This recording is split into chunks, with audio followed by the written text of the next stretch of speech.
But all right. So, chapter 29. A jewel traced through coal. If we all can remember where we last left ourselves, we were on the Midnight Express, which is a series of 6 interconnected cars and trams all together. And then every time you look down the railway, when the Midnight Express pulls up, you notice that it seems to go on to almost an eternity. Endless cars, and quite a variety of them too. Not just the same looking cars and and passengers seating. Instead, it is what seems to be a combination of many different cars from all over the world that have seen better days, have possibly broken down or been crushed from falling off cliffs, fires, explosions. A lot of these cars are mended and repaired to a good enough looking presentation for the people boarding the train. But the closer you look into the cracks of these cars, the more history you seem to kind of pull from them. At the head of the train is an old steam engine, which the number 13 at the front, followed by several Pullman cars of the same era. Then there are some ornate cars from the Orient Express of years past, followed by several sleepers and modern Amtrak trains. And all of these cars seem to have strands of strange moss dripping from their corners. There's an exotic assortment of cars that continue down the track, as I mentioned, as far as the eye can see. And each of the cars is the ghostly counterpart to an original that was destroyed at some point in the Skinlands and now only exists in the Shadowlands. Each of the cars shows some hint of how it had met its fate. So, as we were on board this Midnight Express together, everyone seemed to have their own journey, their own reason to be on the Midnight Express, heading to the west. We, perchance, ran into a series of interesting occurrences that all happened coincidentally together amongst one another. And as this occurred, we were able to free a fellow free wraith from captivity who was being held by a reaper. We were able to make friends with a very odd-looking wraith wearing a mask that identical to a rabbit named Peter. And we also managed to make good relations with a renegade by the name of Tracker, who seems very, very just upfront and forward with his thoughts and beliefs. Seems to be very reliable, but at the same time, he seems kind of joint at the hip with Peter as well, as if the two of them are working together for a larger picture of sorts. This larger picture, as everyone soon to come to discover, was that there was a need from Lady Fate herself regarding your group as travelers. One of the major points was that the oracles had told Charon that he was doomed to perish in battle against a Malfian named Garul. So Charon had made plans with a guild by the name of the Mnemos to protect his memories, so that when he fell to Garul, his empty soul could escape the underworld, and that he would return at Stygia's greatest moment of need, which, unfortunately, we are now amongst the 6th great and final maelstrom of the underworld. So what better time for Charon to make his return but now? So this scheme that Charon came up with, the Mnemoi, was successful, and the Mnemoi received Charon's memories and scattered all across the world after they had become the Empire's worst enemies. And from time to time, Charon would disappear and refresh the records with the Mnemoi personally. But then the great battle against Garul occurred, and Charon was lost to time and space as we know it now. As Peter has very gleefully presented to you in your semicircle, Charon has been reborn as a citizen of Washington State, and he grew up to become an investment banker. He's in his mid-50s, failing health, heavy smoker, and seems to have bad luck getting decent service from the National Health Services. It doesn't look like he has that many years left in him. But because there is a crisis at hand, it is required that Charon be reunited with his memories back in the underworld. So it will be important and necessary to reap him. Prophecy says that you and these wraiths that are sitting in this train car with you are the ones who will carry fate's instruments for the task. You are the ones who will guide the Mnemoi back to Charon's memories. So, with that in mind, I'm just going to place the image back on Stygia, as everyone will see this outside of the train car that they are all sitting in. You guys are in your own private cabin that has been organized by the NPCs who collected you, Peter and Tracker. They decided to give you a moment of peace because, well, you and your group had a lot to digest from what they had to tell you.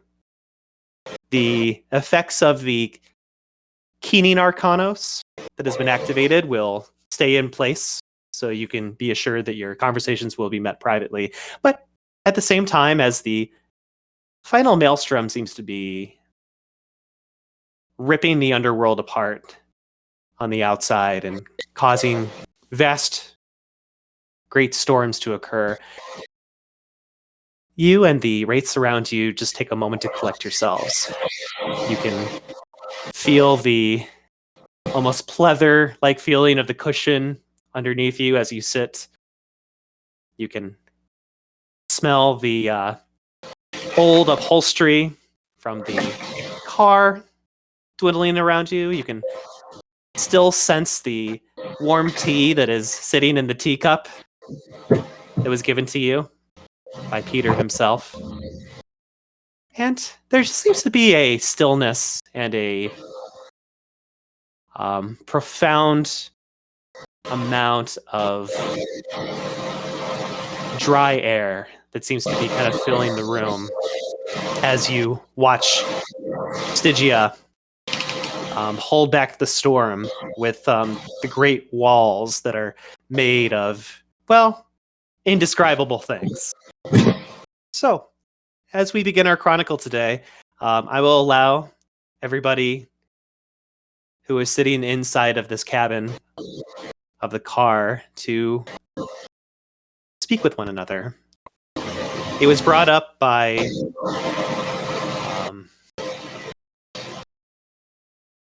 Oliver Berg that you get to know each other. You get to maybe find out a little bit more about each other before going on any pilgrimages together. So, if you find it appropriate, now is the time. With Lady Fate leading this, the direction of this massive journey that is in front of you, there's no telling what's going to happen from this point on. So, learning about one another is the least you could do. So, would anyone like to say anything to one another? I'm sorry. By the way, I'm here. Welcome. Since I jumped in late, are we the only people in this train car right now? Like no NPCs or anything? Yes. Okay. I think we're all topped off on pathos. I add because it would have been nice if we could kill two birds with one stone with introductions and pathos. But, I mean, unless someone else wanted to, I can go ahead and start. Please. Go right ahead. Oh, okay. So, I mean, I guess we should probably get to know each other. If it seems like we're going somewhere quite dangerous, and we're going to have to rely on each other, and we're going to be around each other for quite a while. My name is Oliver Berg. I'm from out Helena, Montana ways. I was hoping to head to Carmel, which obviously my plans have changed since then. I'm trying to track down my family here in the afterlife, and evidence had led me to believe they were there, and now I'm hoping they weren't. In the meantime, I guess, I mean, if I'm being honest, I have a history with, not directly with some of the people here that we're working with, but in the organization. I tend to work with the renegades myself. I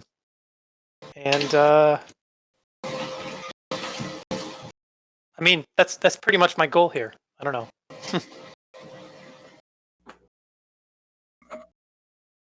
Oh, well, excuse me. I am Josie. I'm from many different places. I actually have a, sorry, this is real life Jay blanking on the word. Myles, it's not a quest, it's a,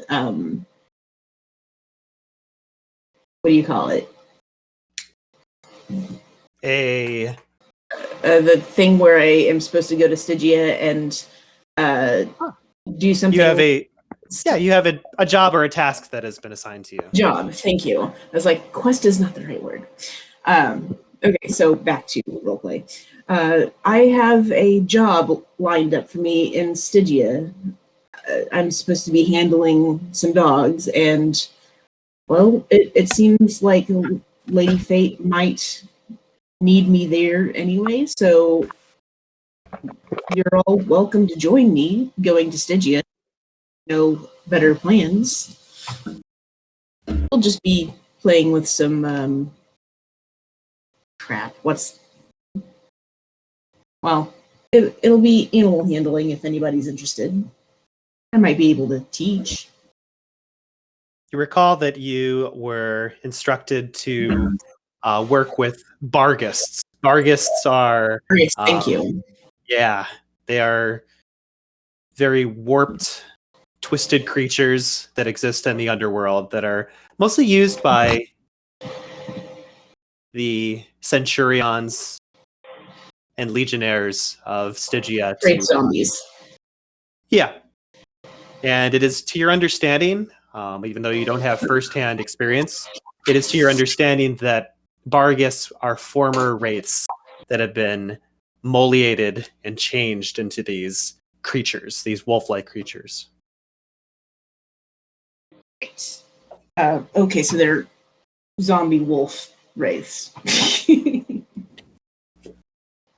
So, can I assume that, do we know generally, all of us, what a barghest is, at least, or even if we don't have any occult rating? You can,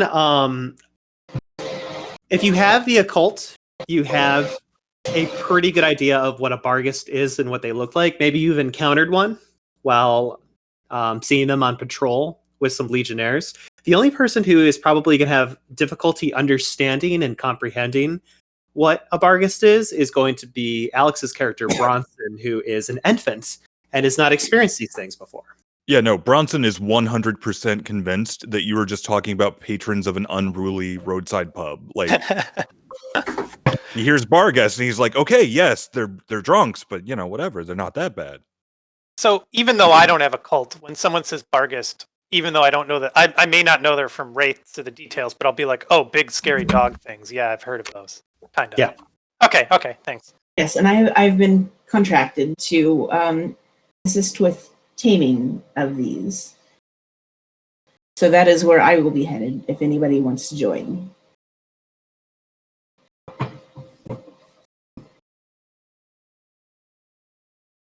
Anybody else?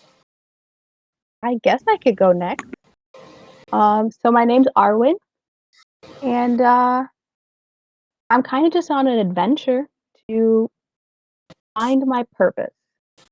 My mentor said that if I got on this train and find a guy named Peter, it would help me on my way, and I guess here I am. So that's about it. I'll kind of stand up, because I assume that I've just been laying on the bed, just kind of chilling. Boots on and everything, just completely inconsiderate.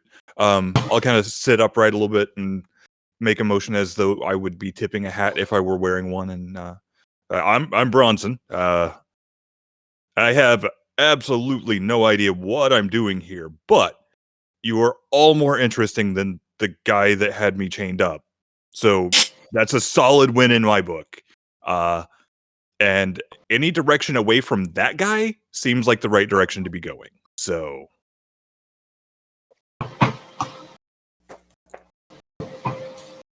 Okay.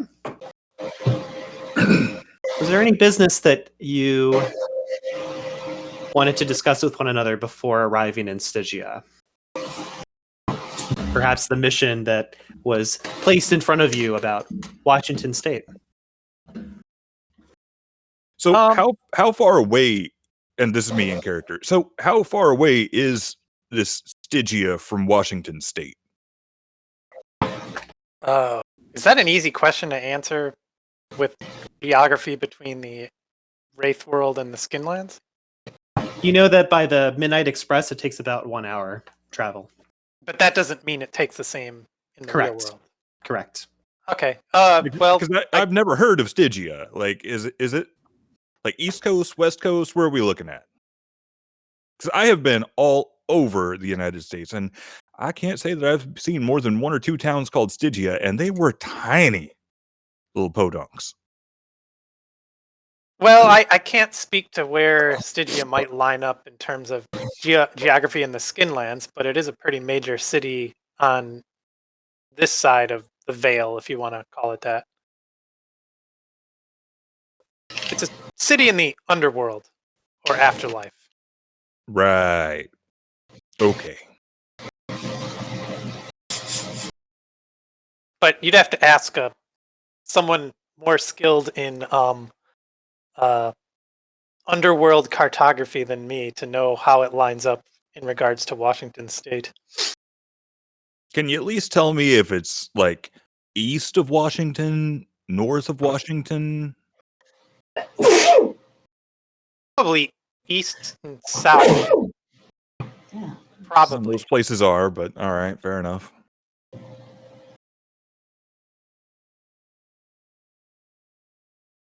Just so we're clear, at least my notes, and I should say my memory, is making me think we're not supposed to be going to Stygia itself, right? We're going to like an island connected to Stygia. I have Isle of Eurydice is where we're supposed to go. Is that right? It's at that moment that the group recalls that Peter had introduced the idea of traveling to the island of Eurydice. There we go. The Isle of Eurydice, which houses the Delphic, or the ladies of fate who serve Lady Fate herself. These oracles seem to have the next few answers for you as far as Charon and reuniting him with his memories. It was recommended that you skip Stygia and go straight to the Isle of Eurydice. Myles, can you type that in the chat so I can spell it correctly? Yep. Thank you. It's like Eurydice. Yeah, because I put Euripides because I was like, it sounded like that, but I I- don't think that was right. I If it have makes it you- too. Yeah, I do too, actually. So Oh, I don't know if the Isle of Eurydice is before Stygia. I don't see any reason why we couldn't take a pit stop on the way there to talk to the ladies of luck. I am a big believer of luck being powerful, so I don't not disagree. I don't have any problem with doing that. well, then it sounds like your bar guests may just have to wait a little bit. They always do. Okay. So, for all intents and purposes, Stygia is the city of cities for the Western world.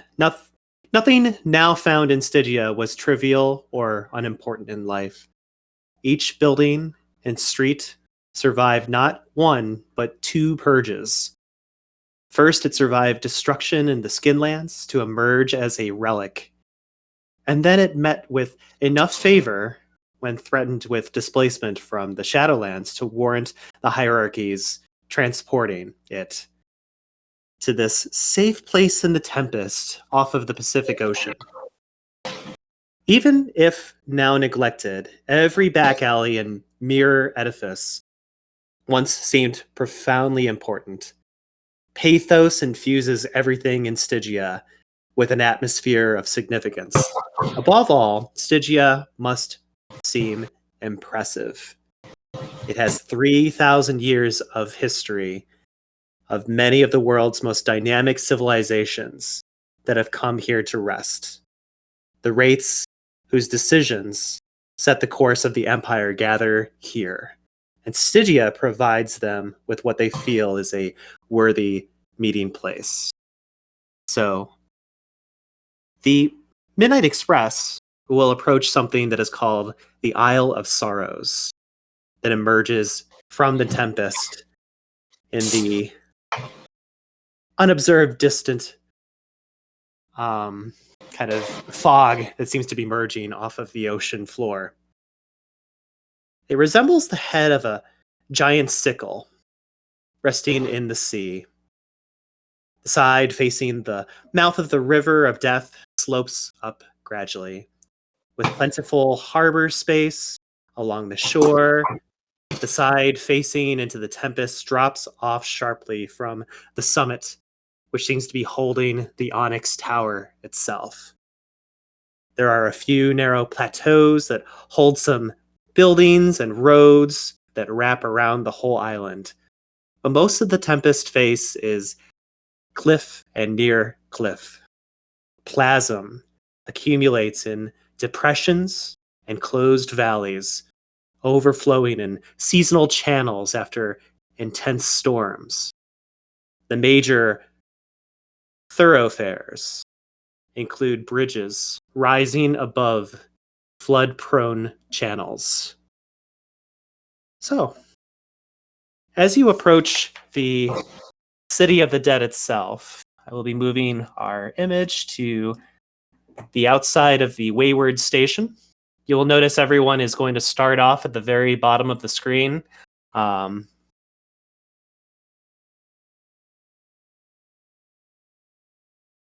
The object to the far south is the coach car that you will be exiting from.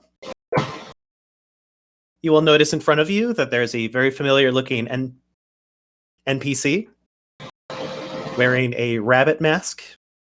And next to him is a renegade that you met on the Midnight Express as well.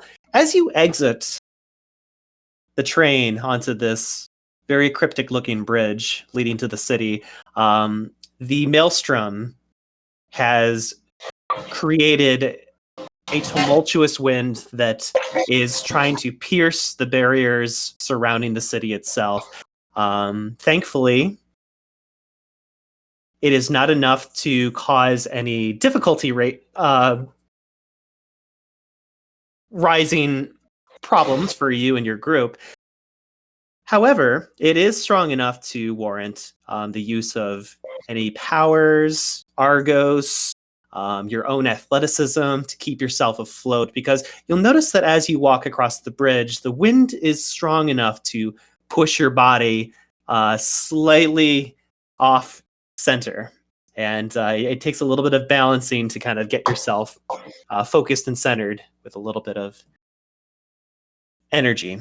So, with that being said, as we cross the bridge, I will be leading my NPCs forward. You guys can do... No, we can't. Oh, really? That's really funny because I activated everyone's characters, but let me reset you. And you guys should be activated at this point in time. Our character disappeared according to my screen. Yes, I had to delete Dang it, you Rob first. succeeded. Sorry. I'm laughing at the chat. The timing was just immaculate. Hey, there I am. I can move my character. All right. Oh, there I am. I fell off the bridge. No. Okay. I'm going to have my NPCs start to cross the bridge. I'm following Peter Rabbit. All right.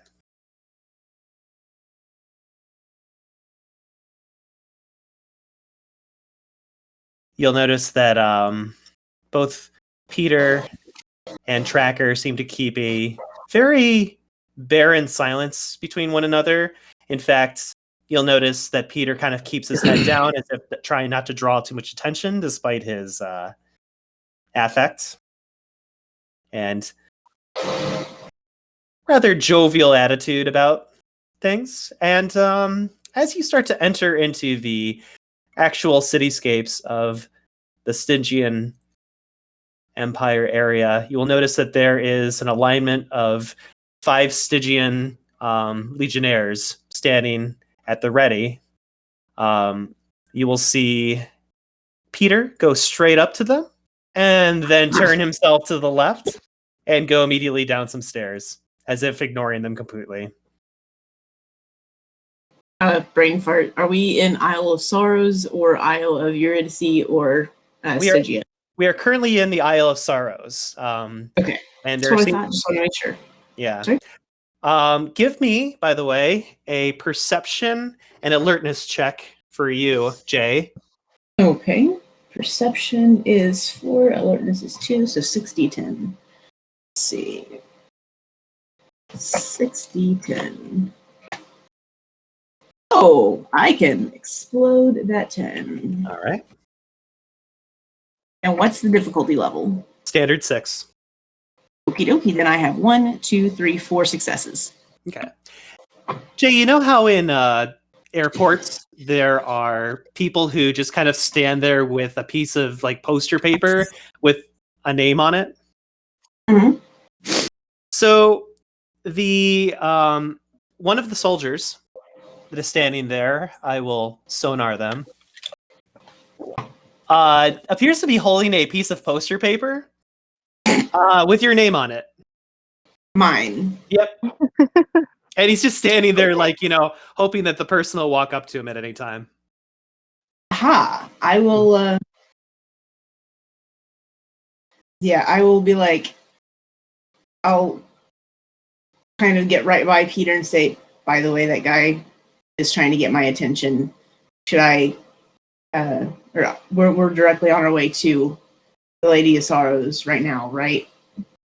We are going to the Isle of Eurydice, yes. That is correct. Okay. All right, then I will, I'll go back to that guy whenever Okay. we're done. Anyway. You must follow what your gut instincts are telling you to do. If you are destined to be with us, then you are following the right direction. I believe in the power of luck. I will speak to the ladies of luck before I talk to the soldier. I only feel bad for the Legionnaire who will be standing there for a little while. I don't. Yeah. Like, he looks like a soldier. Boredom is like 80% of the job. He's not wrong. And with that, Peter and Tracker will start to make their way onto the shorelines, just to the west of this giant bridge and away from the Legionnaires themselves. You get a sense that you will be wandering along this coastline for quite some time, but Peter will activate a power called Bulwark, and he will just basically tell everyone to hold hands and kind of like joined his shoulders enough so that everyone has a chance to like touch his back. If any other characters have Bulwark, you can activate your own and assist others, or you can just activate it for yourself and walk by yourself. But you will need Bulwark activated to get through the maelstrom winds that are occurring in the underworld right now. What Argos? flavor? Bulwark is under Castigate. So if you have Castigate, you can actually use Bulwark. I believe it is a level 1 power. Oh, well, I do have Castigate, so I will... How if I just assist Peter Rabbit in his role, because I don't know how well I would do on just my 1 dot in Castigate. All right. I will take that, and I will roll for us to make sure I can assist everybody. That is a splendid roll. Good. Yep.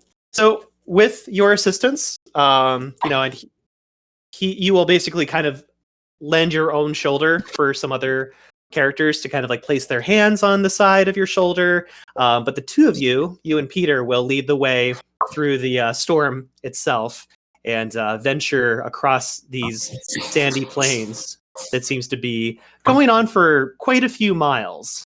But with a newfound confidence within the group, you will start to approach, after about an hour or two, a very tall-looking tower. And I need to make sure I have the right book out right now. Here we go.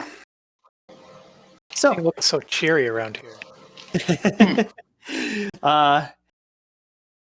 Peter will extend his hand out to the castle and say, "This is the Pantheon Temple. Welcome everyone to the Isle of Eurydice. The temple itself is very beautiful, something rare on this side of the shroud. One wonders what it must have been like in the Skinlands. In fact, thousands there still do wonder what it looked like. The Pantheonic Temple is truly a treasured relic, retaining most of her former glory simply because she is fresh in the minds of so many. From deep sea archaeologists to science fiction buffs, the impassioned quick, or mortals, keep this guild house alive, quote unquote. Simply put, this temple is blessed. And it is a blessing to be here, and quite rare to be visiting it as well. It had once stood in the heart of a mighty port of Acropolis on the Isle of Santorini. The gilded bowls of white marble and gold were a tribute of prosperity to Poseidon and Cleito. Her inner sanctums were built at the height of the Minoan Golden Age, and her body was dressed in mosaics of exotic indigo and gold from the Far East. So, you guys will get a sense of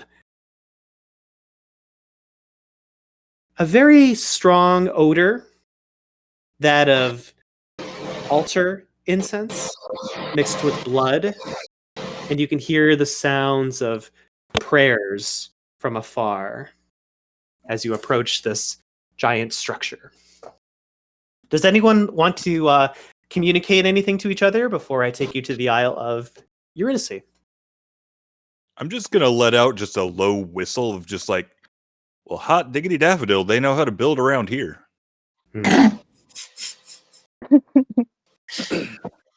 All right. I will agree. All right. Give me a moment to get your characters activated because apparently those icons I gave you will not work. So I'm going to refresh everybody. Get you over there. And we will shift the scene over to the inside of the castle itself. All right.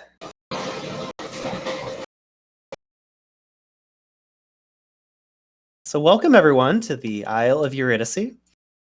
You will notice that Peter has placated himself over to the left side of the screen. It seems like there is a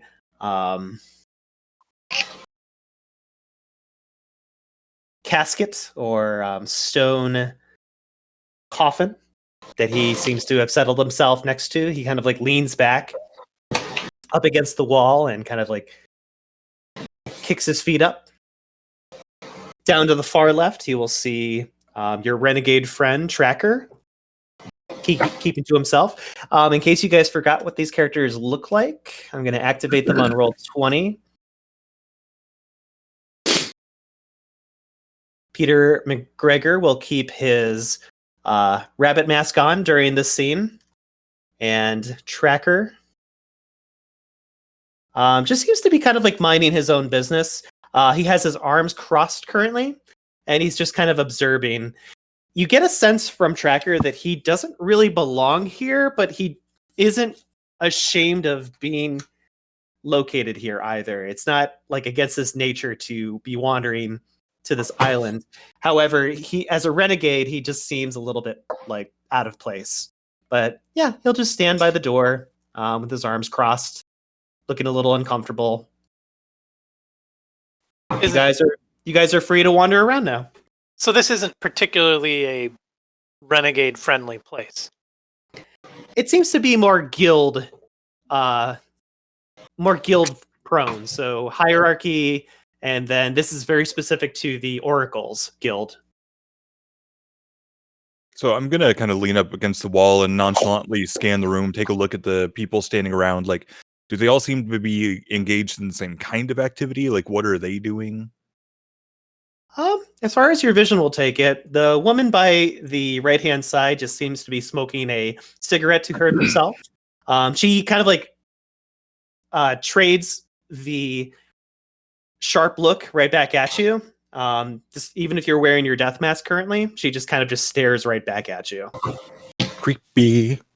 In the far right corner, there seems to be a lady who is lighting some incense sticks on top of a stone coffin.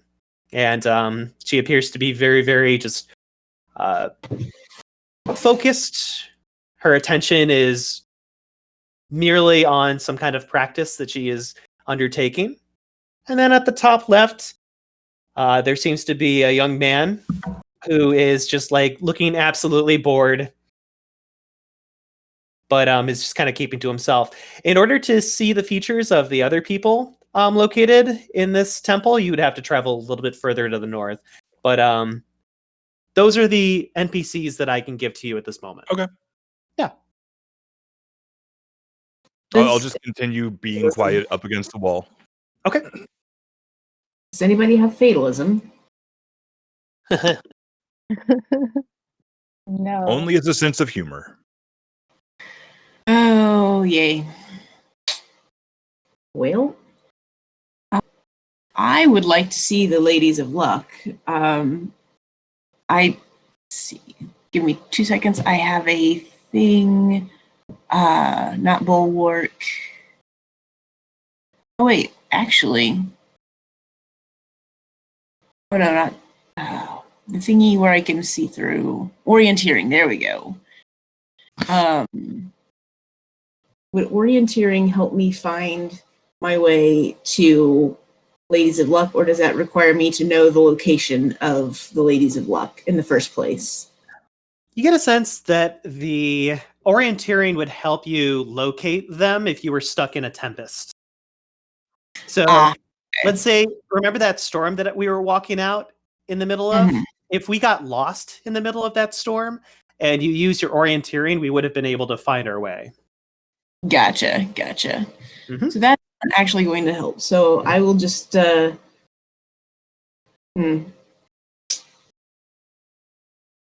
see.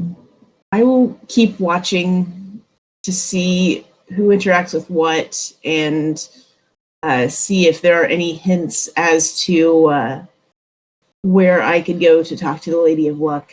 I'm kind of thinking it's this person up here, but I want to get a sense of the lay of the land first. Give me a sonar again, Jay. Who did you think it was? Up here? The lady at the altar. Okay, gotcha. Yeah. Okay. Rob, Nicole, are you doing anything in particular? A read on maybe just kind of get maybe like a streetwise read on who the people in the room are likely their allegiances are. Like, are the people who look more independent, or are these all like priest types, or I just kind of want to get like a little bit of a streetwise read to get an idea of the mood and allegiances in the room. Certainly. I do also have streetwise, so I would be happy to help with that if I can. I'll accept that help if it's something that we can do. Okay, it is. So the two of you take a moment to kind of like study the room and its bearings. I'm going to need you to roll, Rob, since you're going to be doing the observing, your perception and streetwise +1 bonus die with assistance. Okay. Just for the record, that would be 6d10 for me. I have 4 in perception and 2 in streetwise. I have 4 in perception and 5 in streetwise. Well, fuck yeah. Streetwise is kind of my thing. Apparently. Okay, I'm rolling now, so we might want to break for lunch. Nice. Yeah.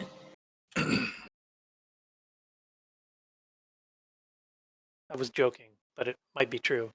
Okay, there we go. 4 successes. Not bad. Okay. So, so the easy thing that I can give you off the bat, Rob, is that everyone in this temple seems to be an oracle. Like their primary arcanos is oracle. You can see it on their skin, on their corpus. You can see like specific sigils and runes and icons and images start to move around and shift and place themselves all on different locations on their bodies. These are all oracles sitting in these chambers. They all have their own different personalities. Oddly enough, the individual to the middle right seems to be someone who is very informative and might have more information to kind of give you and your group, such as the purpose of why you are here. She is definitely what Jay was calling earlier, the Lady of Luck, or the Oracle of Choice that can help you and your group. It looks like she's been preparing the incense to almost welcome your group upon your entrance. The woman standing here with a cigarette seems more focused on protecting a door that is behind her. She doesn't appear to want people to just willy-nilly walk through that door. So you get a sense that she's just guarding that door to protect it from outsiders from walking in and making their way throughout the temple. Oddly enough, Rob, the person who you feel like you are most associated with, as far as like your own personality and archetype, would be the young man that is up here on the left-hand side.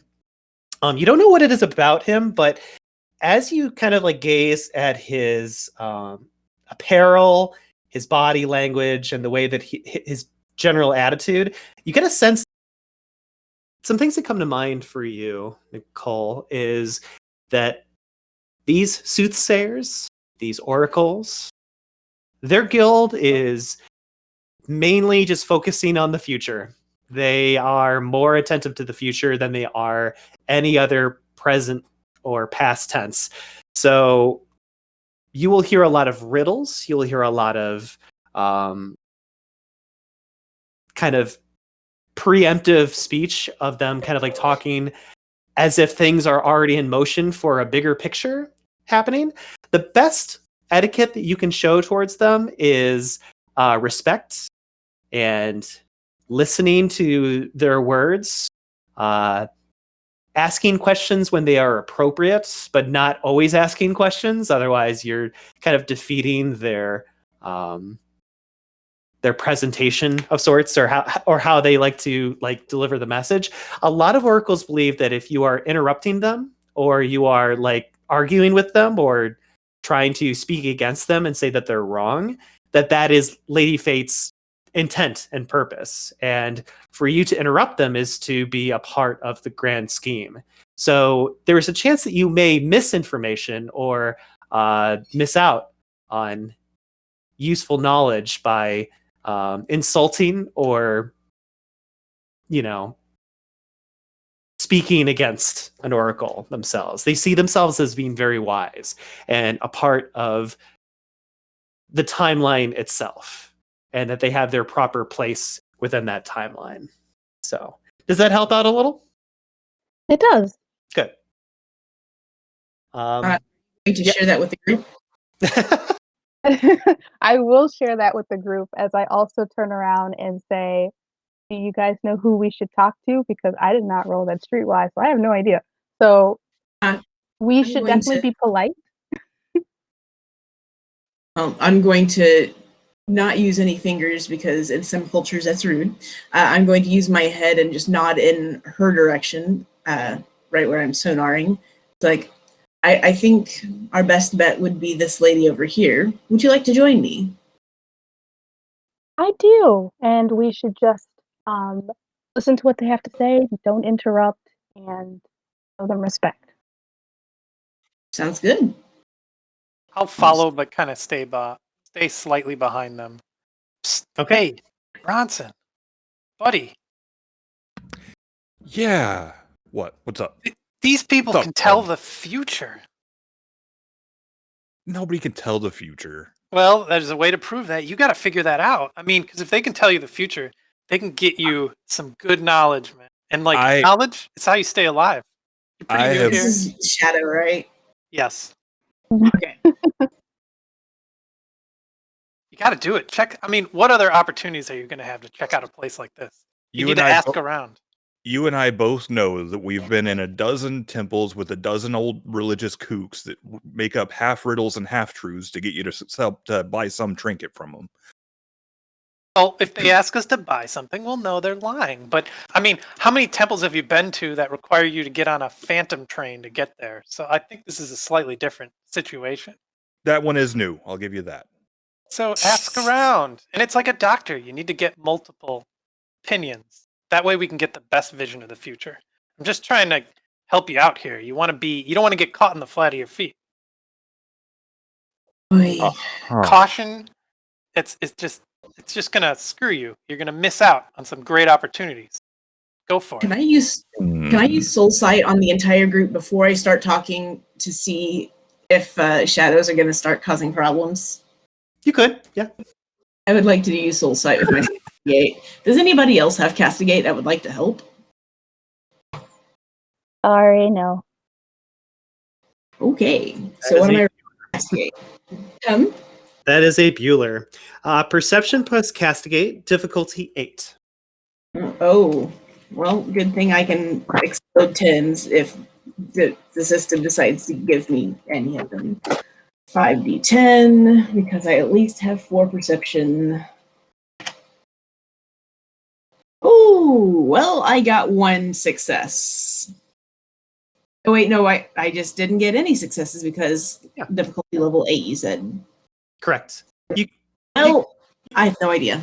You take a moment to observe your fellow wraiths that are standing amongst you, you get a sense that there is some internal chatter going on with some wraiths, some psyches, and their shadows.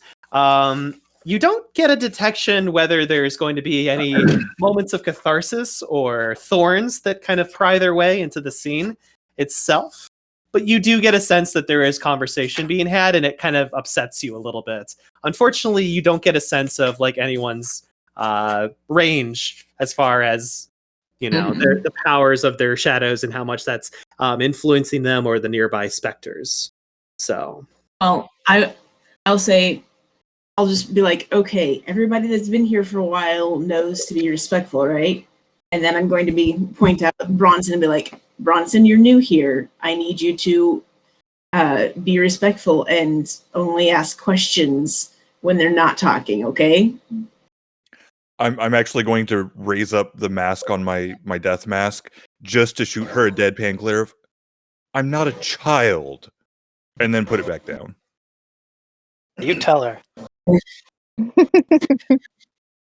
The woman setting up the incense will address the group. I've activated her on Roll20 for you guys. Excellent. Hello, worthy travelers. I am Hello. Lady Matilda. I am the 91st Delphic here on the Isle of... Myles can't say it correctly.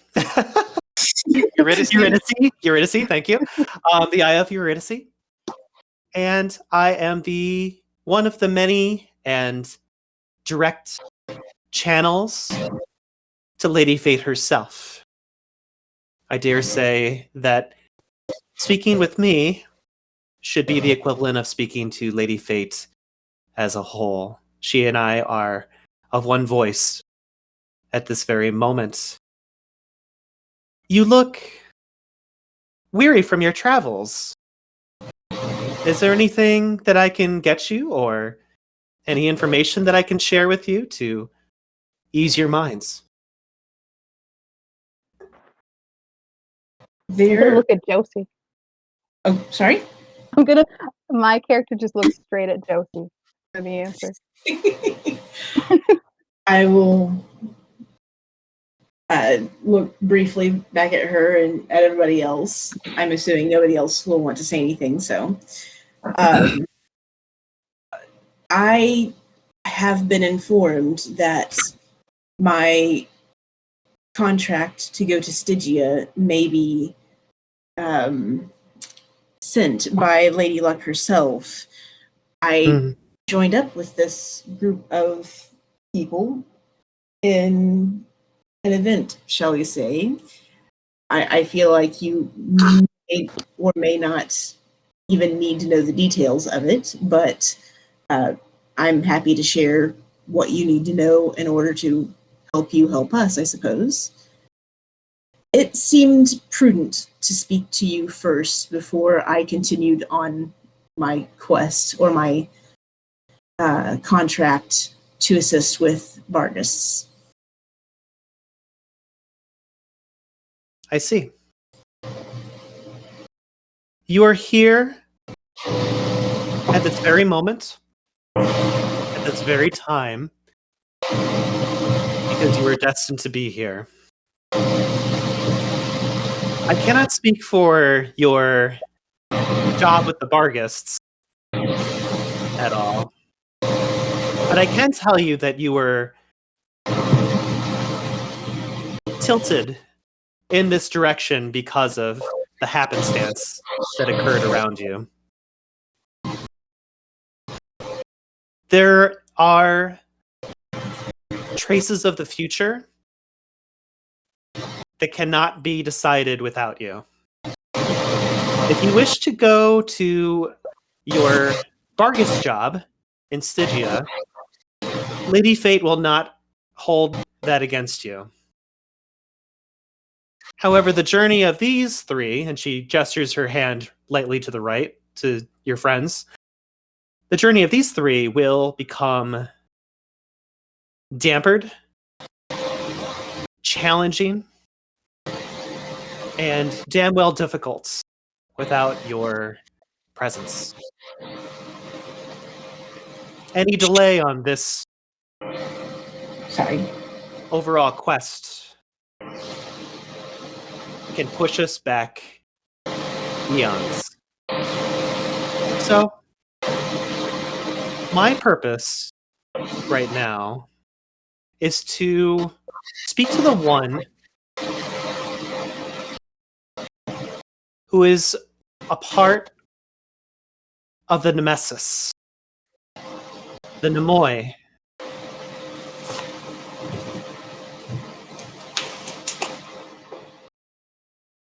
Are they here? Arwen will raise her hand. Ah, very good. It is you who we are awakening the memories of Charon himself. Are you aware of this? Yes.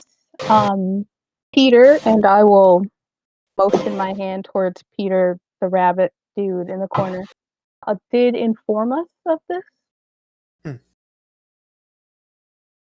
Then that saves us a lot of time of explanation. She will gesture her hand to the right to a woman who is standing over an altar. I'll give you a better description of her when you guys get closer to her. But in the meantime, Lady Matilda will look to Arwen and say, there are Nemoi that exist all across the world who carry the memories of Charon within them. It is these memories that will be shared with you, and they will ignite the full memory of Charon when the time is appropriate. Our Lady Augustina, and she will again address her hand to the woman over at the altar. Our Lady Augustina is a Nemoi just as yourself, Miss Arwen. And she possesses a handful of memories that belong to Charon himself. She plans on sharing these memories with you before she transcends the underworld. Will you accept these memories from her? They are of utter most importance. I will. Then it is important for you to also know that you do not need to traverse this alone. You may take your friends with you if you wish them to be informed of the ways of the Nemoi. However, the danger will be just as equally bared from them as it would yourself by inheriting this knowledge and this wisdom. You will become a torchbearer, just as these other Nemoi were once torchbearers as well. And you will be the one who carries Charon's memories to his shell of a human that exists in Washington State. I have more information to share with you and your circle, but I advise that you begin by receiving the memories from Lady Augustina herself. For you see, that will be a true test on whether you were meant and fated this pilgrimage that we set before you. And with that, she will light a stick of incense in front of you and the group, and you'll smell the sandalwood essence kind of like gather within your senses and your nostrils. And there's an empowerment through this, but at the same time, you know, an austere feeling of perplexity, as if you don't know exactly what you're getting yourself into and how dangerous this potentially could be. But Lady Matilda will avert her eyes from you as if she is done speaking with you in your circle, and she will focus on some of the tools and trinkets that are on top of the stone coffin in front of you, as if completely ignoring you now. Tools and trinkets. I will bow my head and I guess move off to the side. Okay. I will also bow my head, but also walk this way as be like, Arwen, do you want to go and talk to the Nemoy lady, get your memories? Should we talk first? What was that? She's gonna whisper, like, should we talk first? Like, do you really want to do this? I just want to be sure, because it sounds. I mean, I'm up for it, but maybe we should talk about it. Hey, we can hear you, you know.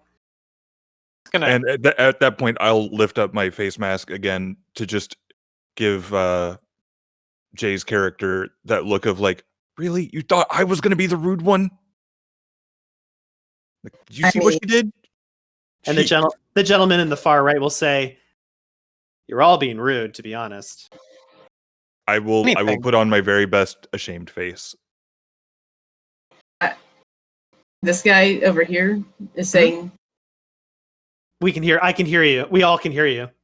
I mean, personally, I didn't think we were being rude. It's a good thing to discuss to make sure that we are all in agreement of going on this path.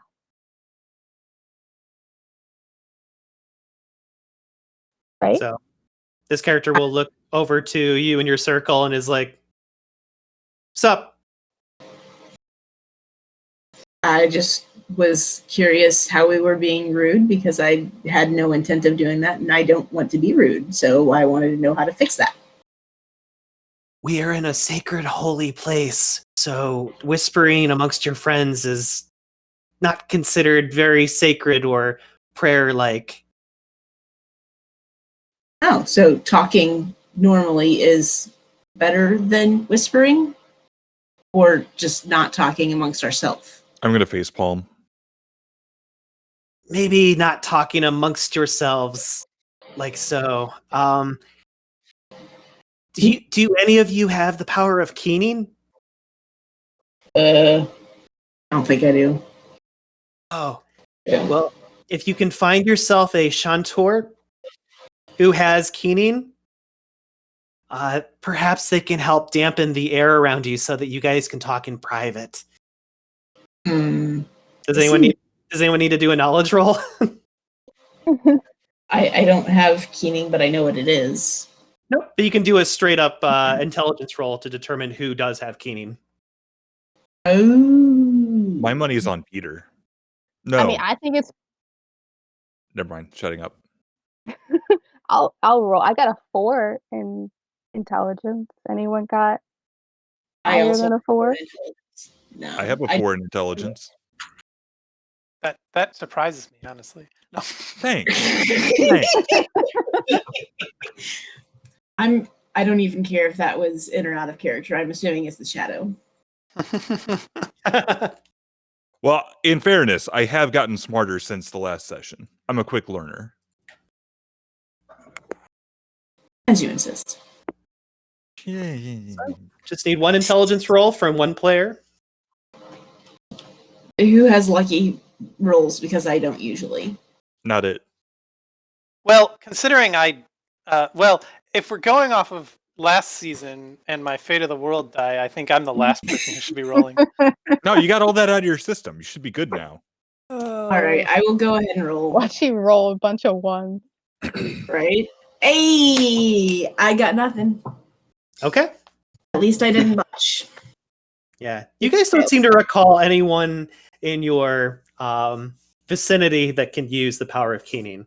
Well, see, I know that either Peter or Tracker used it in the session. car Right. in the last Yeah. session to mute the train car. And so I'm thinking it's probably Peter, but I can't remember which one of it was that, you know. Yeah. We could just go and ask Peter because he's in charge. He's the one that hired Peter, Tracker, in the first place. So why not? Okay. Hi, friends. Can I you will lean keening, or can you tell us who has keening that we can, I'd like to have a private conversation. Yeah. Yes. Peter seems to be in a very meditative state at this moment. With his death mask on, you can't really tell if he's got his eyes closed or if he's focused on something. But he will slowly lift his hand up and point over at Tracker on the bottom without saying anything. And Tracker will kind of like look to you and say, "Let me take a guess. You guys need a dampening field." I was able to hear you guys all the way from over here. Yes, please. We're new to this. No worries. We're new to this and we're bad at it, apparently. That's all right. I mean, I'm sure Lady Faye chose you guys for a reason. we're quick learners. So, Tracker will place his hands down on the ground and kind of lean up against the wall, as it were, and he seems to start to whistle a very calming tune to himself and to the group. He'll kind of like look at each one of you one by one, and he allows the reverberation of sound that he gives off from his whistling to kind of like cover your body. And after a while, just kind of allows the sound to sink into the ground. And you'll notice that he at least created a good maybe 5 yards of silence between you and your group. So if you venture outside of that, please let me know. But you guys now have a moment of privacy.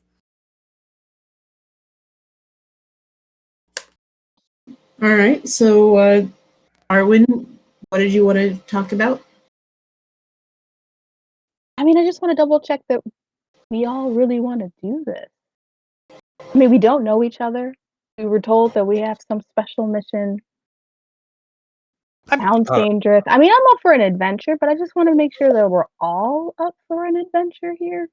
Not to put too fine a point on it, it did sound like she was saying that you had to do this. We were kind of listed as optional. Well, I mean, but if you don't come, then it makes it harder for the people who do go. So No, that's not what I thought she was saying. I must have misunderstood.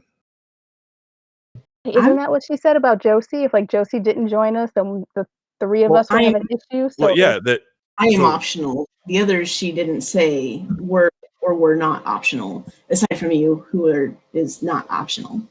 Okay, because what I thought she was saying was that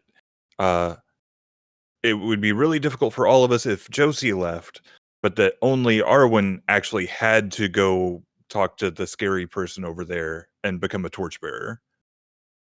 If we all need to do it, I'm in. I've got nothing better to do. No, I think that part is right, but I think just the journey of like getting me where I gotta go. It's still no, I'm down for that. Yeah, I'm fine with that. She mentioned us being able to help you bear the burden, and I'm willing to do that. I'm not sure exactly how, but it's the mission we took on, and I think we should do it. So I'm in. Look, if it'll make your job easier, I'm all for that. Hell yeah, dude.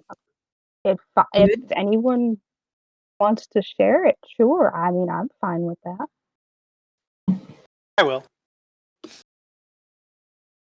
I'll stick out my hand to do like the stereotypical thing where everybody puts their hands on top of each other and then realize, oh, this is a temple, and then sheepishly put it back in my pocket.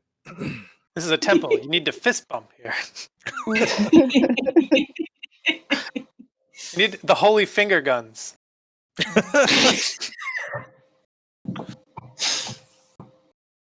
So I think. All right. So we're in agreement. 3 of us are taking this on. Taking on the memories. 4 of us. Are you in, Josie? Are you in? Take the memories too? I don't know that I'm able to take the memories because I'm not a Nemoy, I don't think. But if it's needed, I will. Or if I can, I will. Sure. She said that's the part. We can share the burden, but I don't know what that exactly means. Okay, here, I'll just go first, and then we'll see what happens. How about that? Before we end this conversation, if you share this burden, Josie, you're committed to this quest. I mean, you know that, right? Like, you can't then break off to go take care of the Barghists if we need to do something for this. and that's fine. I will just send a message through the guard and say that Josie was not able to come due to being waylaid by the fates. Okay, because I'm happy to have you aboard. I just want to make sure everyone is 100% committed if we're going to take on a burden like this. So on the topic of taking on burdens, obviously I don't know a dang thing about what's going on here, but it did kind of sound like she was saying, okay, this is a burden for the Mnemoi to bear, and we're there to help the Mnemoi. I think And her whole thing is that she's going to be taking on the memories of Charon. Charon. If all of us take on the memories of Karen, then oh god, then and like wouldn't that put bits and pieces of him in all of us and not in her who needs to have all of them? Well, the Oracle wasn't specific. I think we should approach Augustina and just be clear that Arwen is taking on the memories and the rest of us have chosen to agree to support her in whatever way we possibly can, to see if then Augustina will know, because Augustina is probably going to understand how to break the burden between us. We're not Mnemoi, so obviously we don't know the details of whatever they're going to do. I just think if we approach Augustina, we should be clear that we're all bearing the burden if that's what we've decided to do. Cool. I just don't want to become an anemone. Mnemoi. Bad. You're going to be an anemone anyway. Dude, this is going to be great, man. They're god memories. I just want to see this. What kind of ritualistic herbs they use in this to get us high enough that we think it's actually doing something. With you. So A shadow. Yes. Should I really be sharing it with everybody, or should I just do this by myself? Oh gosh, I don't know. I think you should definitely share it with everybody. Okay, I'll do the opposite. All right, let's go.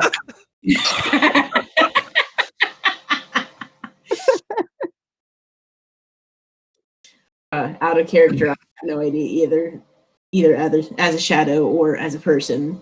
So that I'm just pulling a certainty out of my ass or something.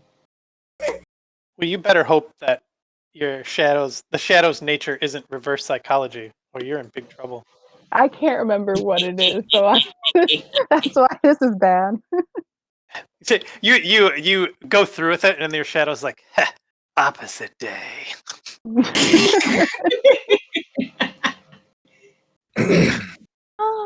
Okay. Well, I think Right, are we let's ready head to forward, go ahead? right? Yeah. I'll signal to Tracker, I guess, that we're ready to end the private conversation. Okay. Tracker will nod humbly towards you and your group, and he will raise his hands together as if trying to dampen the sounds with his two hands. When he does this, you'll feel the pressure in your ears kind of build back up again, and all of a sudden you'll notice, oh, that's right, there were sounds going on around us just a moment ago, and now I could hear them all again, as if the private moment has ended, and you are now back in the temple. Curiosity, since he cast it, was Tracker in on our conversation? Yes, he was. Okay, just making sure. I mean, it doesn't matter to me, but I was just curious. So I'm going to start following Arwen up to the altar. I'll just kind of lean over to Tracker and thanks. Yeah, and I'll nod respectfully to him as we go. Oh, I said thank you. Yes. Always tip the bus driver. God, did you say that? You are welcome. Oy. Okay. Lady Augustina will observe the circle approaching her.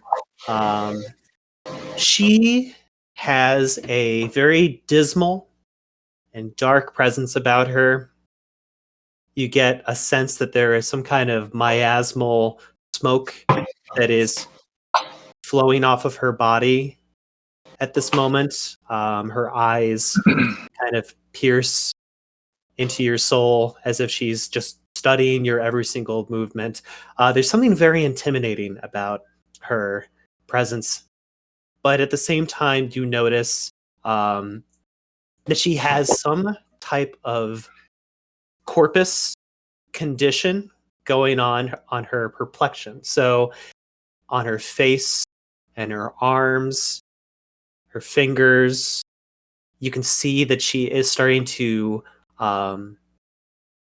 almost become ashes, and she's beginning to fall apart piece by piece, very slowly. And she seems to be using every last ounce of her strength to hold her composure and be able to speak to you. But you can tell that she does not have very much longer to survive in the underworld. And she will look to your group and she will nod to you very, very kindly.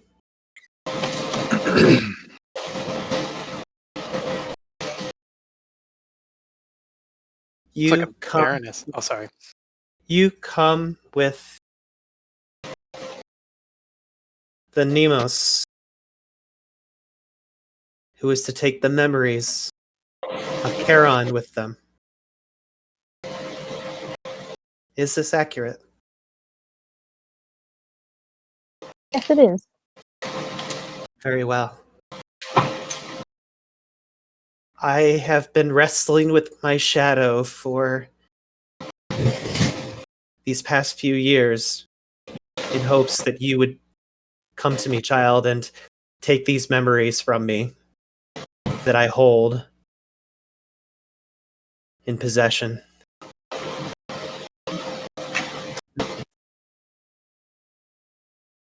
They are unique, and they will strengthen Charon for his journey back to the underworld. Are you taking this journey into the memory palace by yourself? Or do you wish to have companions along with you? This is your choice. And she kind of coughs into her hand as if she had just lost like an internal organ within her body and is coping with that loss.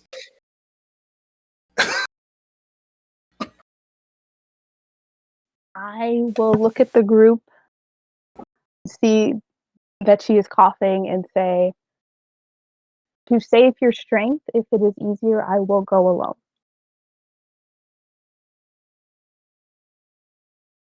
She looks to the rest of the group and then looks back to you. If this is your choice, then stand forward before me, young one.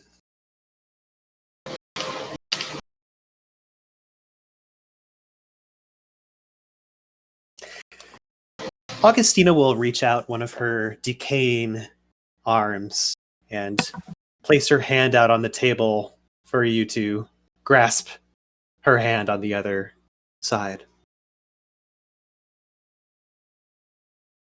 Well, I'll take it. Okay.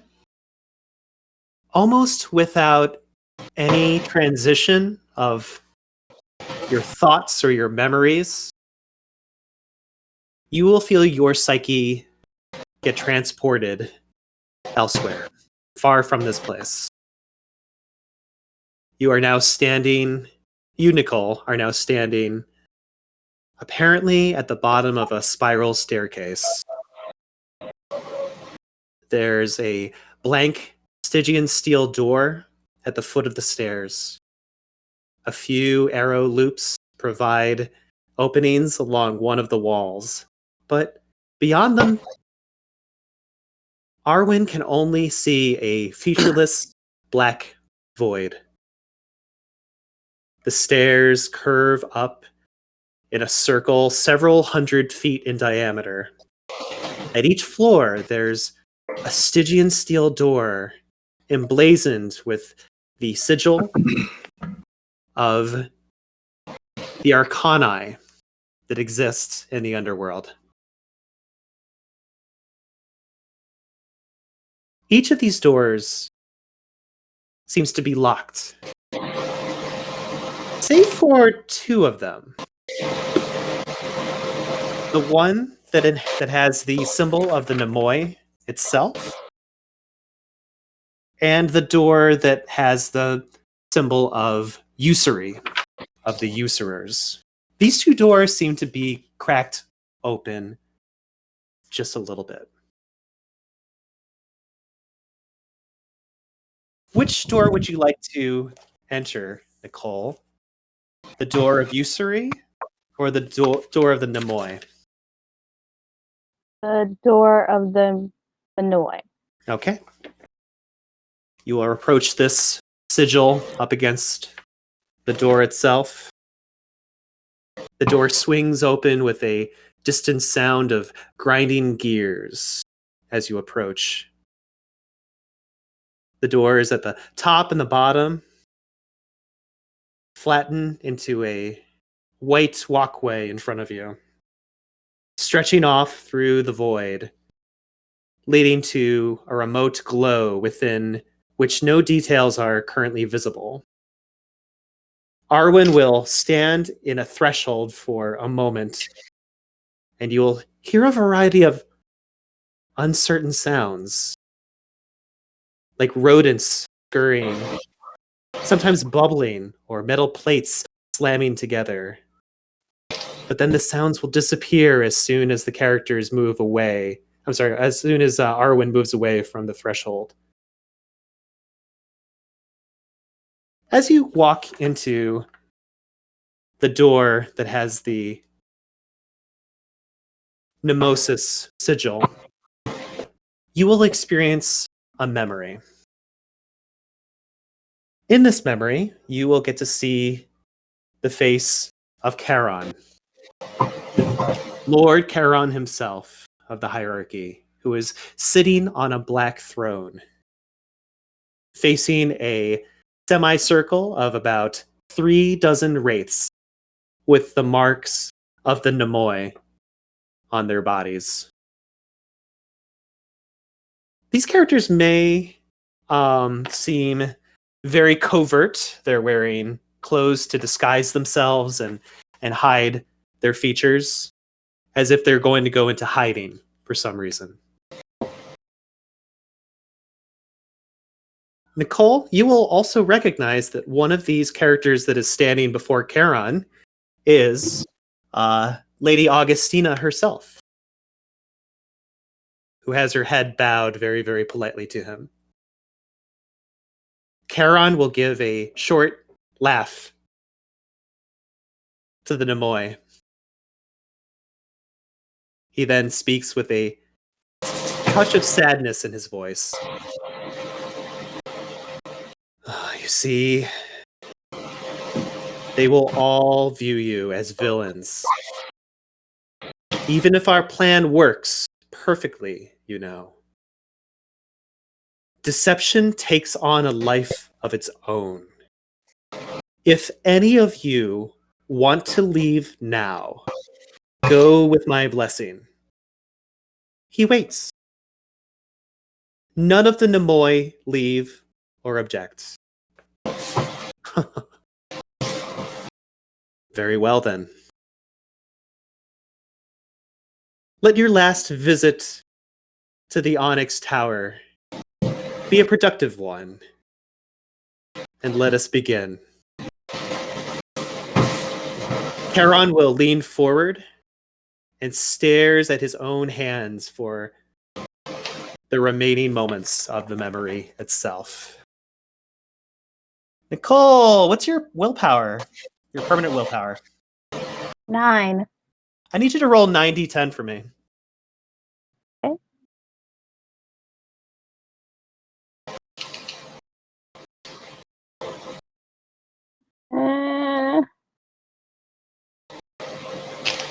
How'd you do? Is the difficulty a 6? Yes. I got 1. 1 success? Yeah. Okay. Jay, Yes. I need you to roll 5d10 for me. Oh, hooray. 5d10. 5d10. By the way, how do you Oh spell? no. Do I explode that 10? You do not. Well, assuming standard 6 difficulty, I still got 3 successes. Thank you. So, Nicole, Arwen will feel this stinging sensation hit her body, causing you to close your eyes and hold your body.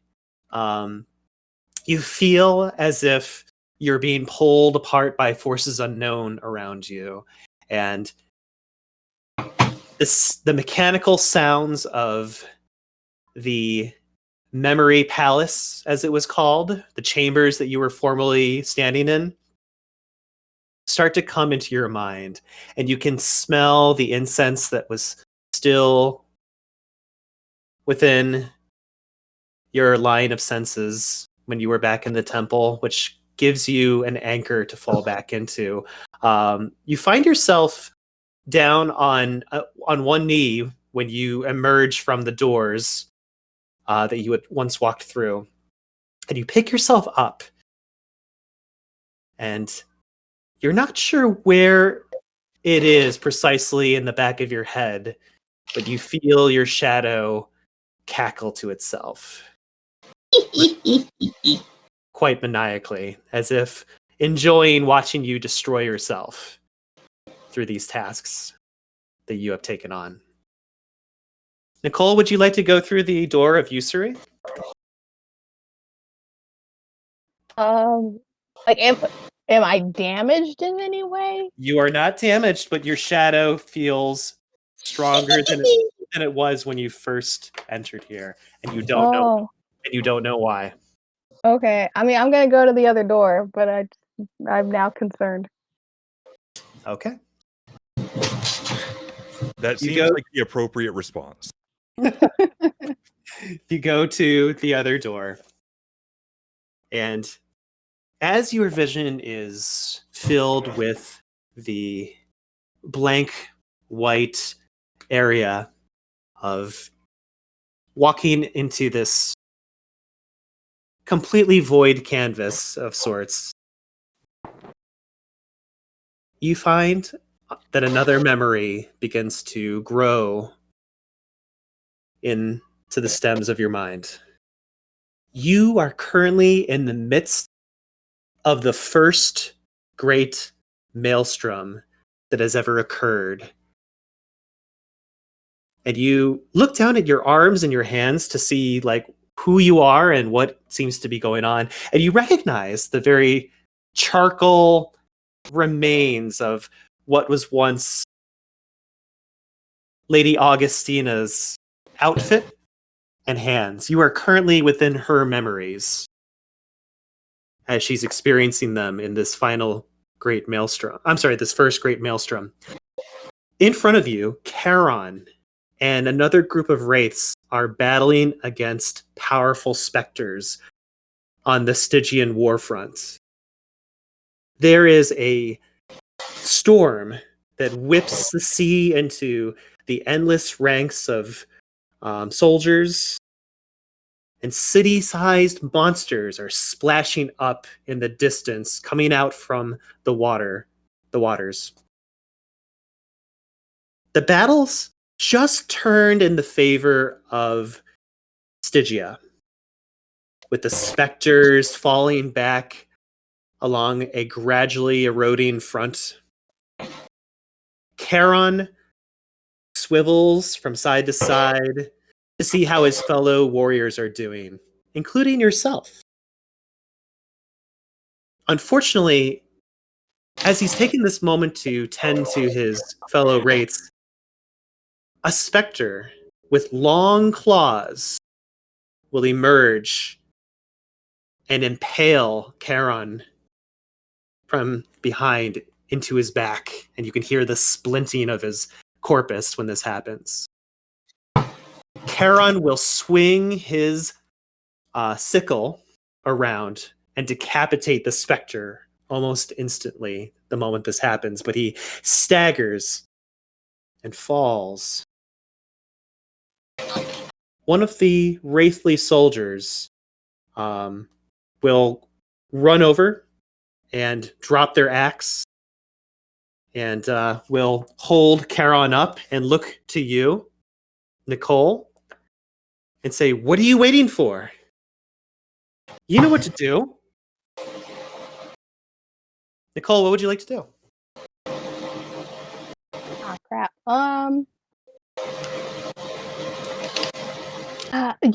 Since this is in the usury store, maybe I'm supposed to use that ability, so I will give Charon pesos Okay. by using transfer. Okay. I need you to roll your manipulation plus usury. Difficulty will be a 6.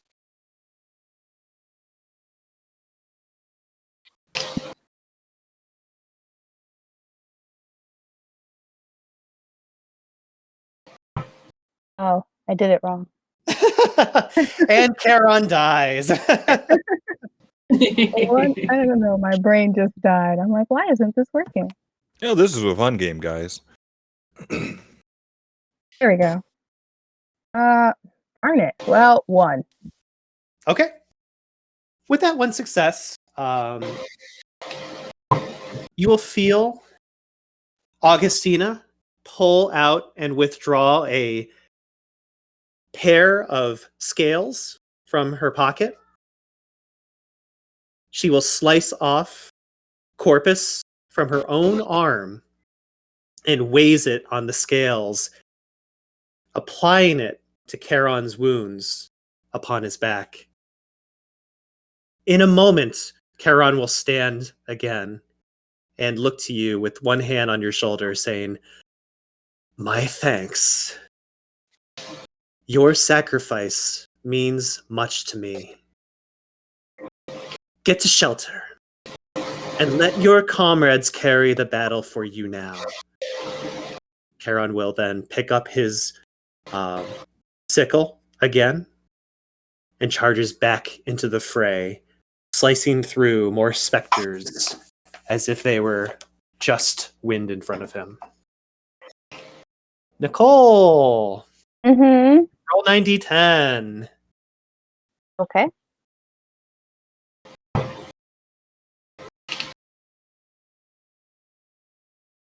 Six, 1, 2, 3, 4, 3. 3 If the successes? difficulty is still a 6, yes. Yes. Jay, roll 5d10 for me. Okie dokie. What's the difficulty level? Standard 6. Okay, well, I at least get 1 success. All right. For some reason, Nicole, as you are emerging from this door, out of the memory that you have just obtained, you do not suffer as much as you did before. You still feel like someone kind of like pulled at your ribs for a moment there and was like trying to like urge you back into the door. But you just kind of push yourself forward, take a few more steps, and even though it feels like you kind of like lost the wind out of your body, you just kind of take a deep breath outwardly and make your way back into the memory palace itself. It's at this moment, with that final push, that you will find yourself back in the temple and in front of Lady Augustina. As you release her hand, after receiving the memories from her, she will smile very lightly at you and say, "You have given me peace. Now, seek out the other 7. Arwen, this. And she will finally melt and disintegrate into what you can only describe as smoke and plumes of ashes as she transcends out from the underworld and becomes nothing. And you are back in the temple again.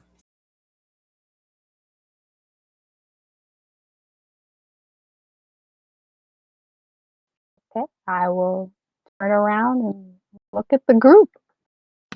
Now, like for those of us standing here, what did we see during all of this? You saw her place her hand on Augustina's arm. You saw them both close their eyes for a few seconds. You saw Arwen remove her hand and arm away from Augustina, and then you saw that scene with Augustina with her final words. Okay. Oh, so they didn't see me when I was in pain and it got on one knee. So that's Nope. right? Nope. Okay. They did not.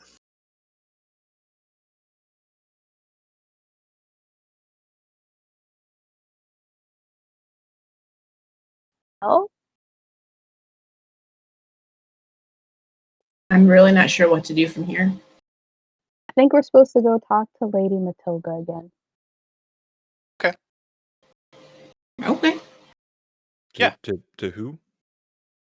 Follow. Her. This Oh, lady. yeah, right.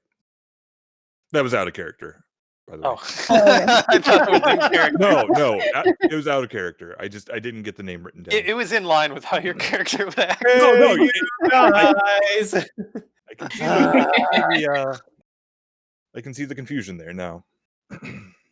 Matilda will look to you and say, have you received the Nemesis? I did. Then that information is for you to carry. And it is for your circle to protect you. For what you carry can never be recovered if it is ever lost. That is why Lady Augustina held on to it as long as she could. You and your circle should know that there are 3 other locations of torchbearers that we are familiar with. Unfortunately, we do not know the locations of all the torchbearers that are out there in the world. The first that we have managed to locate is in the frozen throes of Reykjavik, Iceland. There you will be tested against your own agility. The second location is the desiccated catacombs of Bangladesh. It is there you will be tested of your own discernment. And then the third last place that we were able to locate is the forsaken shipyards of Hong Kong harbors. It is there that you will be tested your sagacity.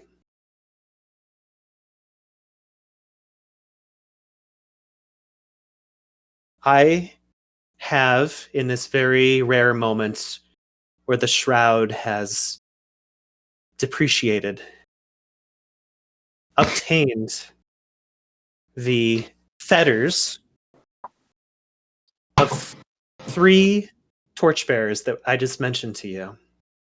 You may use these fetters to locate them once you are upon the location where to find them. But we here on the Isle are here for you as well. If you speak to my colleagues, we will assist you with all of our powers and all of the resources that we have to our availability. If they ask you for coin or money or exchange, please understand that this comes out of a place of sustaining our livelihood and maintaining our temple.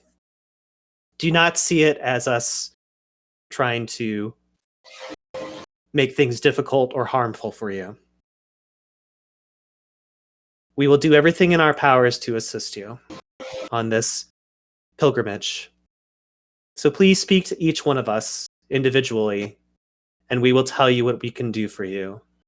When you have decided amongst your circle which one of these locations you'd like to travel to first to collect more memories, let me know, and I will give you the fetter that is associated with that wraith.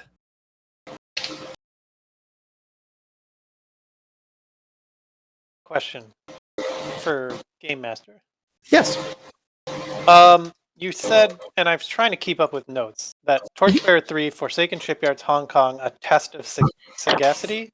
Sagacity, yep. What was the test you said for the other two? So Bangladesh Mhm. was a test of discernment. Okay. And then in Iceland, a test of agility. Thanks. You're welcome. Does anyone have any questions for Lady Matilda herself? She seems to look very patient towards you and your circle, as if you have done well by inheriting the memories as you have already done, and she looks forward to seeing more from you and your circle.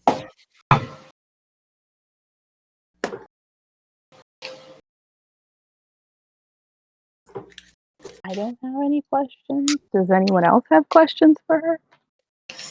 I do not.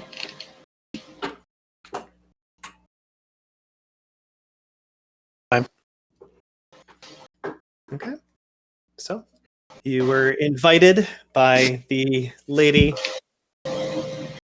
Matilda to approach some of the other oracles in the temple for advice and help and assistance.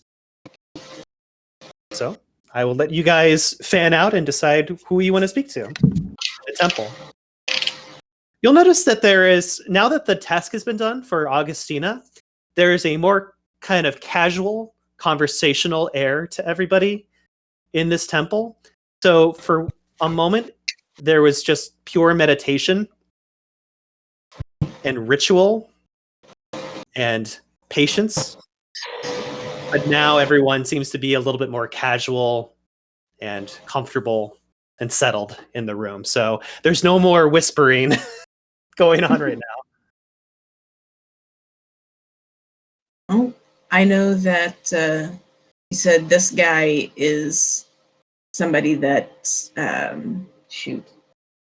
Oliver should talk to, but you didn't mention anybody specifically for me. So I will just kind of do a circle around here and just kind of give glances that last just long enough to say, do you want to talk to me, as I circle around. All right. Jay, go ahead and place your character to the first character you want to interact with.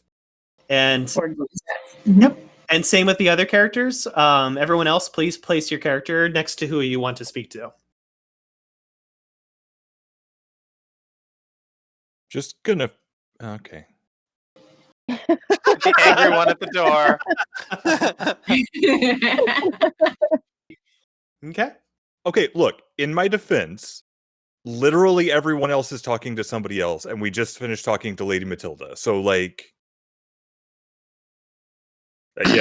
Bronson just sees everybody split up and go talk to different people, and this one looks like the least talkative, so he can get out of it quickly. Nice. So, starting with, we'll go counterclockwise from Matilda. So, starting with Jay and Josie speaking to this NPC. They will, they seemed a little bit brash when you first met them, but he will kind of like look to you with a kind of a smirk on his face, a little bit of confidence kind of coming from him. He seems a little bit more approachable and friendly this time, and kind of like looks to you and says, "Well, hello there. I am Earl Fenwick. I'm sorry, wrong person. I am Earl Cartwright. Wrong character. You I am- liar! No. Yes, I am starting this game session by lying to you.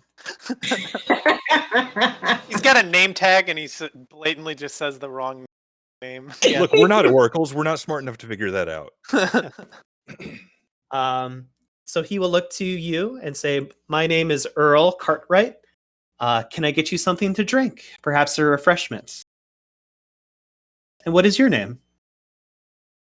I am actually okay right now, but my name is Josie. Pleasure to meet you, Josie. Nice to meet you too. If ever you need refreshments, our drinks are some of the finest wines here on the island. They are great for recovering your pathos and your internal energy so that you are ready for travel again. Oh, that is certainly good to know. Yes. To take you up on that sometime, but right now I'm actually feeling quite good. Fantastic. I also sell them in bottles, so if you need to purchase any bottles of wine for your travels, you may also speak to me as well. But everything that you drink here in the temple is completely on us. We want to make sure that you are happy while you are with us. Our hospitality is very key to us here on the Isles. I don't have much in the way of oboli right now, but I am very curious what you charge for this wine so that for future reference, I can know how much to acquire. Yes. He will pull out a bottle from underneath the stone coffin that he is standing by and just kind of like place it on the table and kind of like look to you and say, a mere 10 oboli for the bottle. That is not a bad price if it does as you says and refreshes pathos, which is not me doubting you, of course. Work with me frequently, and we could talk about discounts in the future, of course. Excellent. I will certainly keep that in mind. I appreciate the offer. Going over to Nicole and Arwen. Rob. Sorry. The woman who is standing there will look to you. She seems a little bit more spunky, more energized, and like she was kind of holding her breath the entire time during the ritual that was taking place. And she kind of looks over to Arwen with a big smile on her face. Hey there. Hi. I'm Lady Perenelle. It's wonderful to meet you. I'm Arwen. Nice to meet you too. What can I do for you? I guess I just wanted to say hello, and Lady Matilda said to kind of speak to you all. Yeah. Well, I might have something that you could take along with you depending on where you go. You see, I have hidden behind me, and she'll kind of like gesture her hand with a waving motion. And behind her, you will actually see some treasure chests suddenly appear Ooh. behind her. And she will say, I have these beautiful looking boxes behind me that have some important things within them. However, depending on which direction you choose and where you decide to go, determines which box I open. So if you were to tell me that you wanted to go to Bangladesh, I would be able to open the correct box for that and give you the essential items that you would need on such travels. Now, I could also throw in a little bit extra, but it might cost you a good maybe 10 oboli to get that additional item. But just trying to be generous. And you don't need to return these items. They are meant for you and your travels. Oh, thank you. Yes. And then to Myles, do I have any money?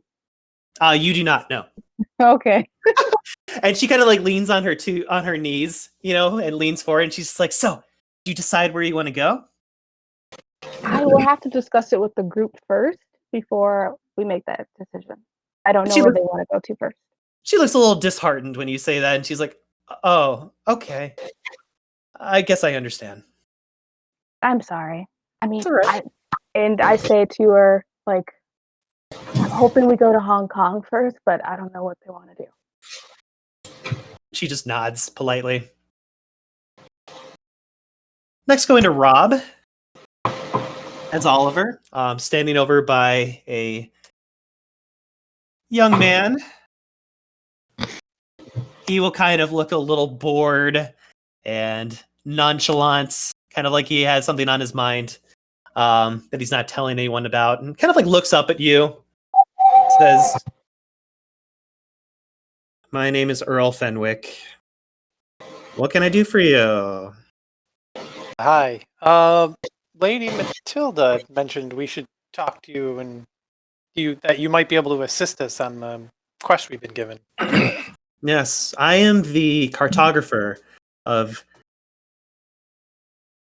this isle. So, depending on where you decide to go, which location you decide to travel to, I can use my powers to connect with the Fatalism Arcanos, and I will be able to draw you out a map of where you are headed towards. So, you know how blueprints work, right? Out of character, I think I do. I certainly hope so. And he kind of looks to you and says, "Well, good news. I just basically make you a blueprint of where you are headed. That way you aren't, thrown any surprises or have to kind of like guess which direction you need to go, even though I hear fetters can be very, very useful for locating people. And if you want," and he kind of like, motions his finger towards you to come a little closer, even though everyone can hear you anyway. I can even Humor him. locate some some interesting locations for you on that map if you catch my drift. I think Hidden I do. things. Hidden things that people don't want you to find. I might even be able to locate some good hiding places where enemies or traps might be located. Because I am so good at, constructing these kinds of maps and blueprints and designs. I know exactly how people, think ahead of time on these things. So a little bit of fatalism, a little bit of construction work goes a long way for knowing these things. I charge 10 oboli per map and 5 additional oboli for secrets. Well, okay. Thanks. That'll definitely be a great deal of help. I will take you up on that offer as soon as we know what direction we're headed. And as soon as we have money. Okay. And then last, the lady with the cigarettes standing before the door behind her will notice Bronson approach, and she'll kind of narrow her eyes at him, say, "What do you want now?" I mean, I don't necessarily want anything. Lady Matilda over there recommended that we speak to the other people in the room, and you're over here, and looks like you enjoy a good smoke as much as the next person. So thought I'd more and see what it is you do here. She kind of reach into one of her pockets and pulls out a cigarette for you. I'll take it. Okay. Oh, She'll thank you. say, "My name is Lady Eleanor. I'm the part-time shuntor of this area. I saw what you and your friends did there in the corner. It was interesting." What, with the being really quiet? Yeah. So impressive. I mean, I assume it was better than when we were basically yelling in here previous to that. Yeah, basically, Lady Augustina was using every single ounce of her concentration and being to exist in this holy place. And you can imagine that voices carry and can distract people from Yeah, doing. in retrospect, that was incredibly rude of us. Yeah, I want to extend my personal apologies. I don't think we realized how loud we were being. Hmm. Nor did we So- realize the reason for the need for silence. So my job is to connect you with the Midnight Express. We have a connection with the ferryman who is in charge of the Midnight Express.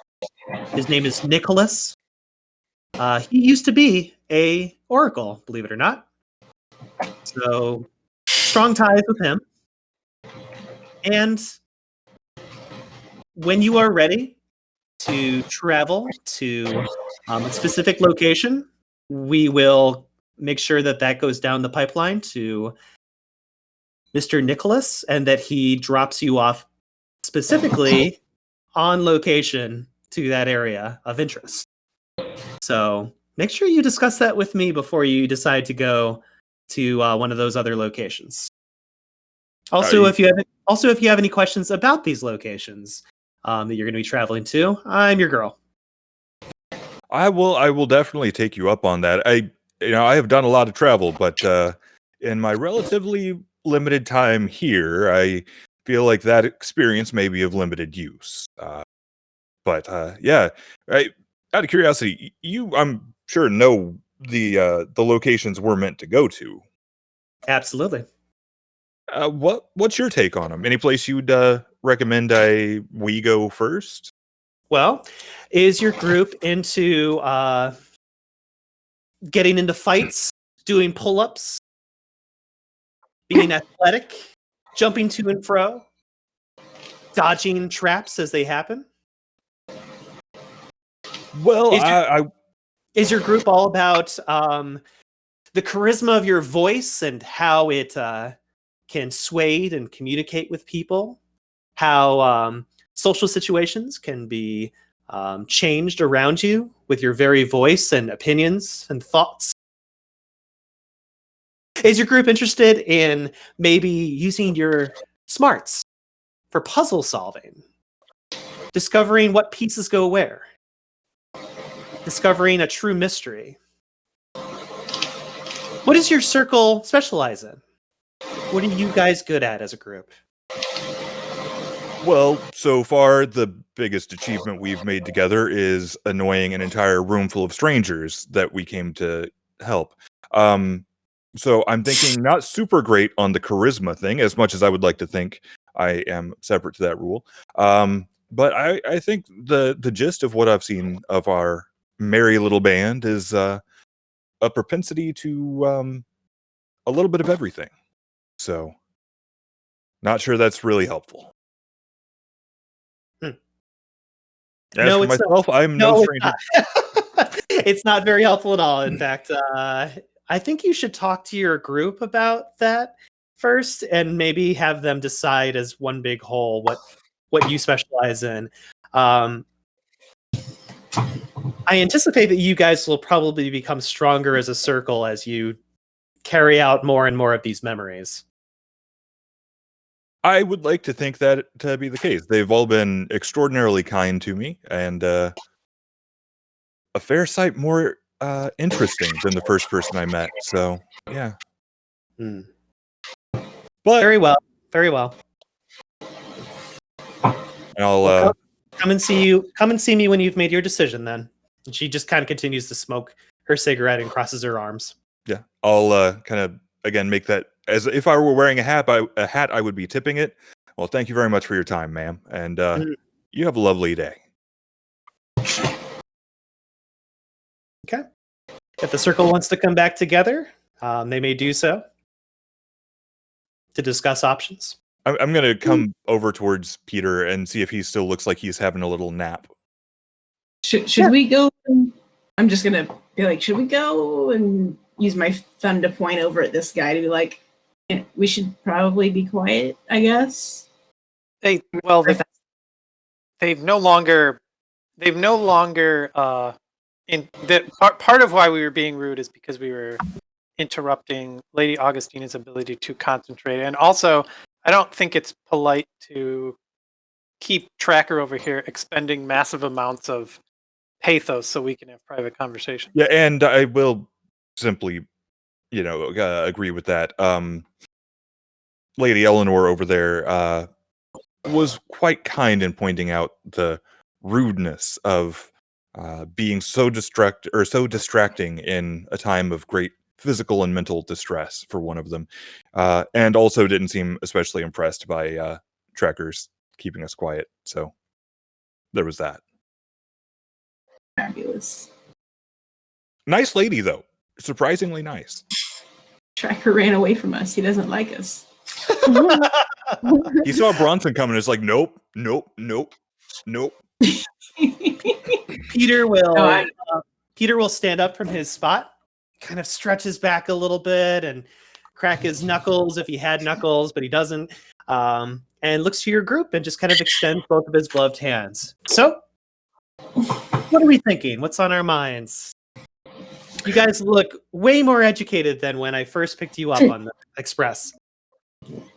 Well, all I can tell you is that fella up there in the corner has offered us free refreshments, which sounds like a great idea, and I will probably take him up on that at a later time, but I'm feeling real good. Don't really feel the need of anything right now, but also he sells wine for 10 oboli, and perhaps if we work with him in the future, he may work with us on discounts on that.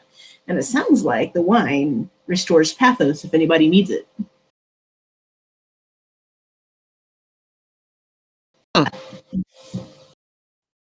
Awesome. I spoke to Lady Paranel, who has items for our travels, depending on where we want to go. And if we also spend some oboli, we can get extra items that we don't need to return. They would be ours to keep. But yeah, so whenever we make our decision, we need to go up there to at least get one item for wherever we're going. Does she charge for the boxes? Say that again? Does she charge for the boxes? In the box, I think is the one item that we can take. But then if you want to give her 10 oboli, there's an additional item. Question, does any of us have oboli? I'm broke. Myles, I can't seem to open my inventory, but I'm pretty sure I have 25 oboli. Yes, you do. Are you able to pop that opener for me or something? Because I'm clicking on it, it's not popping up anymore. Yeah, let me check. Wait, I do have oboli. I thought I was flat broke. I'm so sad. I have no money. Welcome to New Game. Hey, does Bronson have have no money? money too. I apparently have no money. Rob, you should be Rob, you should be able to click on all of her inventory and it'll show you everything you have. Yeah, sometimes it just happens that for some reason it won't let me do that. So maybe at some point I'm gonna have to log out and back in quick to fix it. Yeah. I'm removing it from your Good. I'm removing it from your journal right now, and then Okay. I'm going to reactivate it with you being able to see it. So it'll pop up, hopefully. Yeah, I just want to point out, I was lucky to get off the train with, one of my relics. So, I'm Did not that work, good at Rob? holding on to money. Did that work, Rob? No. It's weird because I can open and reopen my character sheet. Pretty much everything except Arconi and inventory. For some reason I can't pop up anymore. I know if I log out and back in it'll fix it. But Okay. as long as I know how much oboli I have right now, that's fine. Yeah. You currently have 25 oboli. So I talked with Earl. He's Fenwick. He's a cartographer. He can give us maps of whatever area we're headed to. It's 10 oboli per map and an additional 5 if we want, some secrets about where useful things might be located. Definitely worth talking to him then. And let's see. And then, like I had mentioned, I was over there chatting with Lady Eleanor. She's a part-time chanteur. Not entirely certain what that means. From context, I think it means like some kind of transport coordinator. Either way, she has contacts with Nicholas on the Ferryman Express, who apparently is a former Oracle, and she can give us the hookup and get them to drop us off at the right place, depending on where we want to go. And she seems to be very knowledgeable about the areas we'll be going to. So obviously, I would definitely want to have us chat with her to know a little bit of intel ahead of heading into a situation. She did pose an interesting question. She seemed to think that it would be really beneficial if we were somewhat specialized as a group, had some idea of what we were good at, and didn't seem to love the fact that we weren't, or didn't seem to be. Well, So, why did you assume we're not good at any one particular thing? but like I told her, the only thing I've seen us achieve together so far is knowing an entire room of strangers. So, you know. We strangely all seem to have pretty good intelligence. I'm not sure how that works, but well, she did mention that one of the tests involved intelligence and charisma. I'm assuming that that's tied into that whole test of sagacity that lady Matilda mentioned.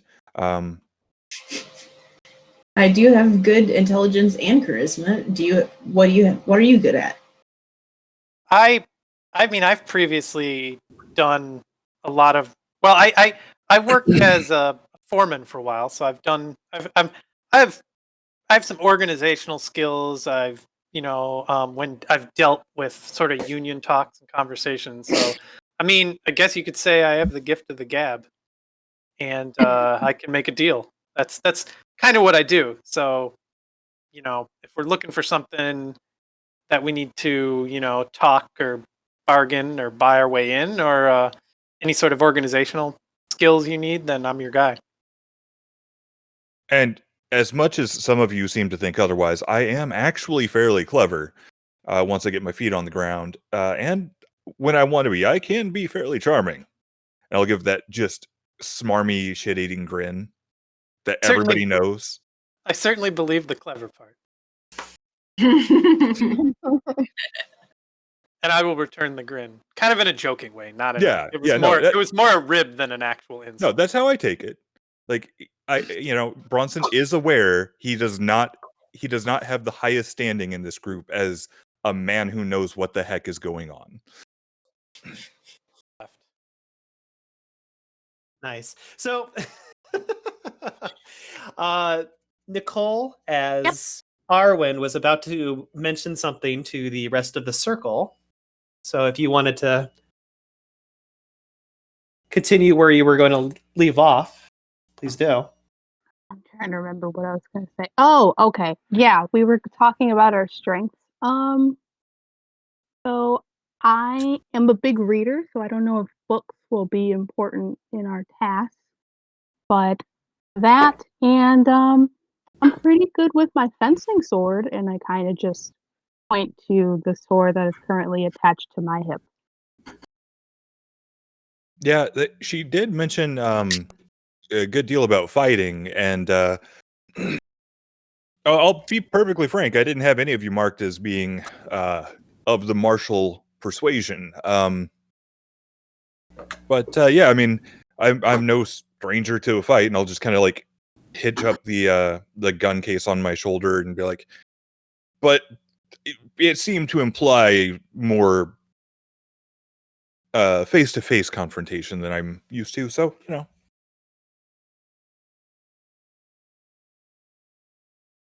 but it definitely does sound like the test of sagacity may be the direction we should lean.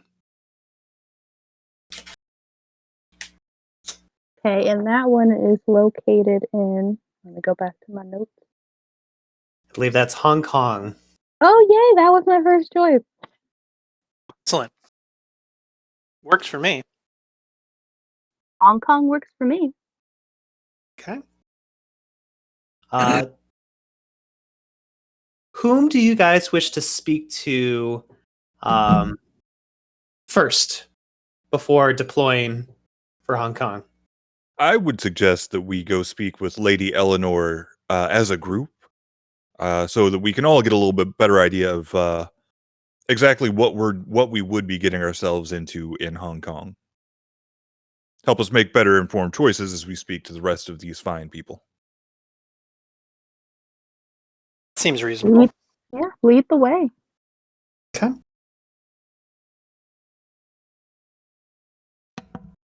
I will do just that. As So- everyone else goes over there before me. So Eleanor will look to the circle. It looks like she has just ignited a new cigarette in her mouth, and she just kind of like turns it to the side and raises an eyebrow very coyly at the crew and says, "You sound like you've made a decision on where you want to go." I would say that we seem to have reached a tentative decision. It sounds as though I underestimated my fellow circle members. Apparently, we are smarter than we have otherwise indicated. And so I was interested in hearing a little bit more about this test of sagacity. Specifically Hong Kong, what to expect there, any great bars you know of, Well, most likely the Midnight Express will be dropping you off at the Forsaken Shipyards immediately. So I can't say that I could recommend any bars there, but if you know Chinese or Mandarin, then you're already halfway there. Yeah, that's a negative on that one. Okay. Next. I raised my hand. Next, I would recommend becoming very aware of the politics of Hong Kong. It is owned in the Shadowlands. It is owned by the Jade Empire. The Jade Empire is in charge of the Eastern Front. So there is no problem with the Midnight Express traveling to Asia, but there might be some turmoil along the way. The Jade Empire doesn't look too fondly at us here in we're known as the Iron Empire, or some people call us the Onyx Empire, but they don't look too fondly on us. So most likely, if you're going to be going into Hong Kong, I recommend dressing the part. And if anyone has the ability to moliate, maybe you can moliate your features to look more Eastern.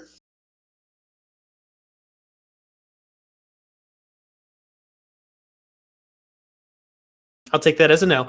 And lastly, I would recommend really, really just fine-tuning all of your smarts and senses together. From what we have seen so far through luck and fate itself, there is a lot of mystery and just cold emptiness in regards to the site, whether that is being done by the Jade Empire itself, or it is just the conditions that are being met right now. Finding the Nemoi who has hidden themselves out there is going to be quite the ordeal. We sensed that there is a grand puzzle that has locked away this Nemoi that you and your group will have to solve together. So it isn't a test of strength. It isn't a test of socializing your way through. It's a test of the mind. So you will need to put your minds together to solve this great mystery. And again, if you consult some of my colleagues here in the temple, I'm sure that they can assist you in any way that they can. I also recommend speaking to Matilda once more before you leave. She can channel herself at least once a day with Lady Fate herself, and she can give you information that can be vital on your journey. So, when you're ready, let me know.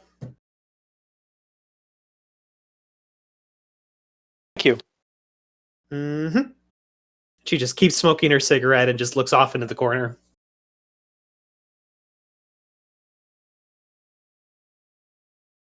Oh, I guess if we're decided on where to go, the next step may be to. Well, I mean, we don't. Map? Do we have?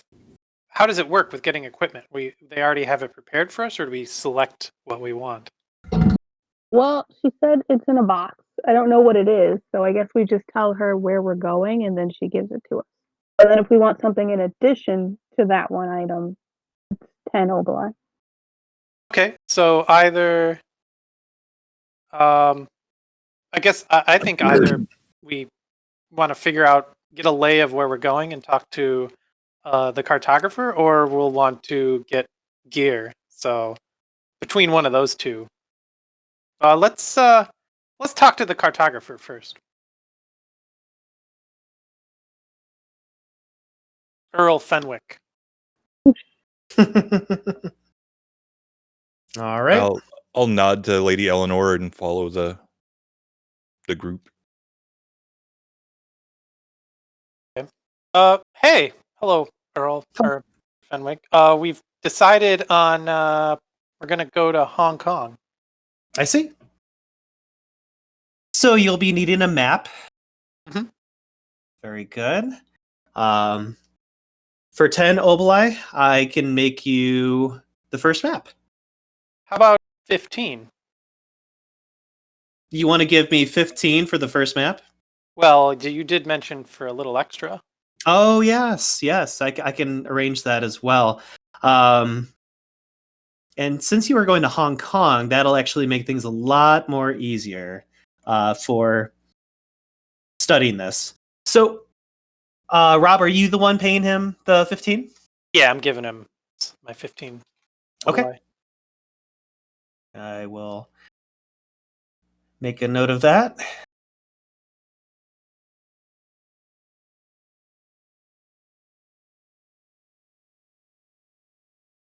Did you get your inventory to finally work? I got everything open, so Excellent. it worked Good, when I restarted. Good to know. All right. So Fenwick will take your obli, and place it away. You will see his eyes kind of roll back into his corpus, and he will kind of focus all of his attention with his hands. You'll see him pull out a large piece of paper and unfold it into almost the size of a large foldable poster in front of everybody. And he will pull out a pen made of some strange ichor of ink and start drawing and creating a map in front of you. At the same time, he will also continue making some additional colors. You'll see him pull out what appears to be a crayon, a relic crayon from his belongings, and he appears to be making something with that as well on the map, while his eyes are still kind of curled back. So as far as you can tell, it looks like he's creating a map in front of you guys completely blindly. So there's the first map. And then with the crayons, the red and blue crayons that he has, he will make some notes on that same map for you as well. And I will make that appear there. So he'll look to you and say, that should help you for locating the at least the start of it. I get a sense that there is a layer below this. Once you can figure out how to activate it and get yourself into the further depths of this structure, there is a second location underneath it. So for an additional 10 obli, I can make you a second map of that second level. We want a second map. I have 10 oboli left, and then the question is, does anyone else have any oboli to make sure we're not like it? I assume we can also spend on equipment. And so do we have enough oboli?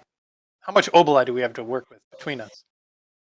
I do have 31, I think, oboli. Yes. I was going to go ahead and buy 1 bottle of the wine because it seemed like a useful thing to have for Pathos. So that would be 20 oboli. But that's still plenty. And the map was for what again? 10. No, I'm sorry. The purpose of the second map, I should say. The lower layer. The one in Hong Kong under this one. And the question is do we want that? And also for 10 oboli, we can get an extra item from Lady Perenelle. That's right. Let's see. Wait, how many oboli do you have? 10. Oh, you only have 10? Well, I just spent 15, yeah. Okay. Okay. So, let's see. If you get all the map, that would be a total of 25 that you've spent, and then I could go ahead and get the Lady Perenelle box for 10, I think. Yeah. Was it? So, yeah, I could get the box and a bottle of wine, and we'd still have 10 oboli left to get us to the ferryman, I think. Okay. So it sounds like are you guys going to go over to the shopkeep to the top left and get some items from her? First, I think we're going to buy. It sounds like we're going to buy the second map. Is everyone on board with that? Yes. Okay. Yeah. Did you want to add 5 oboli to that for him to make some markings with his crayons? That's 5 oboli for ferryman, right? 2 for a ferryman. Okay, then yeah, we got plenty. So I'll give you 5 oboli for the secrets of the second layer. And then he's like, "There's a third layer," and we're like, "God damn it!" I mean, literally, this entire conversation has had Bronson just sitting there, like mentally chortling to himself, like, "Yep, this is where they start nickel and diming us." He's like, right. "Did I mention it was a pagoda? 99 floors." Hope you got the money. Let me make those markings right now for everyone's oboli, so that we can at least deal with one of these things at a time. And so that'll be -5 from you, Jay, correct? Yep. To assist with the map? Okay, thank you. Mm-hmm.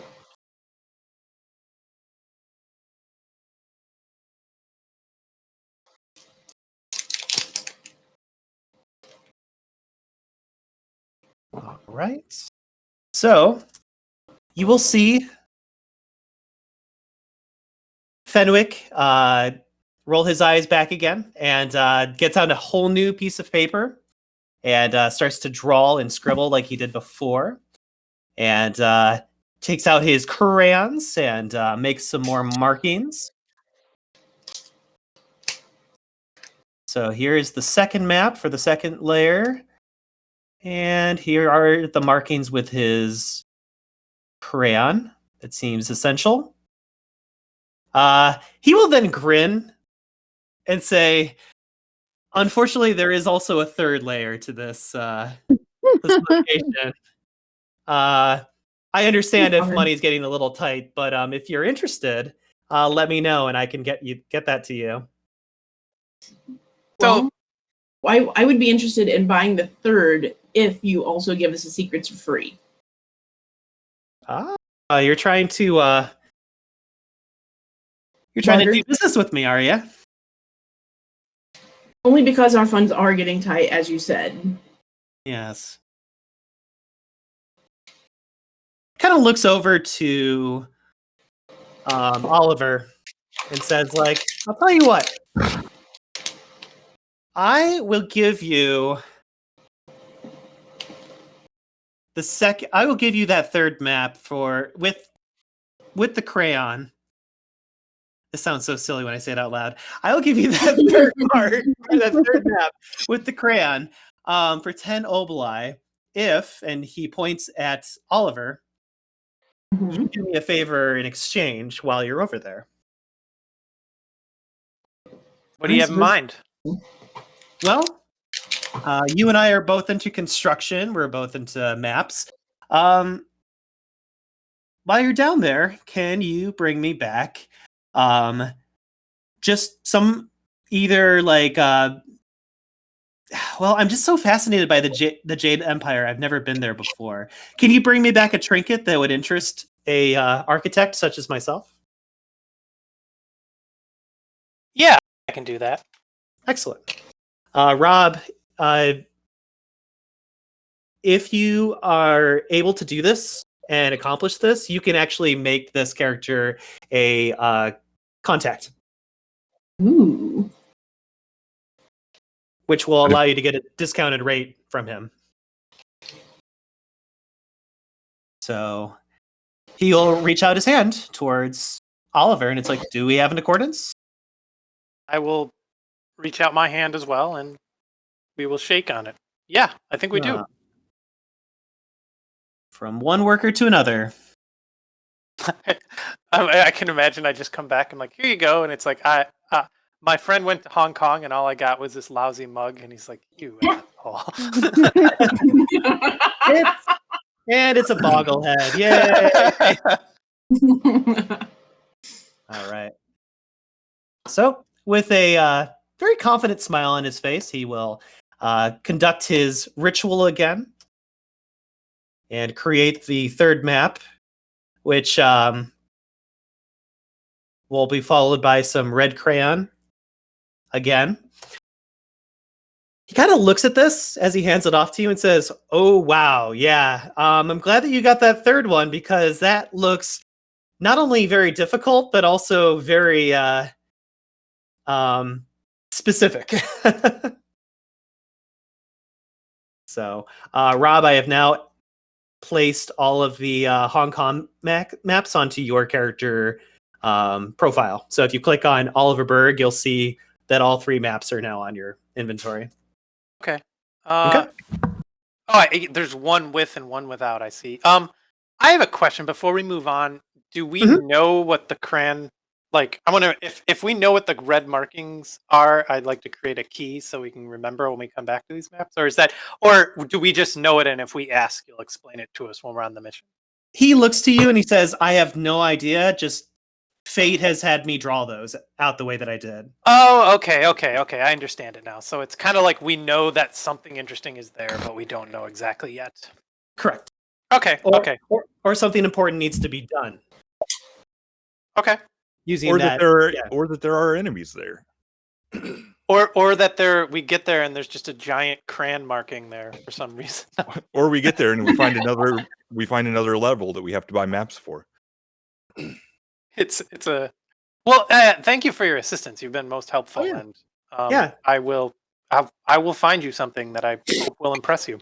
Yeah, and if it helps to give you a little bit of a understanding of where my interests lie, when I make my maps, I'm always running out of crayons. So if you can find some crayons that have crossed over into the Shadowlands, I'll gladly take those off your hands. I'll even pay you for them too if you bring me more than one.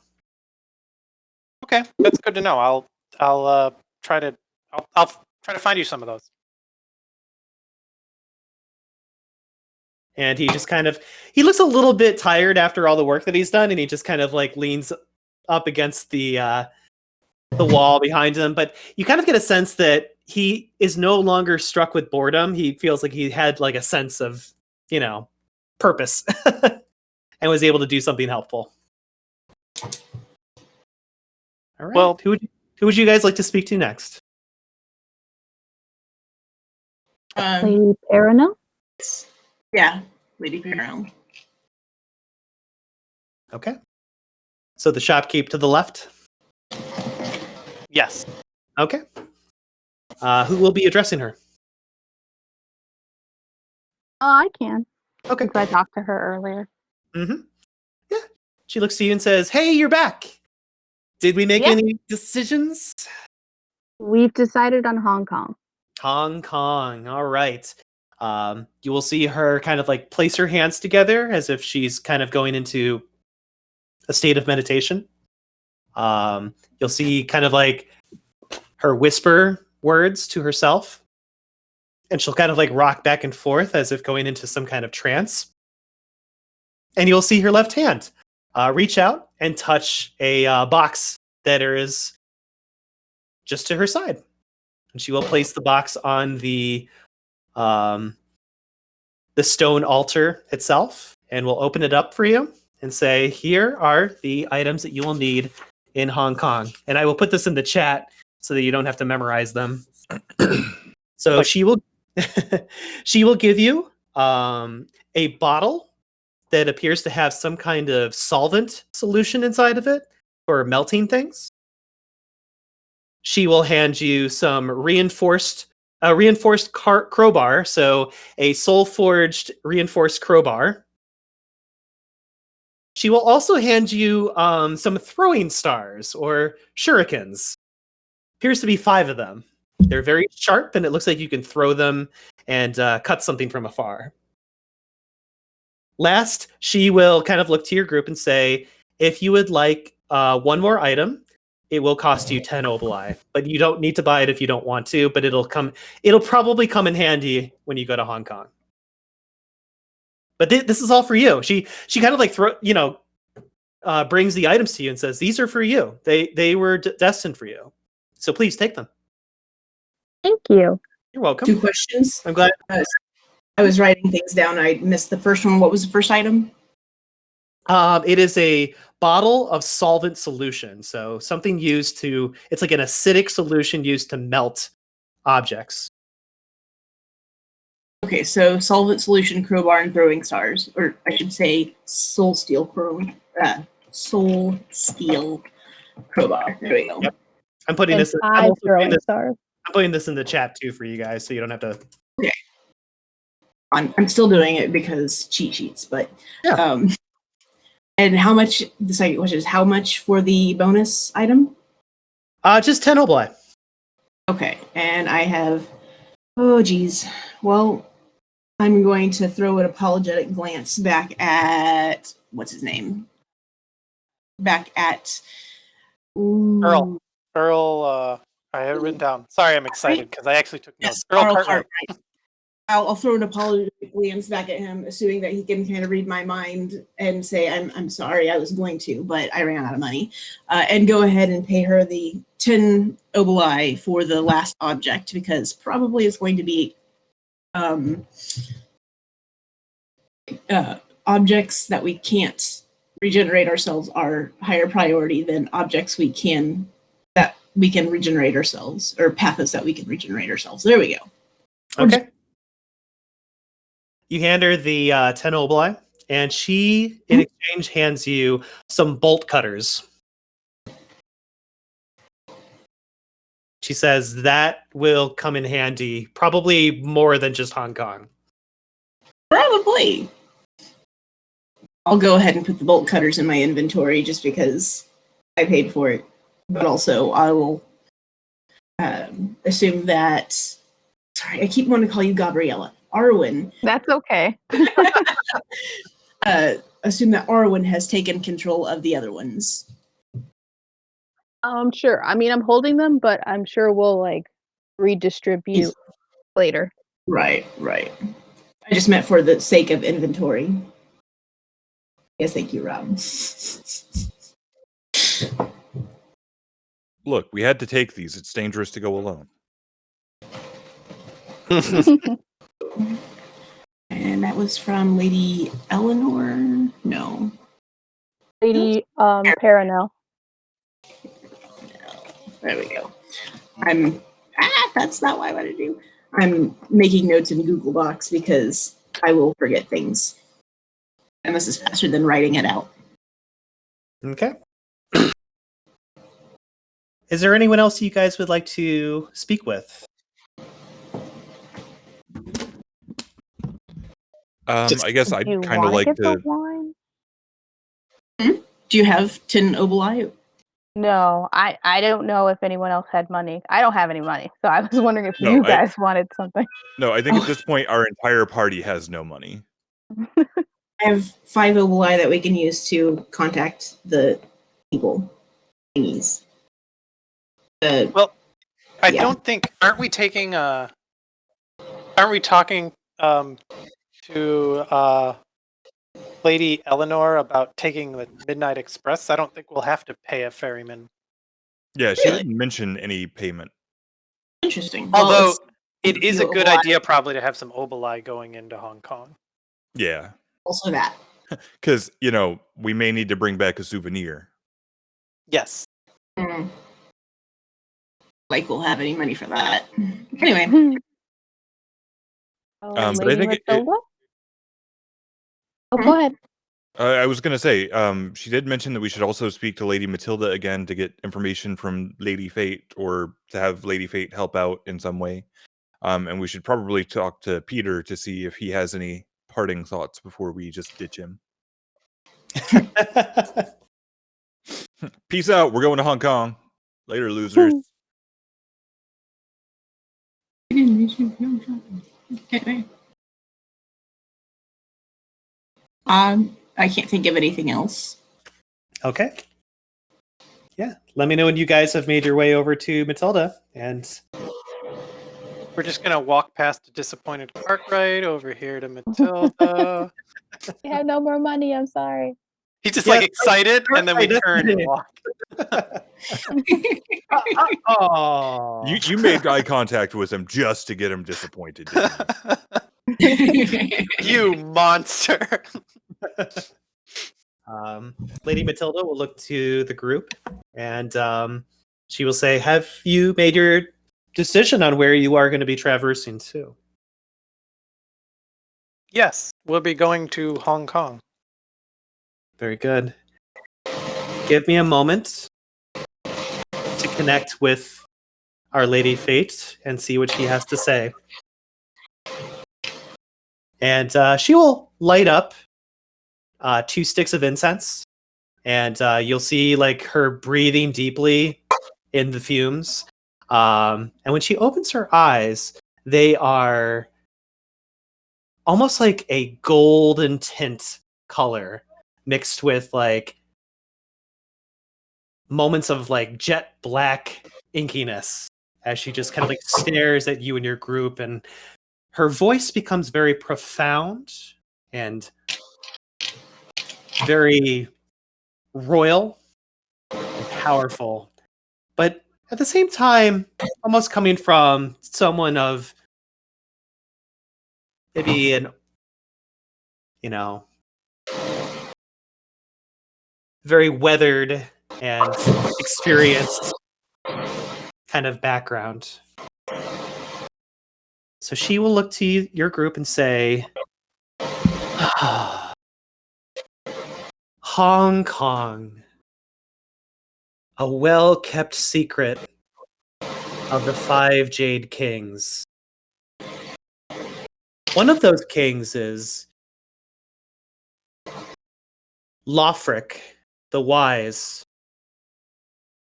He and the Jade Kings were lowered into the throat of Naraka to connect with Lothric.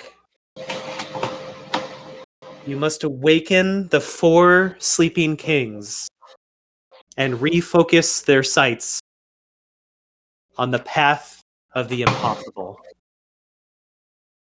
Mind you, these are kings, and they would prefer a throne over a sullied chair. On this journey,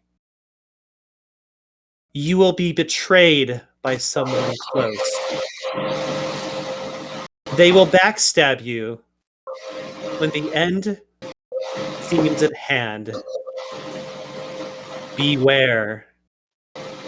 And she'll droop her head down, take a deep gasp of air, and then look at your circle and say,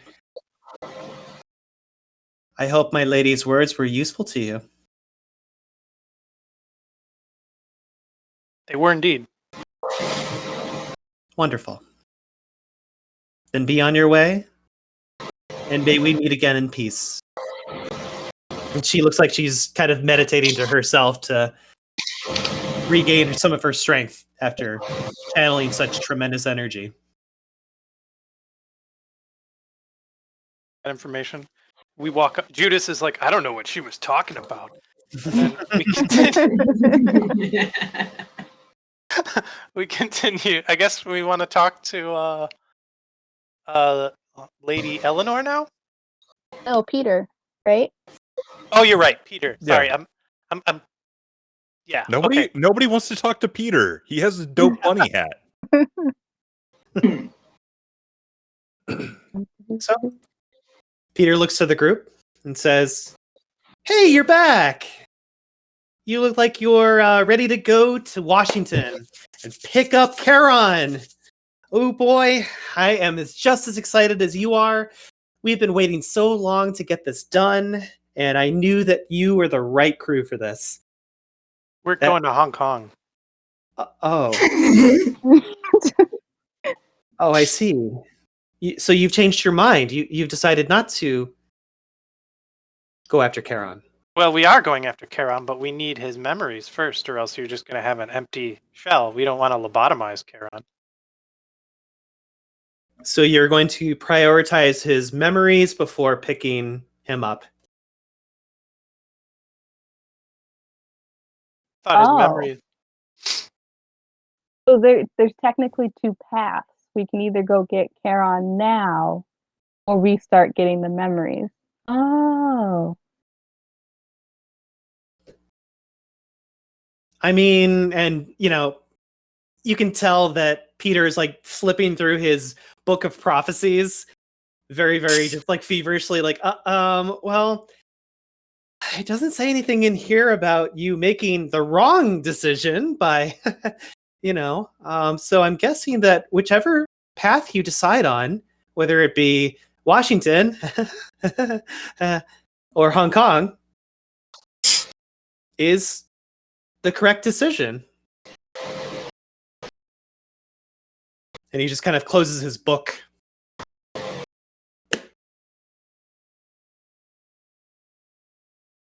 Well, if we get Charon, he'd have to die. We have to reap him, and then would we bring him here?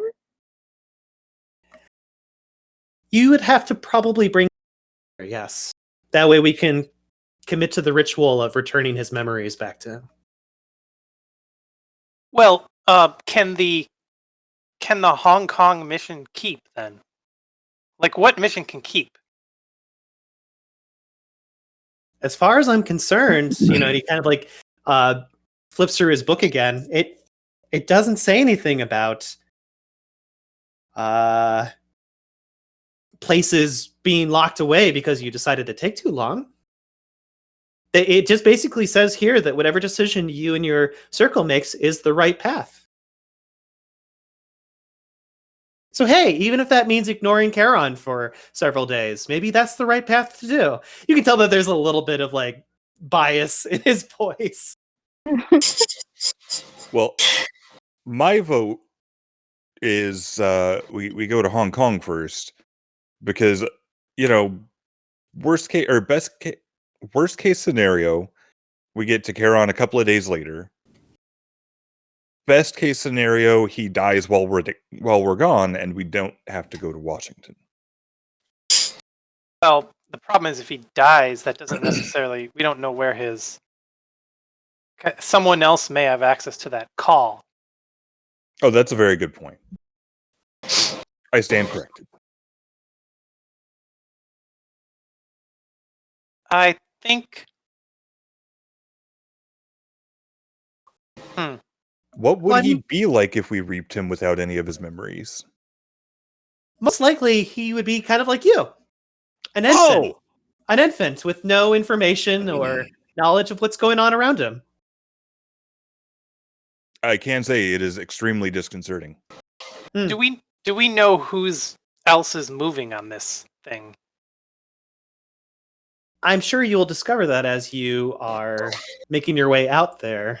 But I imagine that there are some factions that do not want Charon to be brought back to light. Now, the knowledge of Charon's location has been kept with Lady Fate and her alone, along with her acolytes here in the temple. So all of us here inside this very place are the only ones that know of Lady Fate. So, if the other parties don't want us to reap Charon in his current form, then I think it stands to reason that he's safe in that current form until we move against their interests. So he might be able to keep as a person because they want him to stay a person. So yes, especially if none of them are aware of, Charon being of the mortal realm at this current moment. And thankfully, none of us are going to betray each other, right? There are no traitors amongst us. Of course not. No, of course not. And the group kind of feels this strange looming kind of premonition that kicks in from what Lady Fate had said just minutes ago.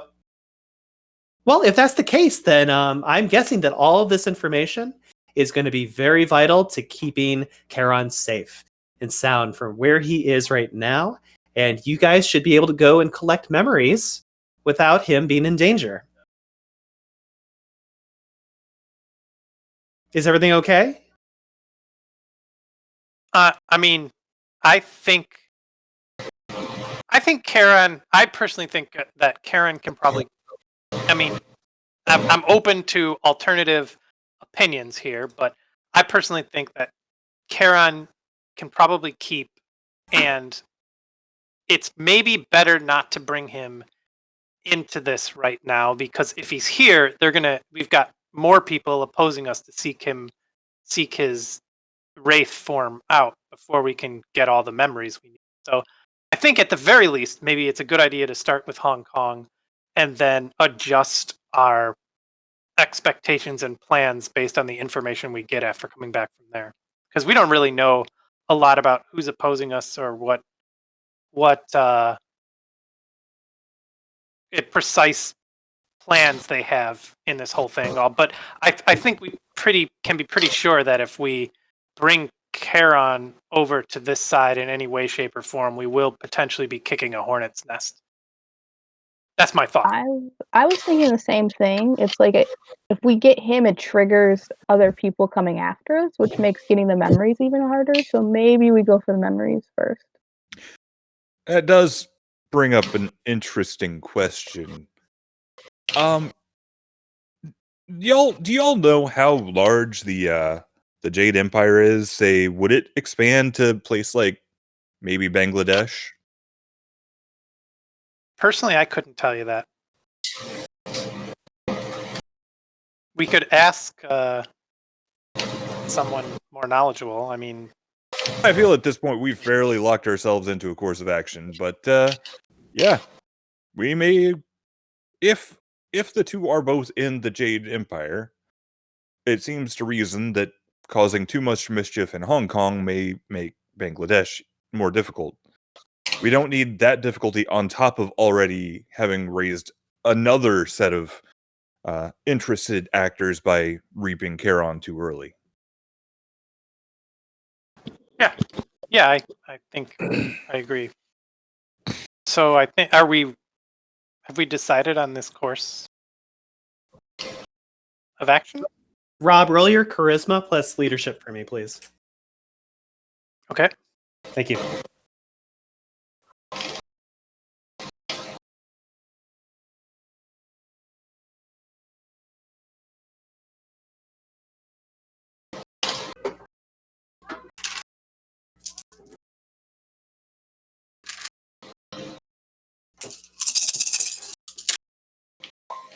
Oh shit! Wow. There's a 12 in there. How did that happen? I accidentally rolled d20s. Six successes. All right. And yet somehow you rolled better with lower dice. So 6 beats my 4. So Peter will look to you and say, in light of this knowledge and thought process, I will support your idea to go into Hong Kong, and I will patrol and make sure that Charon is kept secret during this time. Thank you, Peter. Thank you very much. Of course. I appreciate that.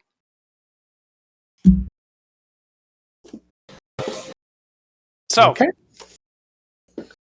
Are we ready? I'd like to take a moment to, before we go, I want to talk with, Whoa! did I hit it again? Sorry, I was trying to remove.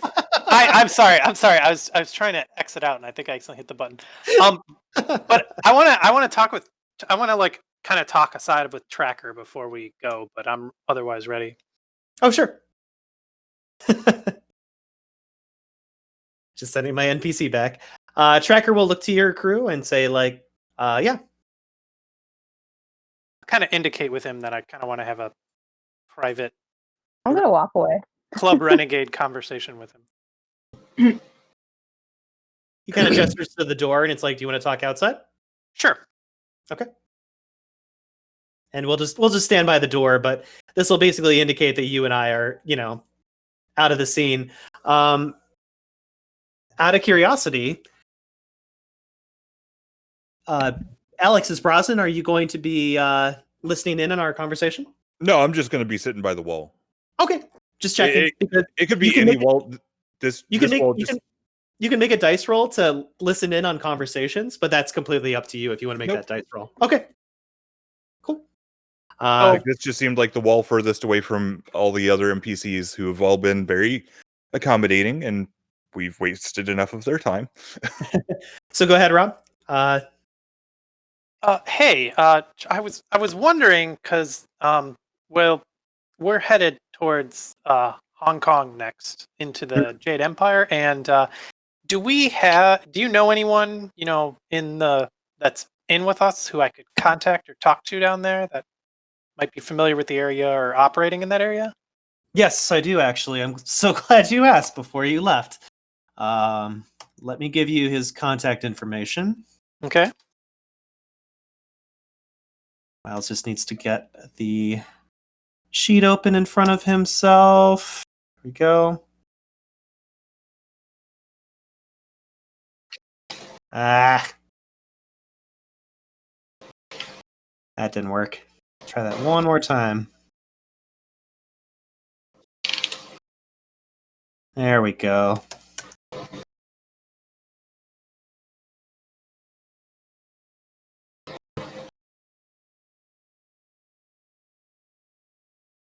And I'm going to put it in the chat for you.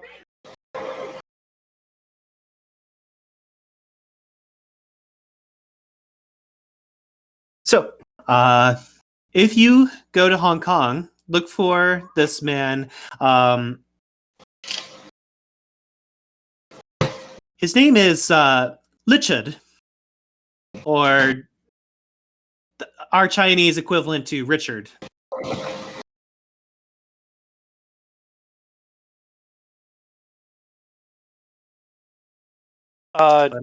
He is a fellow renegade and a chanteur and can assist you in Hong Kong.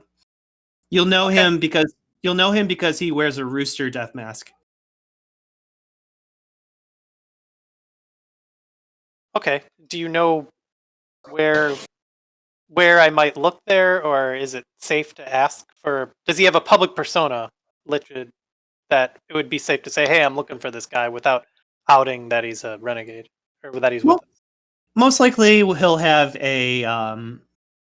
Last time I met with him, he's just kind of, walks around like he owns the joint. Very brash, very in your face, kind of a tough guy persona to him. He thinks he's the cock of the walk. That's probably why he wears the rooster mask all the time.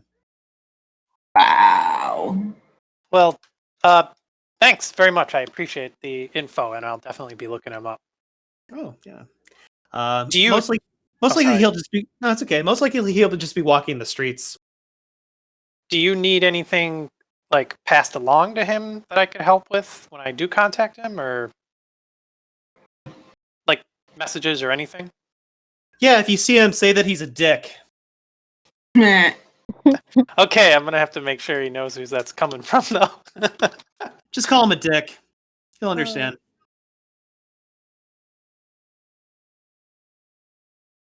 Can I? Okay, out of character, can I get a read on if that's like a genuine, like he's genuinely telling me that this is a sort of like a joke thing that he'll appreciate, or if saying that to Lichad would piss him off? Like, You get is he? Oh, yeah. sorry. Go ahead. It's okay. You get a sense, because your Streetwise is still up right now, you get a sense that it is a code word, but it's also meant to be like an inside joke. Because the Chinese equivalent to Richard is not our equivalent to an English word, Richard, especially if it's pronounced differently. So it probably took a little bit of explaining the joke to this other renegade to figure it out, and then it just ended up, with Tracker calling him a dick to make things simple. So that's the code word. That's kind of the code word between them, is that he just calls him a dick. Okay. Well, I appreciate the information, and I hope to see you again when we get back. Yeah. Oh, and by the way, I've got a little bit of something for you. Oh, really? Yeah. He opens up his jacket pocket and hands you a bottle of wine. Oh, thank you. Yeah. Thank you very much. Oh, yeah. It seemed like you and your crew were interested in it, so I figured I'd pass it along to you on your journey. You might need it. Okay. Yeah, I appreciate it very much. You've been such a great help. Absolutely. Well, good luck to you. Same to you. And then I'll head back with the group. Okay. And just out of game for everybody, that conversation took place between those two characters. So unfortunately, nobody else was able to hear that information. So going back to the group, is there anyone that you guys needed to speak to before leaving for Hong Kong? I just have a question for the group. Yeah. Who knows Mandarin? Not me. Is it just me? I think so. Unless, I don't know. Bronson's a bit of a wild card. You know Mandarin, Bronson? I mean, no. I've got a couple of phrases in Vietnamese. Most of them are not the sort to ingratiate yourself to present company. A couple of phrases in Cambodian. But yeah, no, not Mandarin, I'm afraid. Okay. Are you pretty fluent in Mandarin, Arwen? Oh, yes, I am. Mhm. Looks like you might be playing translator for a lot of this then. The other thing that's fun. to bear in mind is we might see if there's a way we could take a little shopping expedition before we leave someplace to see if we can pick up some more some less Western clothing. Well, that also begs the question: do we have someone who, as they mentioned, could use moliate to describe us? To disguise us? Describe us. I have no moliate. Does anybody here have moliate? Because otherwise we might have to ask Peter. No, I don't have it.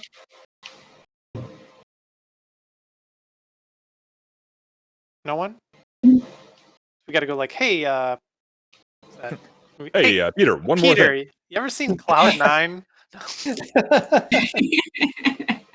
And unfortunately, I don't think anyone in the group has soul forging. Nope. Got Argos and LifeWeb. I mean, Arwen is half Taiwanese, so I think I just need to change my clothing a bit, and I should be all right.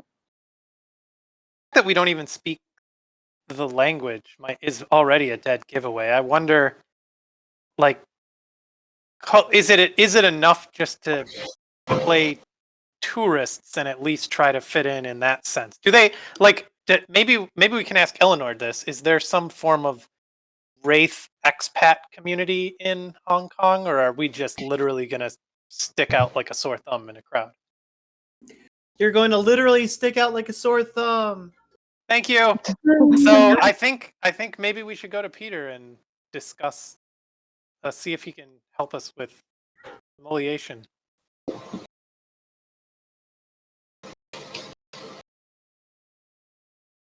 Okay. Say you. Okay, let's head over. Peter will look to you and say, I'm guessing that there's more that you needed? Yes, I was wondering if you'd be willing to help us. We need someone's skills as with Moliate to disguise us, so we can fit in better with the Jade Empire and not stick out while we're there. Okay. Would this be for all four of you, or is this just for a select few of you? Who needs this done to them?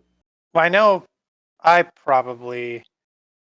Well, okay, out of character, this begs the question, if we always wear death masks, would we need it? That's a good point, too.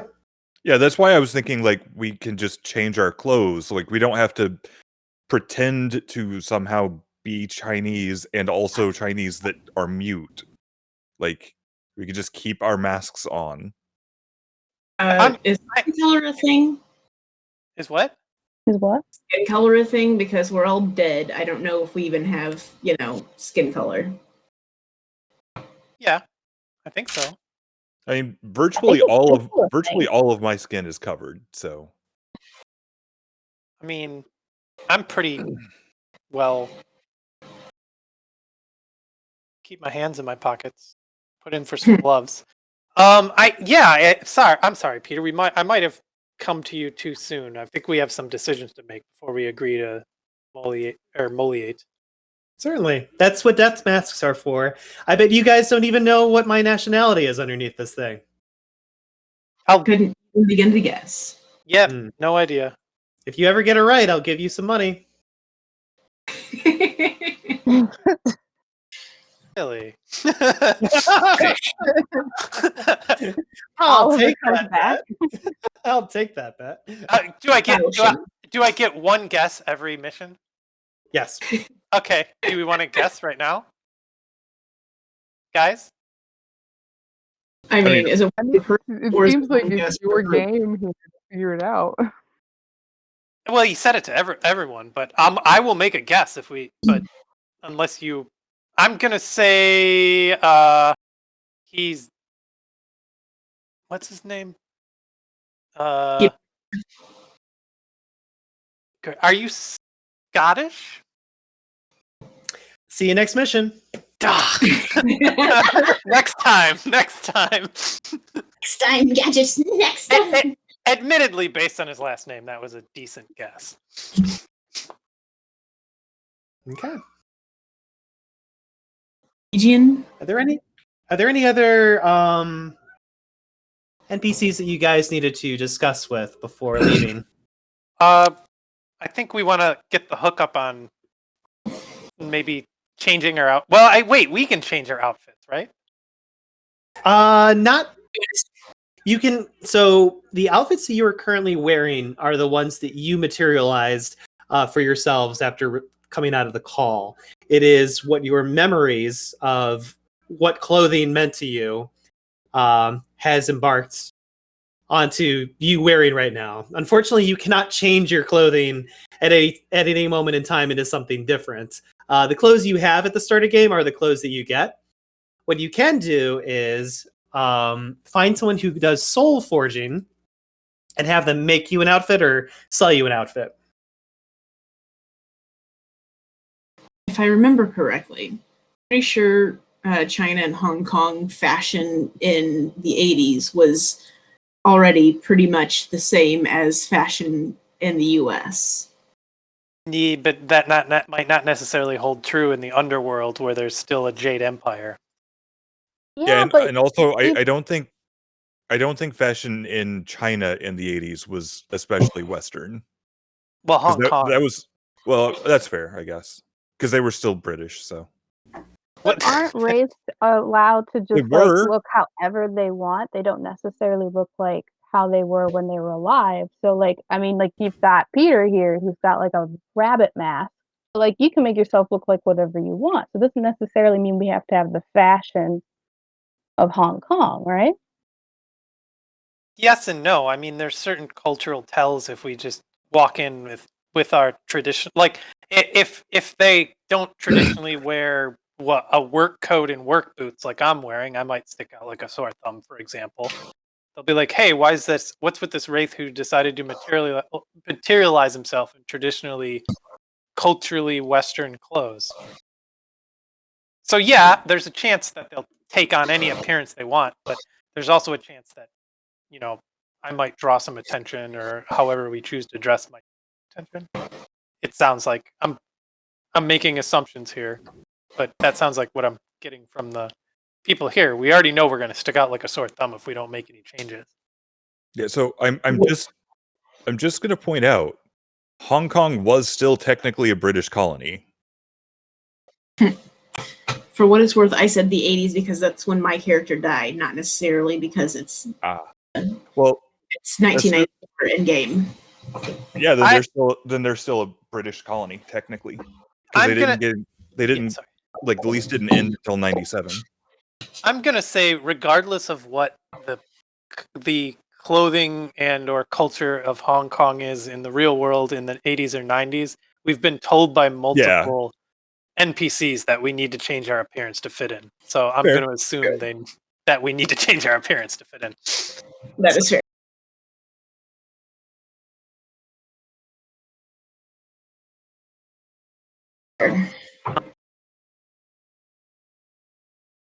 Josie, you were saying a soul forger, or I thought you were saying something and then our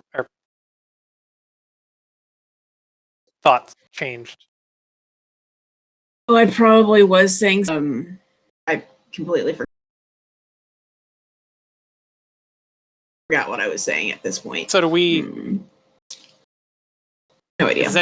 Do we know any soul forgers who can help us out in this? And then the question is, is this something that'll probably cost us to get these out? For some really nice outfits. Because that bottle of wine is not common in the Jade Empire. The Jade Empire and the Stygian Empire are two completely separate entities. So it'll be brand new to see something like that. I will say I think I might have the means, and I'll kind of show the bottle to work out some outfits when we get there.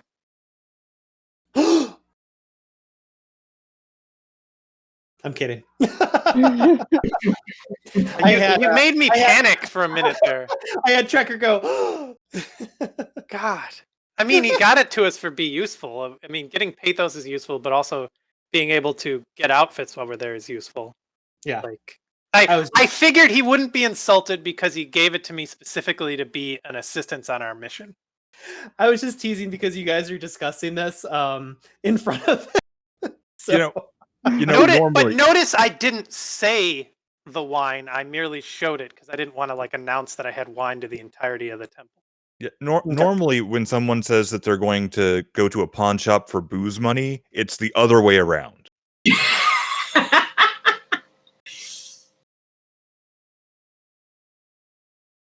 So I should clarify before I do things that in the future that I'm trying to be not completely hey, and hold it up like I'm Link so that everyone can hey, how can I help you?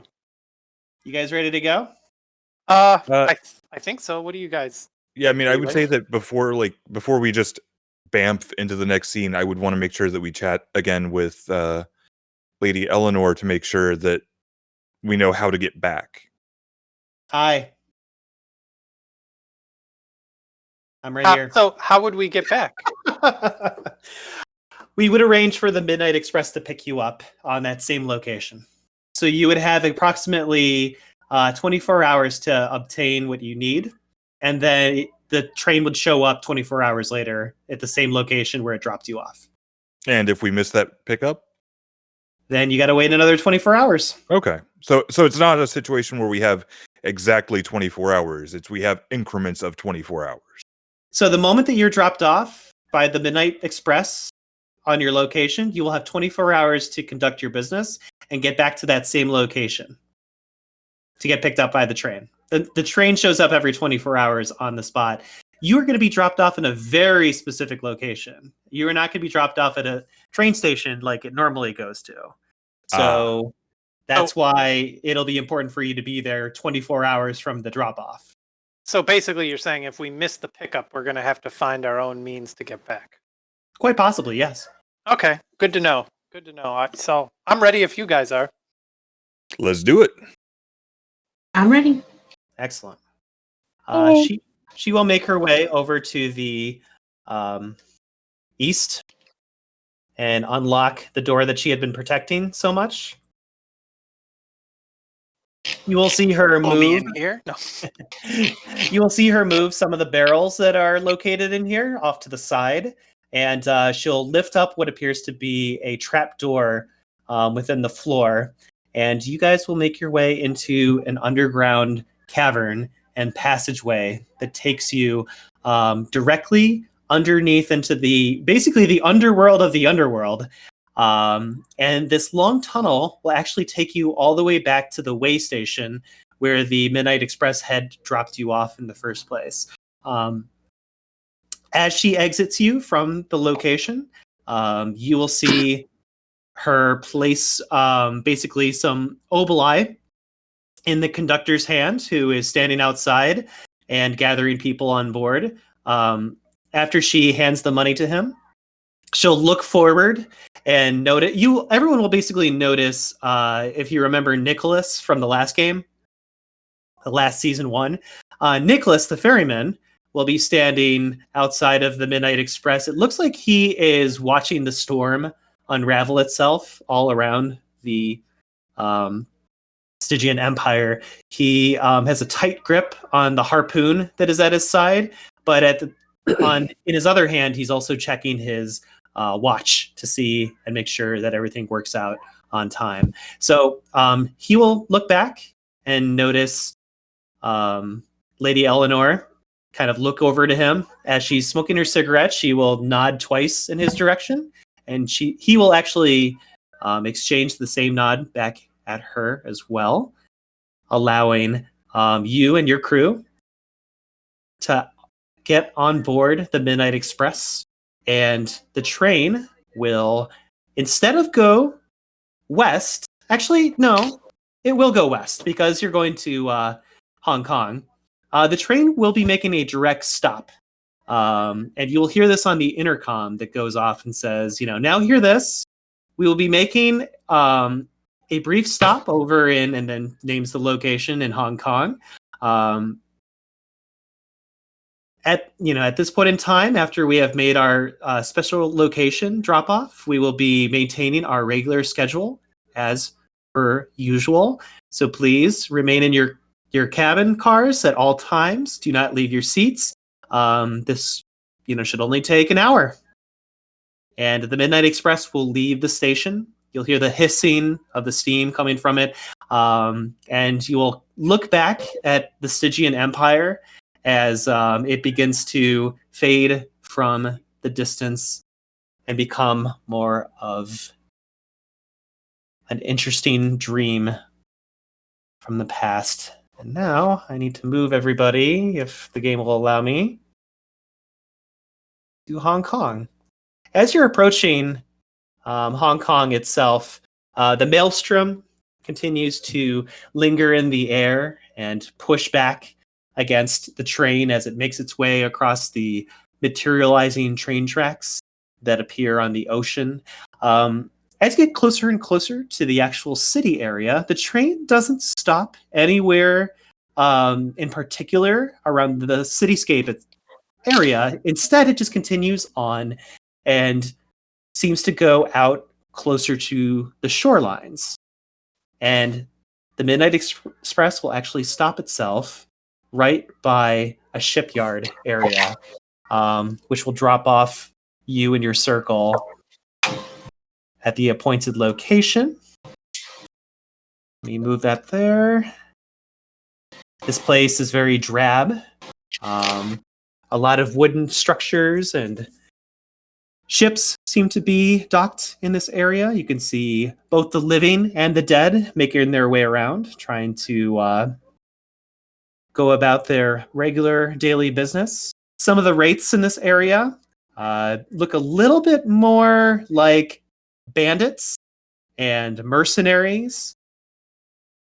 So they will not notice your circle immediately as you guys kind of stealth your way past the train station where you were dropped off, and you will make your way over to the shipyard area of interest.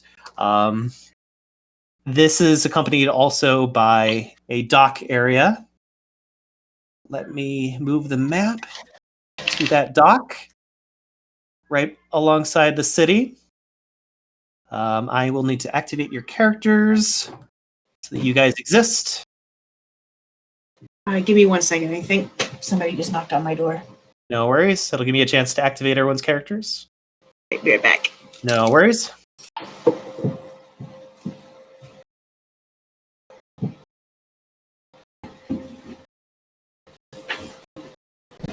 And let's get Rob on there too. So as you guys are making your way down this street of the Jade Empire, you will immediately notice that there are other wraiths patrolling the area, walking along the rooftops. None of them are wearing the armor or insignias or symbols of Stygia at all. They are instead wearing completely different colors, more appropriate to the Hong Kong area. You can definitely tell that the ones that are not wearing death masks are of Asian descent and have many, many pieces of equipment and tools at the ready for dealing with stragglers or people wandering around who don't belong. So they haven't taken notice of you or your circle just quite yet, but they are patrolling the harbor, looking for any opportunities that may arise. Now that the circle has been dropped off by the Midnight Express, by this harbor area, what would you guys like to do? You are currently in stealth. They do not notice you. Does there look like any sort of marketplace or somewhere we could go to get some clothes? Yes. There happens to be a market right here, just a little bit to the east. There is an archer standing on the rooftop of that market. So I would need someone to do a group stealth roll for the group to see if you guys can scamper your way into the market without being noticed by the archer. So who wants to roll their dexterity plus stealth? And you can get bonus die from the other players to make it a group action. I will hope anybody wants to roll. Same, I have plenty of dexterity, but 1 stealth. Same. I have not very much dexterity and 1 stealth. I have 3 dexterity and 2 stealth, so a total of 5. Mine would be 4, so. Mine would be 5, but I have 4 dexterity, so I could explode 10s, I guess. So I you think you should should be. And we will all assist. Terrible idea. Okay. So Alex, when you're ready, please roll your dexterity plus stealth plus 3 bonus die from your circle. Alex, go ahead. Sorry, go ahead. I was just going to say, I don't suppose my shadow wants to help out. You know what? Yeah. This sounds like you're getting into it, man. This is what I'm all about. You need to just go get into things, do things. This is one of those things. I'll give you 5 dice. How's about 2? You're in it. Either you're in or you're out. I mean, are you devoted to this or not? 5 Well, how dice. about 2? 4. 3. You drive a hard bargain, and fine. You can do 3 this time, but I expect to Alright. see some more gumption out of you in the future. I mean, we're this is exciting. Okay, you want to go all Believe the way me. in on this. Believe me, if I am absolutely certain that we will get into the hot of it eventually. God, All right. can't wait. I like how I'm the exact opposite of your previous shadow almost. I know, right? It's great. So it's dexterity, stealth, +3/+3. Yes. While Alex is rolling, did I miss exactly what time we were dropped off? You were dropped off at 12 o'clock midnight. Oh, okay. Good call. We probably want to know that. So assuming the difficulty is 6, that's It is. 1, 2, 3, 4, 5, 6. Did you roll any ones? Nope. Okay. Your shadow does not gain any angst. And that is enough successes to get all the players into the market area. What are we looking for in particular while we get into this? You guys are not noticed by any of the locals. We're looking for someone dealing in clothing who Okay. might be interested in selling or trading. I would Okay. say either somebody dealing in clothing or somebody who looks like they might be willing to spare coin in exchange for the liquor or for the wine that we could then trade for coin or for clothing. Yeah. Okay, that's another one. Is there actually that might be a better idea? Are there any alcohol sellers in the area? Because we'd probably get more from them since that's what Yeah. they deal in. Yeah, exactly. Like if you're selling an exotic wine, you want to give it to an exotic wine merchant, not a tailor. Yeah, you're right. Okay, so I am going to use. Can I use my streetwise to kind of see if I can track down what looks to be someone selling exotic or who would be interested in moving something like that? You certainly may. What is that? Perception and streetwise? It is.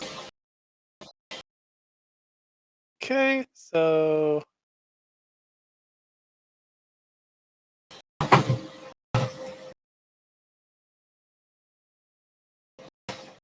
3 successes overall.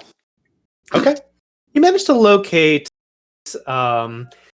It appears to be a man who is not only selling alcohol, quote unquote alcohol. There's no official booze in the Shadowlands, but is also selling what appears to be like tinctures and potions and various kinds of liquid form items. And he looks directly over at you and starts speaking Mandarin to Oliver. I will turn to Arwen and kind of say, would you care to introduce us? What was he saying to Oliver first? He was saying, oh, please, come close. Don't be shy. Get out the door! No. I'll kill you if you come closer. Call the police! No.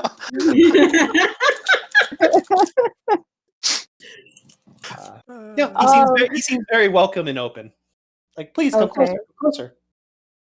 I will say back in Mandarin, thank you.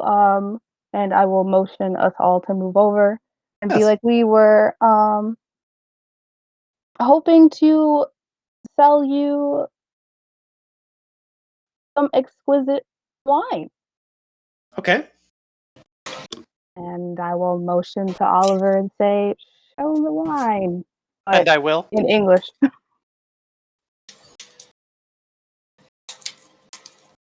Kind of examines it for a little bit. And he says to Arwen, I'm not familiar with this vintage. Where did you get this from? It's from the... Ooh, can I say it's from the Stygia? I mean, the... What's it called? What are we? The Iron Empire? Or the Iron... Iron or onyx, I believe. Maybe like, what did he say? Onyx Empire? Oh, well, okay, I'll turn to Oliver and say he's wondering where it's from. But tell him it's a rare wine from the Iron Empire that we've managed to get our hands on. And so it'd be very difficult to acquire here. So obviously it's very rare.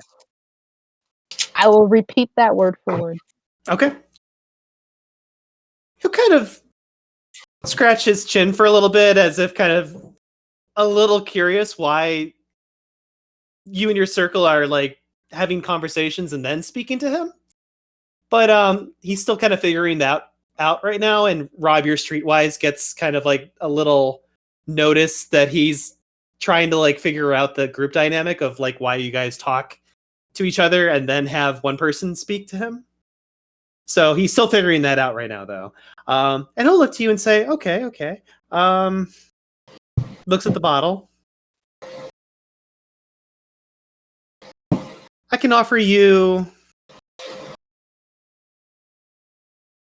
12 oblai. Okay. Myles, to your point of me figuring that with my streetwise, I want to act like I'm someone who has very poor social skills and anxiety about talking to people, which is why... Rob, you don't need to. Rob, you don't need to act that out. You're doing fine. I mean, in character, not out of character.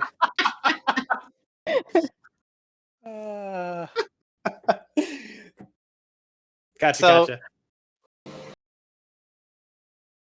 Can I use mind speak to talk to Oliver in his head? Yes, you can. I'm so glad you brought that up. Let me pull that up from my book.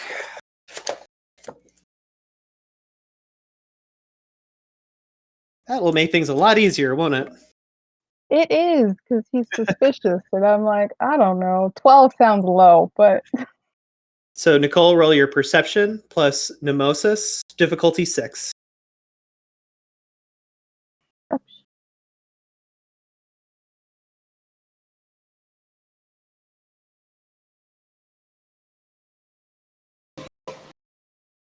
Three successes.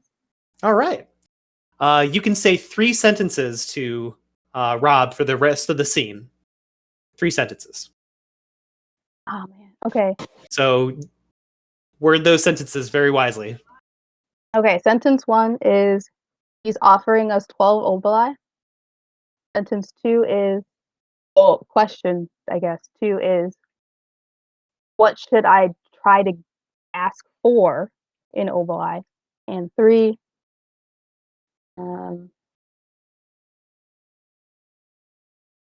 I know what I want to do. Do you want me to ask anything else here?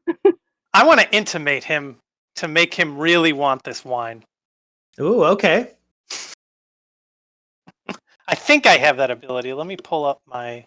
I believe you do. Let me pull that up on my book. Yeah, the gleaming. Okay. So Yep. I'm going to use the gleaming. Yep. Manipulation plus intimation. Okay. Hold on, let me pull up my sheets. I know what to roll.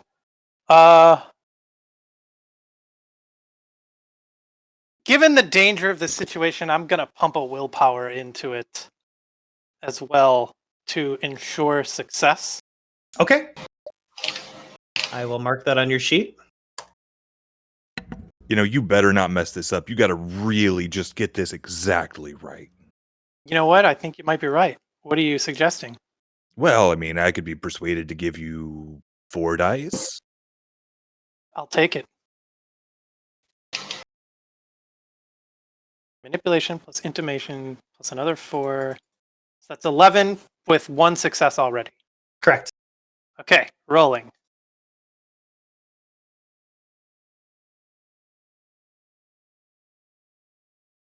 That's going to be 6 successes overall.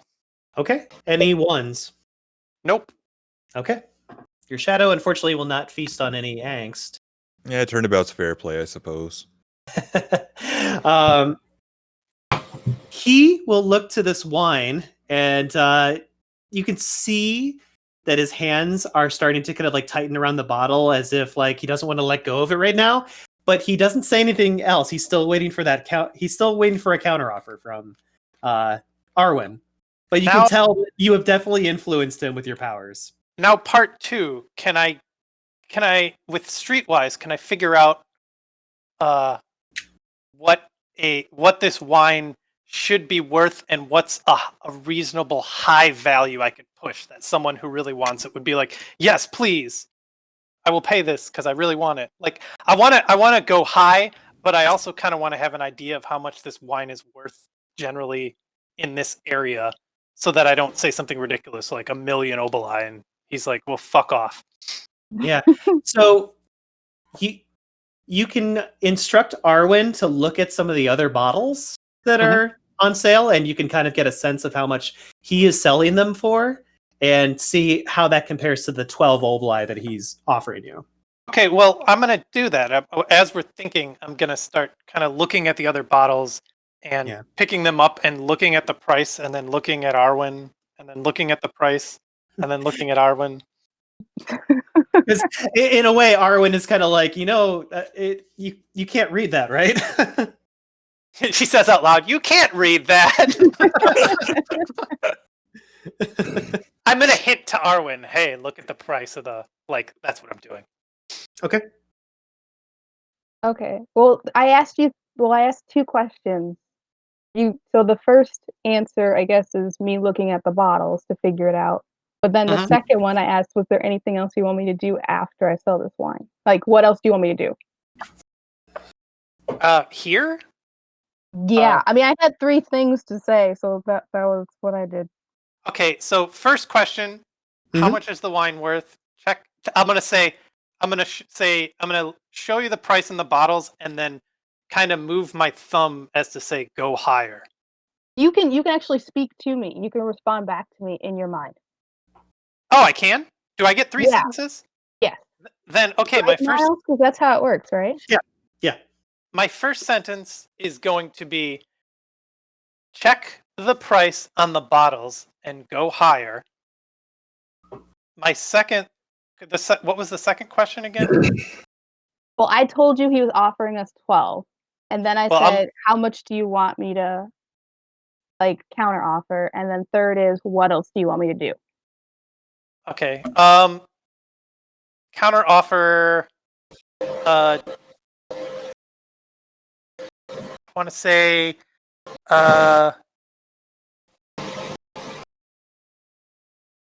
It is. Do you think twice the amount listed for sale, and then bargaining it down? Do I get an idea as a streetwise person that that's a bad approach to take? You get a sense that going double and then working your way down would probably work out better towards your benefit, as opposed to being astronomically too high and having to say, "Go, I'm not buying your wine, leave." But Okay. you also keep in mind that your power of intimation is also activated, so he might actually go for double the amount, depending on how desperate he is. Well, that's what I mean. I would think double the amount. Go go between double and 150 the amount you get based on the bottles, but don't hard stop there, because if he tries to bargain you down, he's bluffing. And then nothing else. I don't think after this we're gonna want to just take our oboli and get clothes. Okay. So Okay.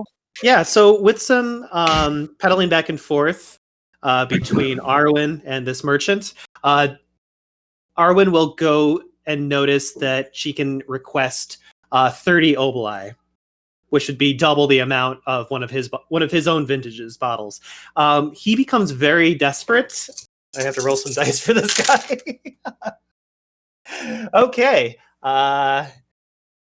His willpower seems to be slightly intact, but not enough to kind of like get over this Arcanos being used on him. So he will not try to bargain with you, and he just kind of like puts down the 30 oboli on the table and says, "It's yours. Please, I need to have this wine." I will say thank you and take the money. Okay. And he just looks absolutely happy. Seconds later, of course, he's just like, "Wait, what did I just do?" Hopefully we're long gone by then. Yeah, I quickly rush us out. Yeah. Okay. So you guys now have 30 oboli. And I'll say, good work. That went swimmingly. I don't suppose he happened to tell you where a nice clothes shop is.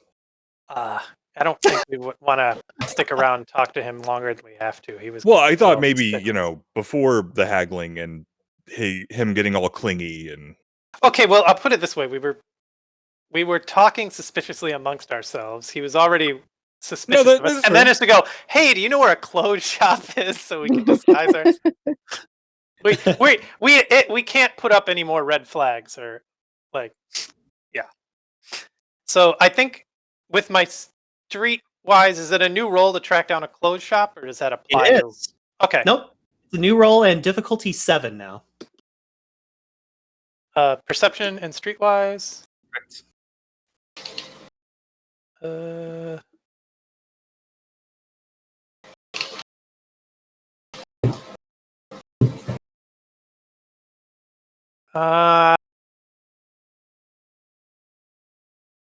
Hold on. Sorry, I'm thinking if I want to blow a willpower just to be sure.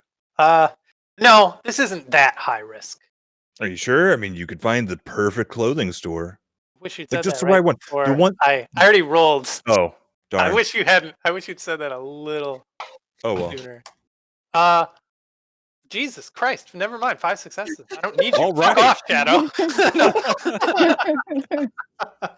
Ironically, just as soon as you leave the place where you got the market wine, there's a clothing store, and actually the merchant comes out and like greets you. It's almost like he knew that you guys just got some oboli from selling something, and just immediately walks in front of you, is very friendly, and says, "Oh, please come in, come in. I have to show you some clothing that I have, some new clothes."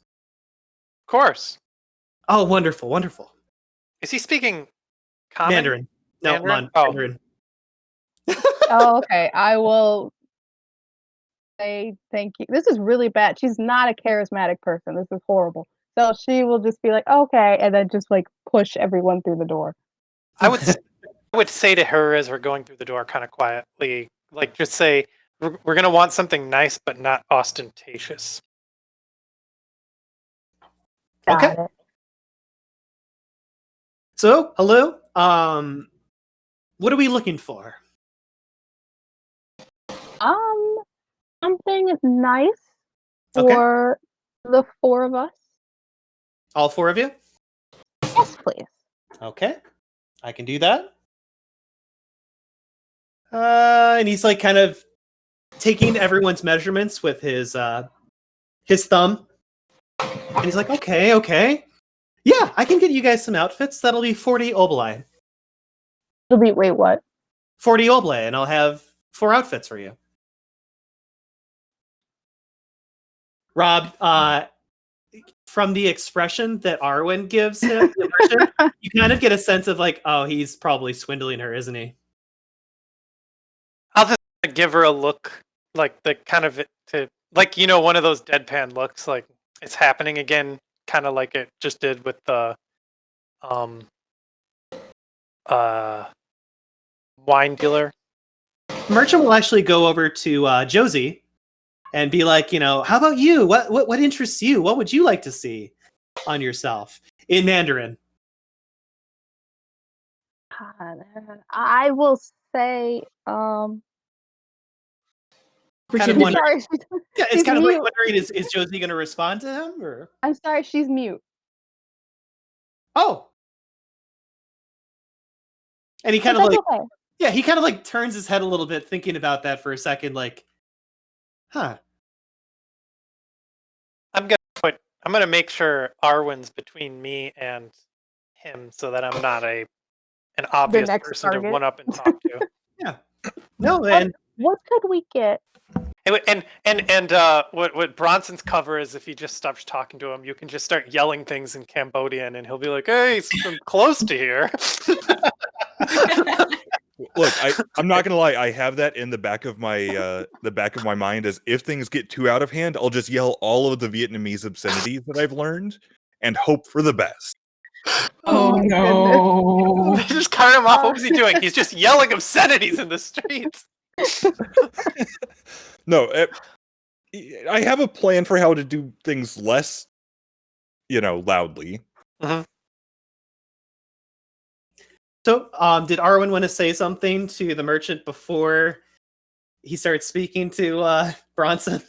Yes, I do. Okay. Would we be able to maybe get something a little less nice for maybe 30 oboli? Huh. Hmm. I might be able to find something for you. It'll just take a few more seconds. Can you meet me in the middle at 35? I am gonna tailor it for each of you, of course. 30 is really what I'm trying to stick with. We have a bit of a budget. I see. I'll see what I can do for you. Hopefully it fits. And he kind of shrugs as if to say, like, I'm sure I can find something that you can just wear and it won't be tailored. You don't have to tailor it then. He's for. Oh my god. I'm sorry. I can't metagame. I don't know what you're saying. Yeah, I'm gonna shut up. exactly. Hey, you don't have to tailor it. Yeah. And he's like, no, it's okay. It's okay. I think I've got some boxes back here with some something I could probably hand off at that price. Yeah, give me a moment, okay? And he goes back, and you hear him grumble to himself a little bit. I will turn to Oliver and say in English, yeah, I just spent all 30 oboli. Did you agreed to spend all 30 oboli already? He hasn't showed us anything yet. I mean, I said our budget was 30. Yeah, that's fine, but what is he bringing us for 30? He doesn't. If he brings us shit, we don't have to buy it for 30. That's true. He's out of character. Myles, I know he's clearly bullshitting us. Yes. He's clearly bullshitting us. You need to give this guy some, say, we need to kind of call him out slightly and say, look, 30 is a good price around here. You can give us something we like, or we can find a tailor who can suit our needs better. You need to go hard and say, I think, basically, force him to put up something nicer than that if he comes here with some crappy clothes. Because he knows he's trying to swindle us. So we put our foot down hard and show that we're willing to walk out of here. He might become more amenable. Don't be too mean. Don't insult the guy, but be like, I think we can do a lot better with 30 oboli than what you're offering here. I'm sorry. Arwen will nod and then under her breath go, I wish we went to Iceland.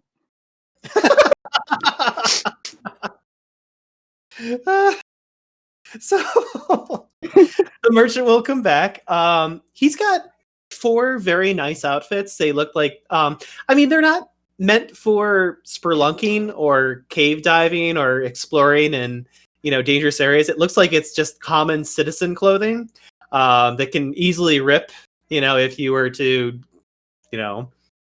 go dungeon crawling. But it does suit the needs of walking around like a citizen. So it doesn't look bad. And it looks like it would probably be a little bit big on some of you guys, but a little bit tight around the sides on a couple of you. So it hasn't been tailored, but it is clothing. So he hands those off and says, all right, that'll be 30 oboli, please.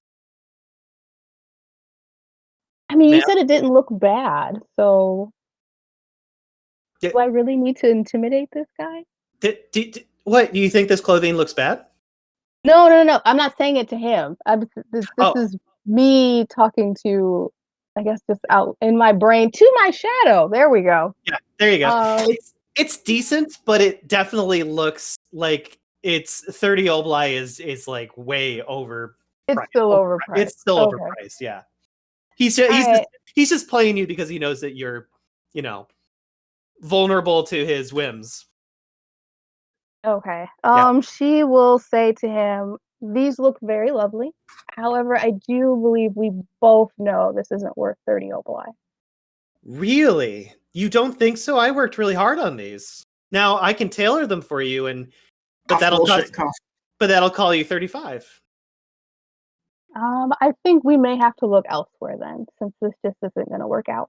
Oh, hey, hold on a minute. You don't need to look elsewhere. I've got the best clothes in the Bay Area. So let's discuss your finances. You said that your budget is 30. correct? Yes. So how about we drop that down to 20 and we'll pretend like this whole thing didn't happen. Can I tell that he's still trying to swindle me? Like, is this worth 20 or You is don't- it worth less than You don't 20? know. All you know is that he dropped it by 10 obli all of a sudden. He did. Oh man. Okay. Yeah. And of course, I- Oliver is like staring at this like, I don't know what they're saying, but hopefully this is working. I'm like literally putting myself on mute because I don't want to like I can't hear it, so I can't say anything. But Ah man. Should I just do mind speak again? You know what? Fine. I'm just gonna take it. I'm taking it. Okay. I think this is a better deal. And yes, I'll give you 20 oboli for the 4 outfits. He will hand you the 4 outfits. He'll gesture towards the changing room if you needed to change your clothes in the same construct. And yeah, he will take your 20 obli. was it worth 20 oboli? I guess I'm it not doesn't matter. I'm not going to answer that. I'm not going to answer that. No. I mean, because I saw the money get changed and I saw what we got. Yeah, you will see her give 20 obli. Yeah, you'll get a sense that it came closer. She could have definitely talked him down way more than that, but he brought it down from 30 to 20, which is We got 10. That's good. Yeah, I mean, it's not like you sold a Legionnaire arrow for 2 oboli or something like that. The important part is it was worth 20 to her. Yeah, I think we got a good deal. I think we got some oboli. We came out ahead on this. This was a good transaction.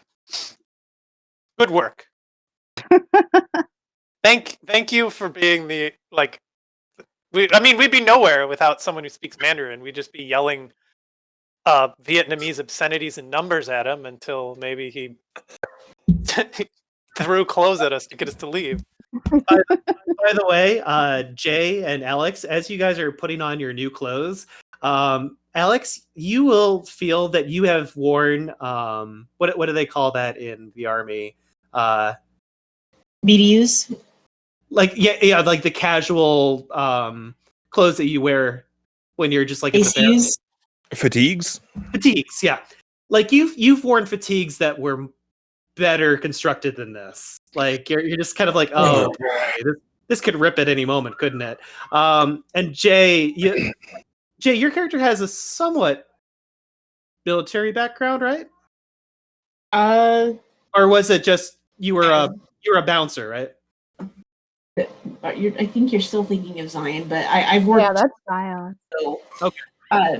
I've worked many things, so it's entirely possible I've worked, a bouncer shift for a couple months. Okay. So I'll say I have a this. military background. I'll say this. The outfits and clothing that you've worn to do the animal ken that you've done with various animals at your zoo, you have worn much better clothing than what you're currently wearing right now. This feels like it could rip at any moment if you're not careful. I will give the guy that gave it to us a look of disgust. Mm-hmm. He's just smiling. Yeah, he's just smiling. I so want to. Give me a second. I'm also putting myself on mute because I have to go to the bathroom and be right back. No worries. I so want to just mime to him that like a sewing needle, like give me some thread to go with this. I'm gonna need it, but I'm not going to. Okay. Because I do have manners. Oh. I'm not. I'm just gonna act like I'm appreciative of getting the clothes. Okay. All right.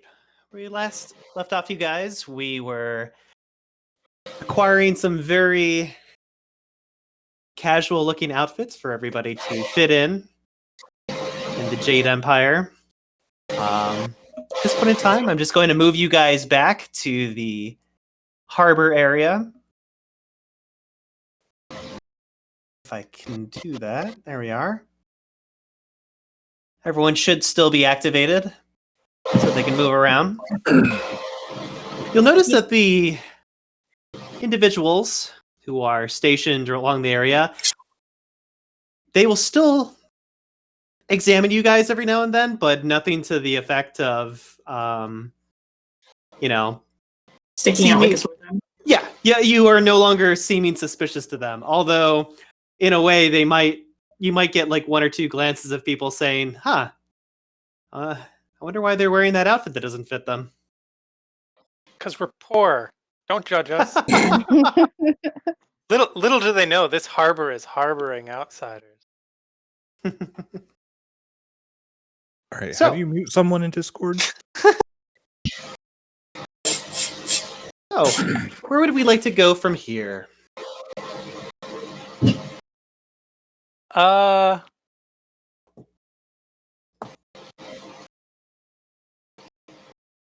Just a reminder, you guys do have the possession of a fetter belonging to the individual who you are seeking out in this area. So if you want to use that fetter to try to locate them, you may do that. That sounds like a great idea. Okay. I don't know how to So use it though. So I have Sense Strand, which I think lets me monitor or can trace a link between a wraith and their fetters. Yes, this would be very appropriate for locating the individual of interest that this fetter belongs to. I didn't know if we wanted to do that, or if we wanted to, if the map looks like it corresponded to this area at all, or... Unfortunately, none of your maps seem to correspond to this area. Okay. So do we want to do that, guys? What? Sure. I say yes. Okay. Unfortunately, I don't have the full text of that handy, so all I have is the summary. It's all right. So Alex, Bronson will take out the sacrum, or the bone of Lothric, King Lothric, and you will hold it within your hands. It's very unusual, by the way, for a wraith to be able to hold a fetter within their hands. Usually it's something that dwells in the Skinlands. But ever since the final maelstrom occurred, there has been an upset of where fetters belong. So as you hold this fetter in your hands, you begin to use your life web. Would you like to describe to some of the other players what it looks like when you use your life web? I have literally no idea. Okay. I'll just narrate it for you out loud then. So what you guys will notice is Bronson will hold the bone that belongs to this character of interest within his hands. Unfortunately, he is wearing a death mask, so you don't get to see the peculiar behavior that would occur on his face, but you can tell that there is some kind of energy or essence that is being transferred between himself and this object. Alex, if you could please roll your perception plus life web, difficulty 8.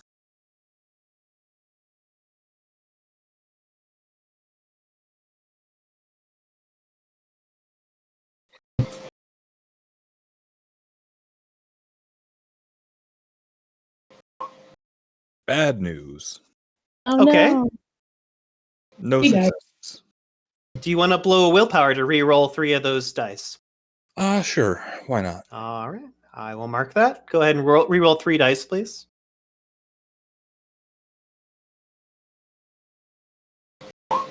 One success. 1 success. 1 is good enough. Marking your willpower. So, as you are studying the fetter within your hands, you will definitely notice, if you're looking at the map right now, up to the northeast, there is definitely a ping or a summoning that seems to be occurring off in this corner over here. Is Okay. that the direction that you would like to take your circle? Yeah, I guess I'll. Sorry, go ahead. I was just gonna say, I guess I'll very quietly say to them. So I think it's over that way.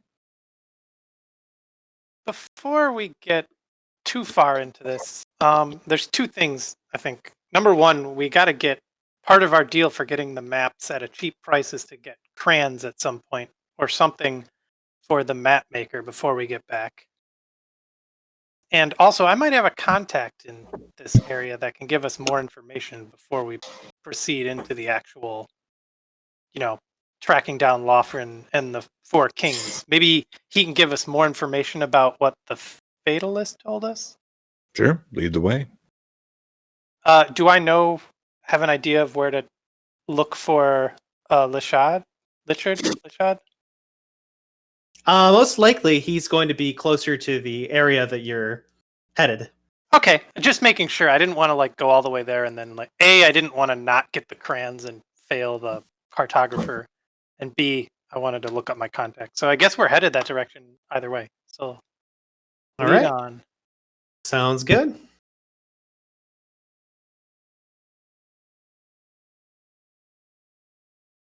I'm gonna swim. As I come around this corner, I'm gonna kind of just discreetly, but not looking suspiciously, just kind of stick my head around the corner to see what's down this alleyway. Can you sonar the alleyway that you're looking? Okay. It seems to be a clear shot. Obviously, the archers are ignoring you guys at this moment. There are, however, the voices of two wraiths, Megan and Mandarin, down at the end. It sounds like they're just having a conversation back and forth with each other. But they're definitely located down that alleyway. Well, seems that's the way we need to go. All right.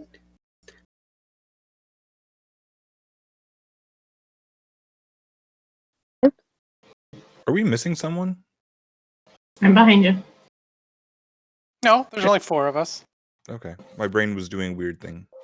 Oh, I see. It's Nicole's character really blends into the background. Oh. As you're coming down the alleyway, one of the wraiths will step forward and kind of block your way. It looks like he is kind of putting something away in his jacket, his coat. And then he looks up and he says something in Mandarin. Did I hear what he said?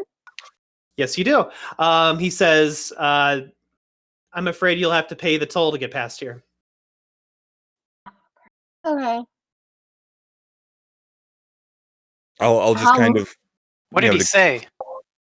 Well, to make the excuse to get, out of the way to let the person who can talk to him, I'm just gonna shake my head and put my hands up I'm so sorry and gesture to my ears I'm deaf, and I'll just kind of squeeze back. And as I move forward, I will kind of whisper to the group, we have to pay to get past. Can I try to intimidate them? You could.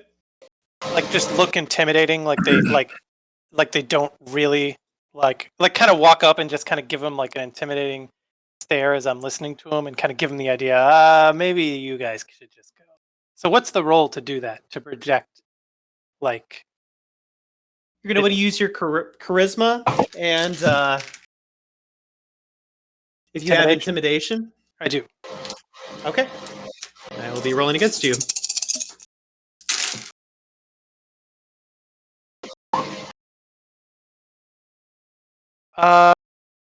See, I'm gonna spend a willpower to re-roll 3 of those dice. Okay.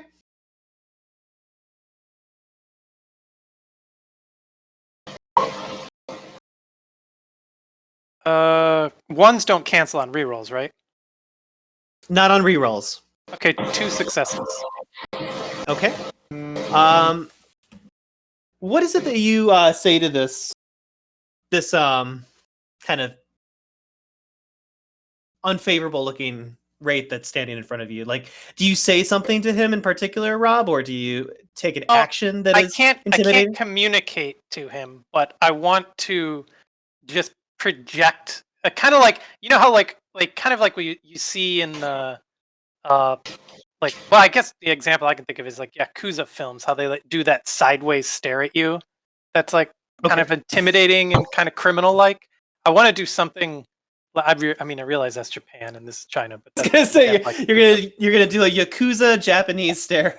But that's the example I could think of because that's where I've seen it done before, where they do that kind of intimidating stance, and I'm going to use nonverbal communication to appear intimidating.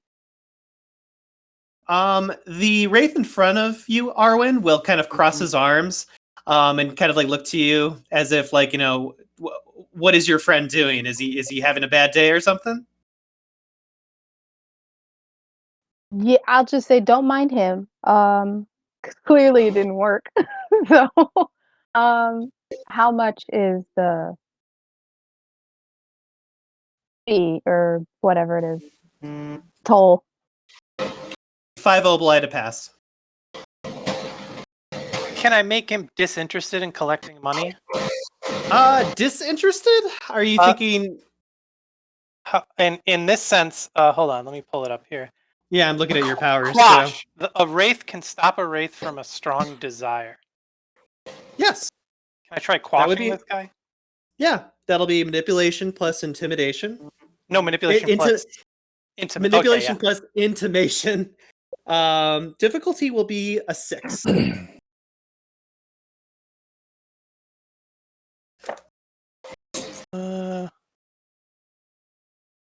Okay. Oh, I could really use a little bit of oomph on this one, I think. Huh? What do you think? We can't afford to fail this. I don't know what you want me to do for you, Rob. I'm sorry. Do I get a response from my shadow? Or... Sorry, I realized I was cancel it. Don't mute. count this roll. Don't count this roll. I misclicked because I was going to move my window. This No, roll sorry, does not I count no matter what it is. I was legitimately talking on mute, so sorry. Okay. Whatever comes back, that is not my roll. So good or bad, this is not my roll. Okay. Do you want to offer me some extra dice, even though I accidentally misclicked the damn roller? I mean, you really do need to be perfect here. I mean, I could give you maybe 5 dice. You know what? Yeah, I'll take it.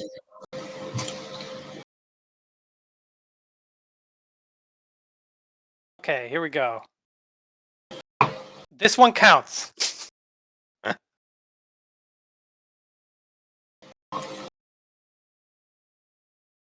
Are you kidding me?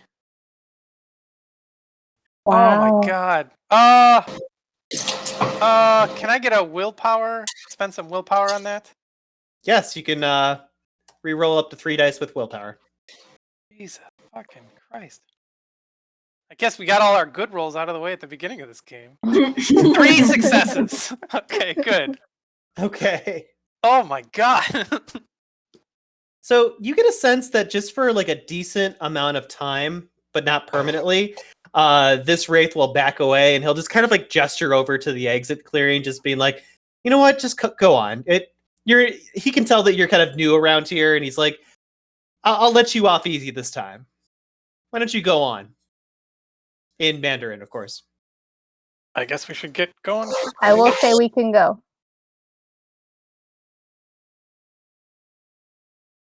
Okay.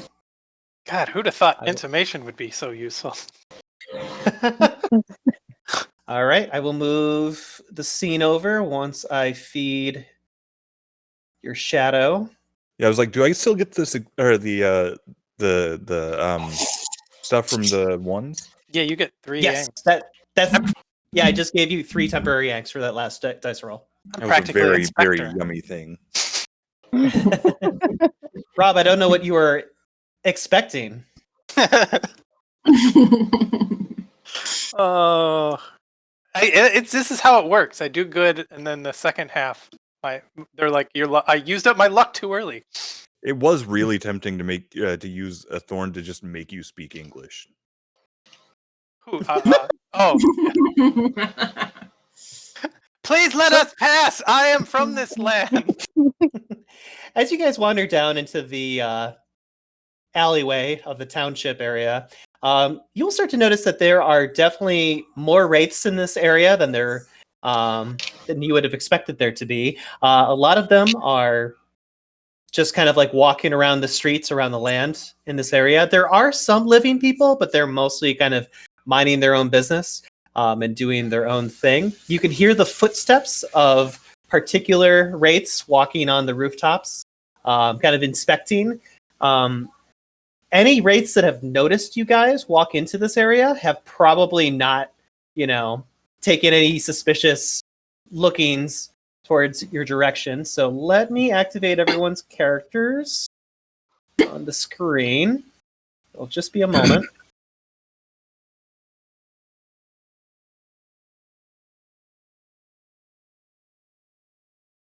I'll let you guys kind of take in what the scene looks like. And we will be starting on the left-hand side. There's Nicole.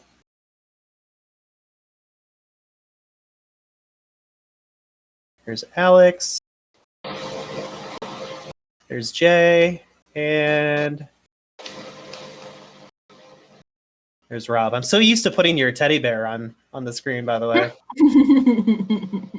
I wanted to ask about him. Yeah, I kind of miss him. All right. So, you guys will enter the area. As far as like everything goes, appearance-wise, there's just kind of wraiths wandering up and down the streets, kind of minding their own business, doing their own thing. Unfortunately, for Alex, his power has faded and subsided into this new area, and unfortunately, you can't get a sense of where you're supposed to be going. So you would have to reactivate your power in this new scene to get a sense of where you need to go. Is there any reason I wouldn't do that? I don't know. That's up to you. I mean, I guess I'll just go ahead and do it again. I see a person of interest. Well, I do too, which is why I don't want to speak English and ask if I should do it. But I guess before I do anything, do I notice anyone acting unusual, acting loud, boisterous? Wait, never mind. You didn't tell us how to find him. Never mind. I take it back. Yeah, I'm looking at this guy right here. Yep. He kind of has he's kind of sneering at some of the local wraiths in this area, Rob. Like he's got an attitude. Start walking up to him. Okay. I'll walk nearby. Does he look at me? Yep, he looks right at you. I'm gonna look back at him. Say Doesn't you're look very happy. I'll be like, what are you looking at, Dick? He says something in Mandarin. Does he not speak English either? I figured my contact would speak. I'm gonna look at Arwen. Oh, was I close enough to hear that? Because Yes. I was not planning on going over there. Okay, Yeah. what did he say? He basically said, "What did you just call me?" Called you Dick.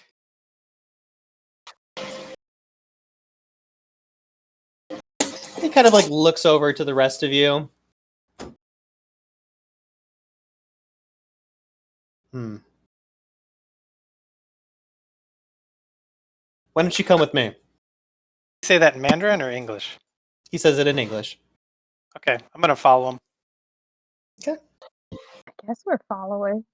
At this point, we don't really know because we didn't hear the conversation. We just see Oliver just following this random dude. You see Oliver just walk up to a random wraith and it's just like, "Hey, Dick. what's up, Dick?" Look, all I know is that is a weird way to make new friends. Alex. I would like. I think it'd be funny if Bronson saw that because he's new. He assumed that's like Wraith culture, and so next time he saw someone, he's like, "How's it going, Dick?" You know? Hey. Yeah, you never know. You're not wrong. You got to try new things to get results. Before you stands Charon. Hi, Dick. What's up, Dick? Hopefully Did you we get your meet more memories new back? people before that happens. All right. I mean, so far, everyone we've met in this world has been incredibly rude. Like, we walked in, we met 6 new people. They all yelled at us for, like, whispering, you know. Walked up to this guy, introduced yourself by calling him a dick. I just go straight to the first one because I'm like, aha, this looks like the map. The map. Did he not come in here with us? He is. I'm just trying to get him over there right Oh, now. okay. Don't wander to the tombs before we've talked to I'm not opening it. I'm just wandering over to look at it. I'm getting deja vu. How do you know that that's... Well, I didn't show We you the literally map. have the map. I have the maps. Yeah, and it showed for everybody. Yeah, but...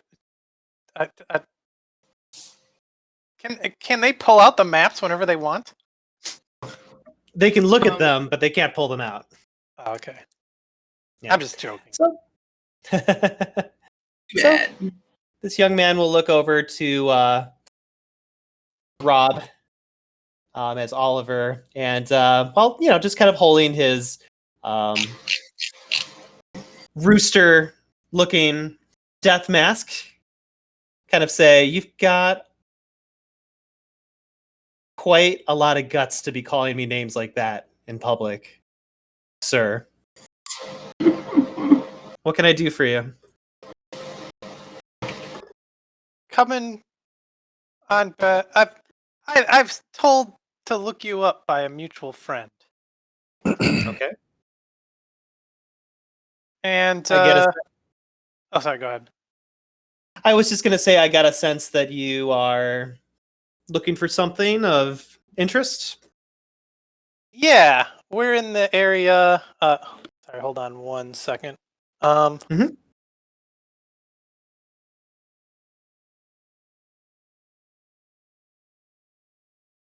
looking for the...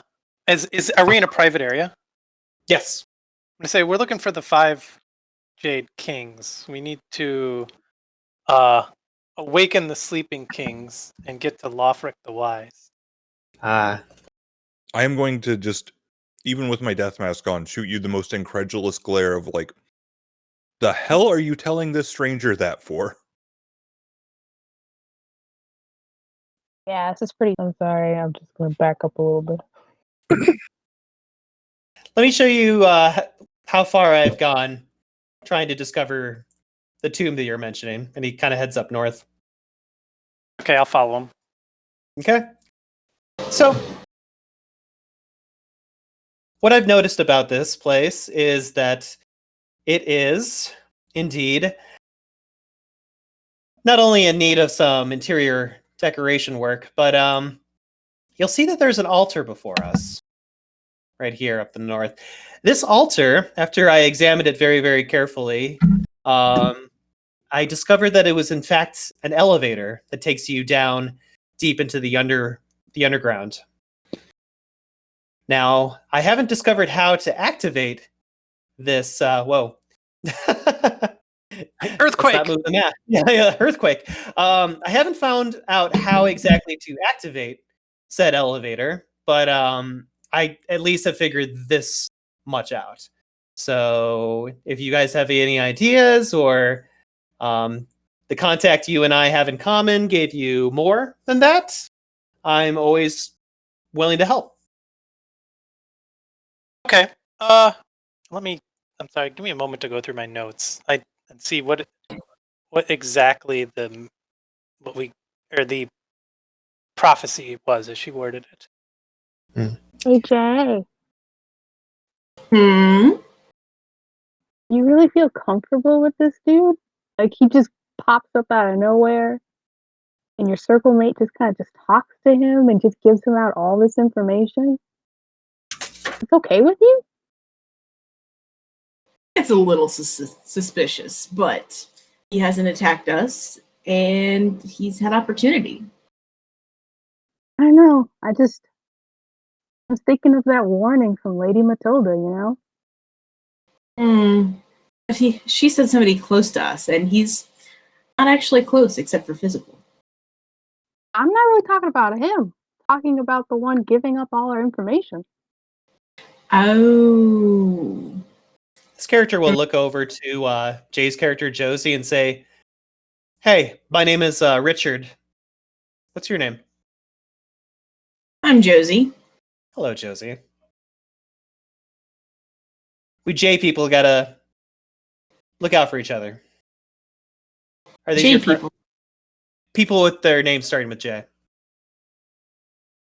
But your name is Richard. Yeah, that's a good point. That was random. I don't disagree, but now I'm curious what other name you might have that starts with J. And he will kind of name off like a various amounts of different aliases that he usually keeps to himself, some of them in Mandarin. And yeah, he just kind of like looks to you and he says, "Sorry, it's been a long one so far. Who are your friends?" Well, sorry. I was a noodle that went down the wrong tube. Sorry. Well, to my left, this is Bronson. I think it's Bronson, right? Oliver Berg, nice to meet you. Oh, sorry. That's Bronson down there, isn't it? I got the people mixed up. Anyway, yeah, this is Oliver, and then Bronson, and Bronson? Arwen. Arwen. Yeah. Pleasure Nice to to meet meet you. all of you. Yes. If there's anything I can do to help you out with your situation, let me know. At this point, I'm just happy to hear English again. Oh, I notice altar has 5. What are these circles here? you kind of examine the altar closely, and you'll notice that with your life sights as a wraith, you'll see that there are in fact some glowing sigils that seem to be on this altar itself. The sigils on the left are glowing a very brilliant bright red, and then the sigils on the right are glowing a more dim looking like drab blue. If I move the relic that we have, or not the relic, the bone of Lothric, the fetter that he has, if I move it closer, do the sigils like change their glow in any way? Is there any visible reaction? They do not. No. I'm going to just say, I noticed there are 5 of these sigils, and there are 5 Jade Kings. And one of the things we said was to connect with Lothric, we must awaken the 4 sleeping kings, and they would prefer a throne over a simple chair. Could that have anything to do with the spots on the altar? Well, I know that Lothric and the other 4 sleeping kings are down below us, so I don't think they have anything to do with what's going on up here.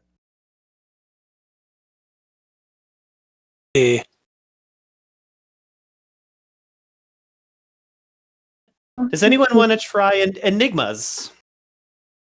Ooh, I think I have enigmas. Hey, I have enigmas too. I have 1 I point. only have 1 dot. Oh, me Yes. too. I got 1 dot. What do we roll with enigmas anyway? It's going to be your intelligence. Oh, well, we're all 4 dot. Well, not all of us, but most of us are 4 dots in intelligence, and I guess most of us 1 dot in enigmas, aren't we? Yeah. So you guys can either do this individually, or you can do this as a group by assisting one player. By assisting, we all add 1 die, correct? Correct.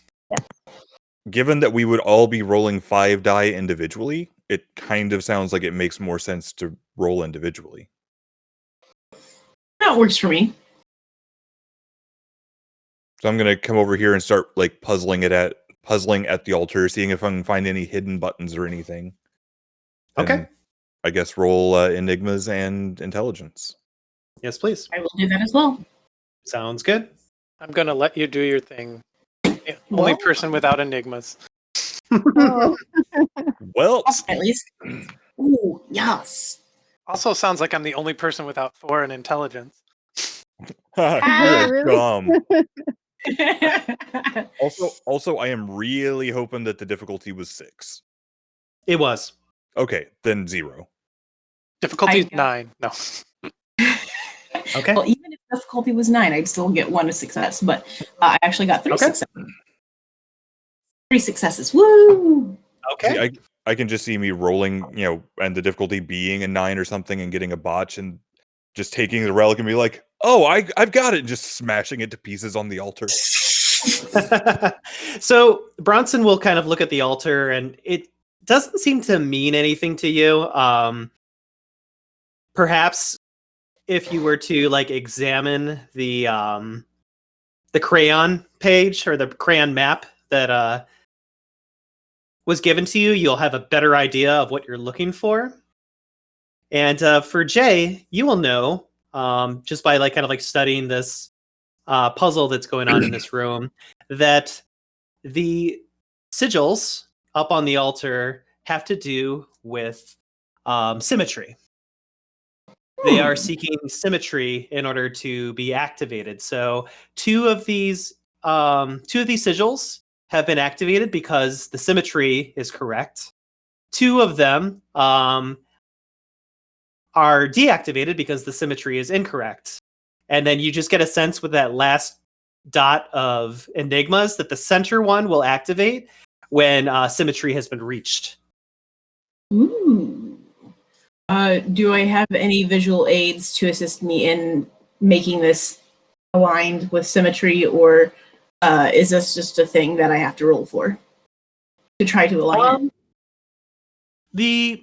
Just tell somebody. The puzzle pieces are kind of there for you. There is the map that was given to you.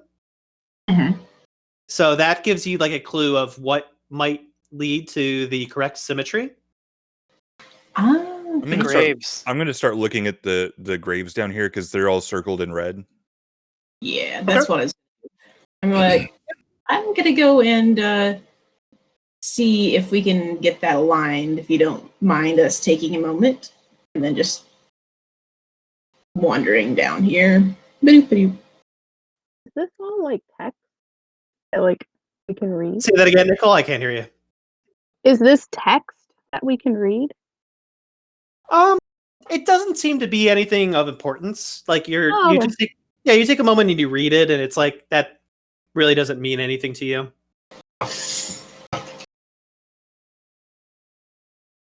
So,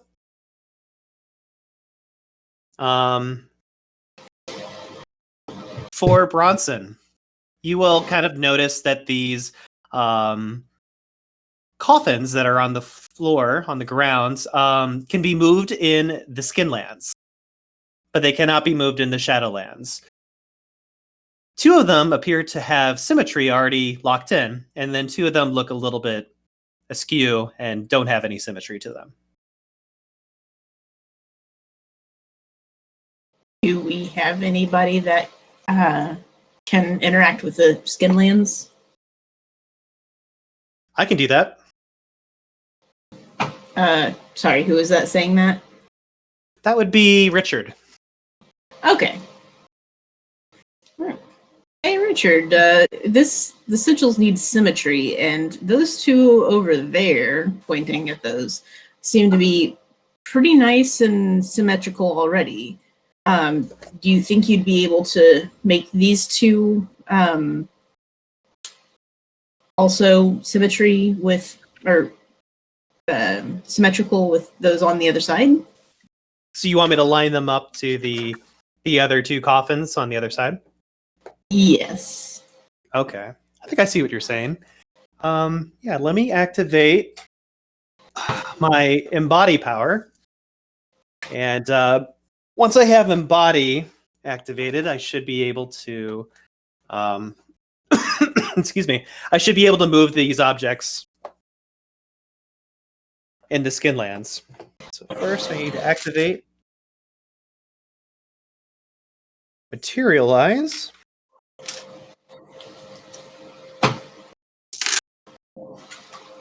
Okay. For a moment, everyone will look over to Richard, and you'll see his body begin to glow, and he will start to actually not look as ghostly or ghastly as any other wraith. He will take material form instead and look more like a living mortal with, breathing and possible heart rate as well. Anyone with life sight will kind of look to him and say, like, wow, it's like he's a normal, living, breathing human again. And he will then take this moment to adjust all of the coffins so that they are facing identically to the ones that are on the left side of the room. When he does this in the Skinlands, the sigils will actually change color. Ooh.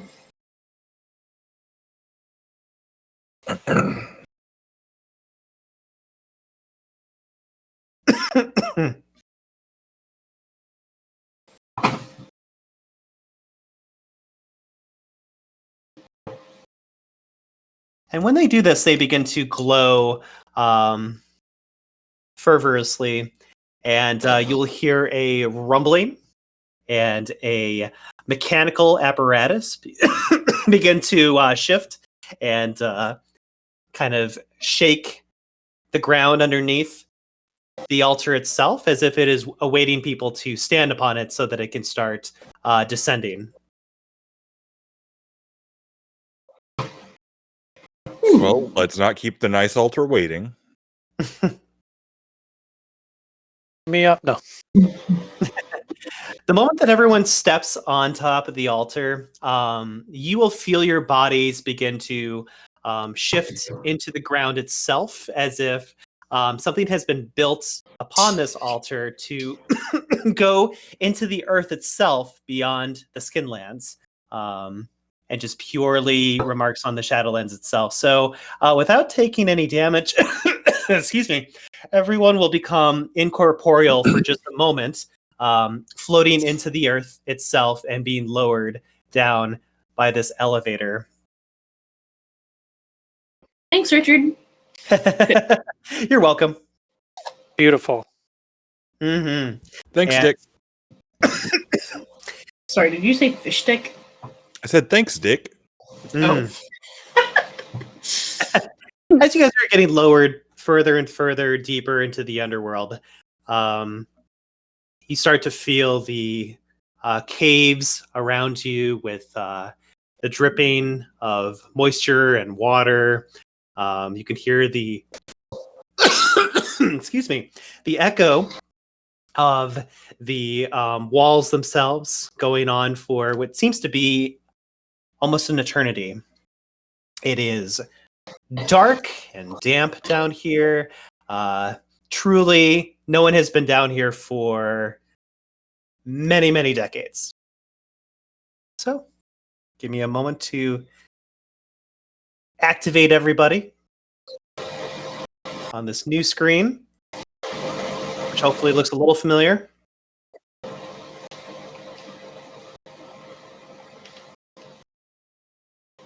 Yes, it is. Nice crayon.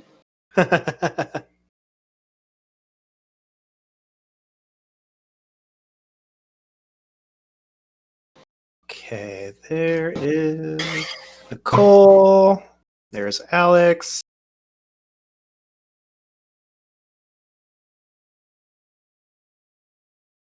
Jay. There's Rob.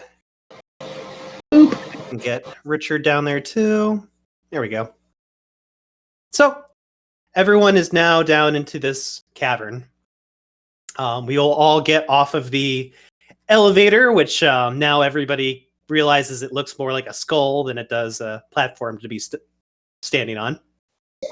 And we make ourselves out into this catacombs.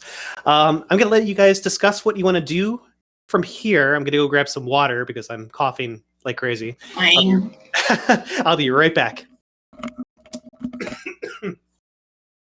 Well, looking at this map, it looks like the things that we can touch in this room affect something in the other room. And I suspect there's a puzzle involved. You're a puzzle.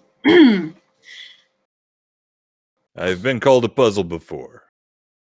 During my time in Vietnam, no. Well, we should probably inspect this and this and this Yeah. and this. Yeah, I would say let's not touch anything in here until we look into the next room to see, what those may be related to. Yeah. So, Myles, what do I have to roll Yes. to inspect these? Oh, you're already back. I was going to make a joke about you not responding. No, I'm here. I've been listening. Joke's on you. He's quick. Damn it! Yeah, excuse me.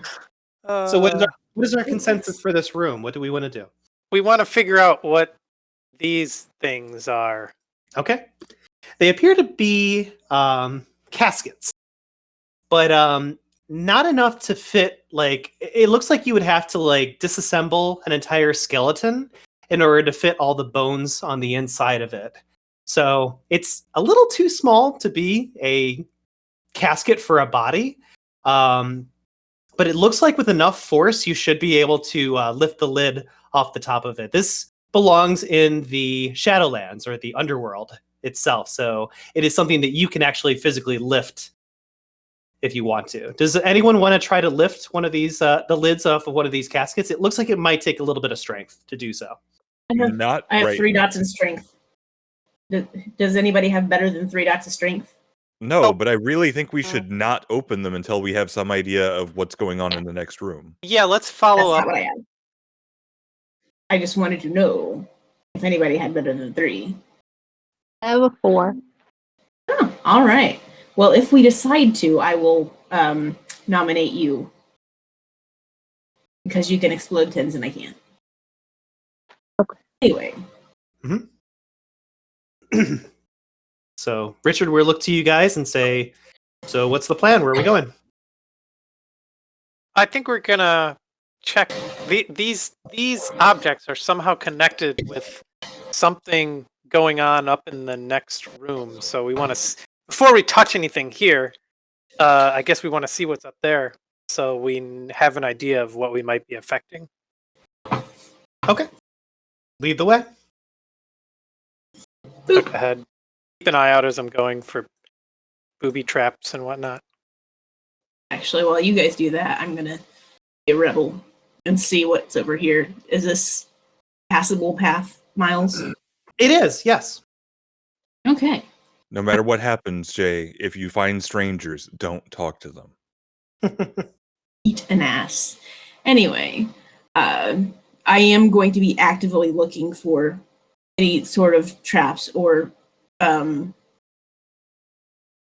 troublesome terrain, I suppose. Yeah.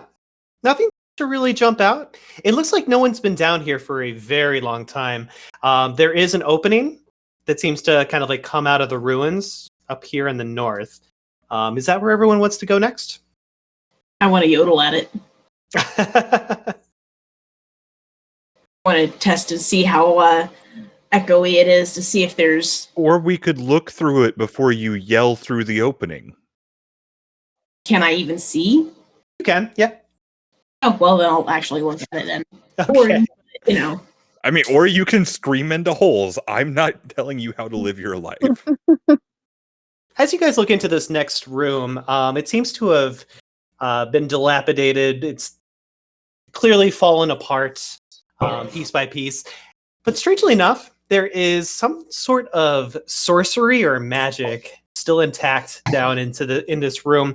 And along with the pillars that have chains dangling alongside of them and against them, you will also see that there are some boxes. Some very peculiar looking boxes that are all kind of floating up from the ceiling, as it were, also dangling on some chains. So I'm going to move the players to this area.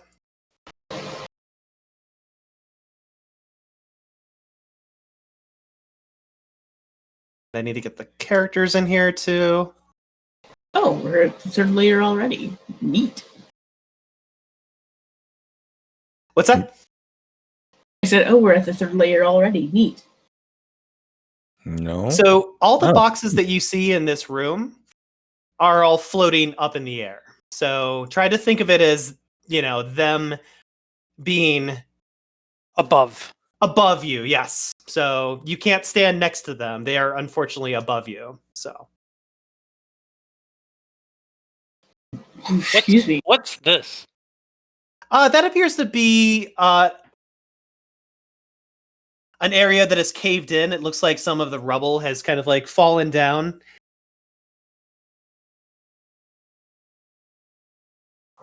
Well, it looks like maybe this is where we'll need to take the boxes from the previous area. Unless, I mean, they're all basically hanging up well out of our reach, right? Yes, you cannot reach a single one of them. Are these boxes in the Skinlands or on our side? They're on your side. Okay. Is this like one of those areas where it's really all on our side now? Yes. Okay. You are deep in the underworld now.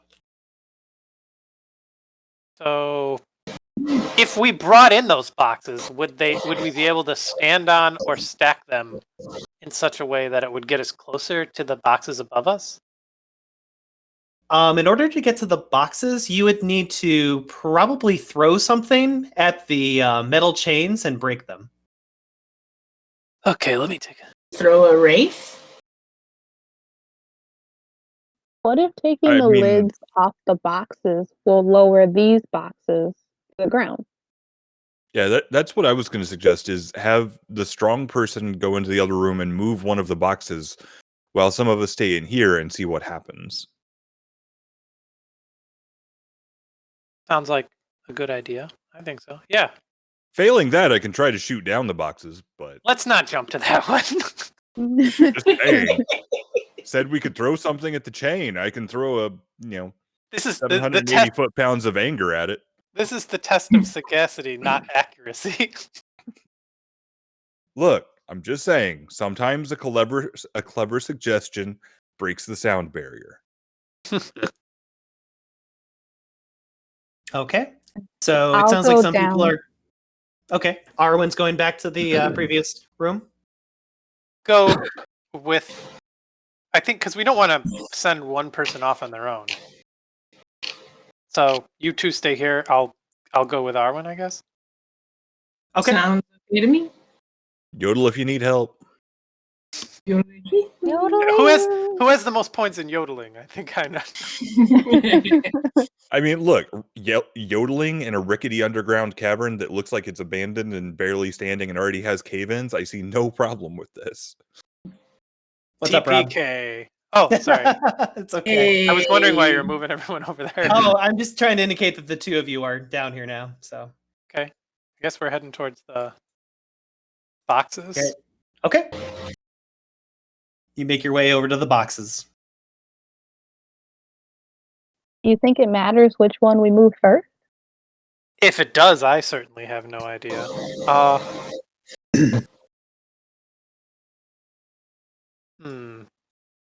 I guess the best we can do is just pick one. Do they have any? They all look the same, right? They all look identical. And I'm just looking at this again. No, we want to move. I mean, I guess we just move one. Yeah. It's. Can I offer a bonus by helping to move it? So, Arwen, you're going to be the one who attempts to physically move the box? Yes. Okay. Is that athletics? It is going to be...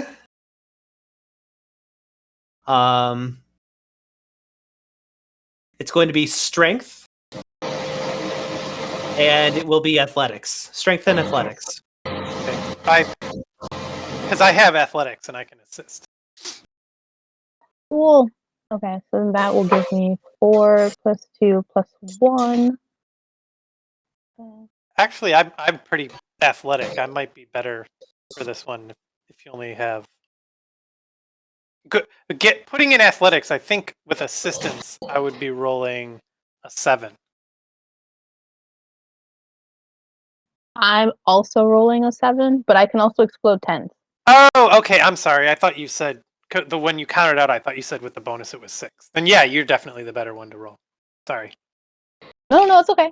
I just wanted to make sure that we were on the same page. Because if it was better for you, then you should have went. Nope. So I will assist. Okay.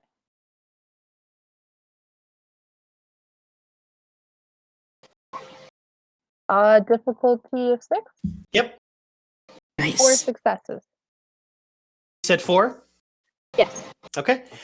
As you're both pushing up against this box that's on the ground, you'll notice that it has a lot of weight to it. And the moment that you just like start to really lift with all of your strength, it just barely starts to get off the ground a little bit. And then you have to put it back down again just because of how damn heavy this box really is, whatever material it might be made out of. But the good news is, the moment that you drop it back onto the ground again, the lid seems to kind of like pop loose a little bit. So that you did that. You got the lid to pop open. Do we want to look inside? I can open it. Like, can we What's in the box? look inside? Do we need to push it to look inside? Yeah, what's the... Yeah, you kind of push the lid off as if it was like a slate. Surprise! It's Richard in a box. And when you do this, inside you will find nothing but a head bust or a statue's head bust with a gold gilded crown on top of its head.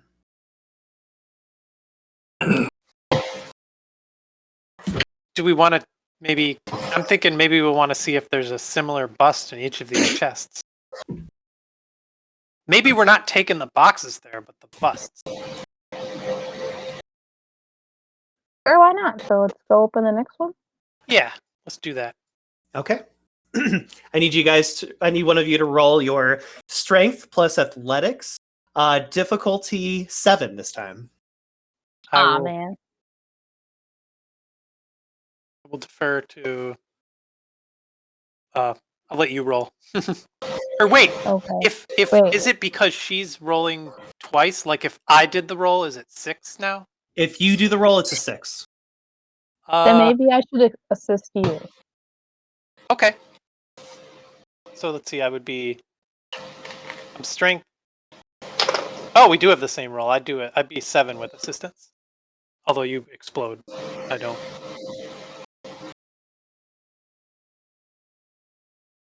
Seven, 6.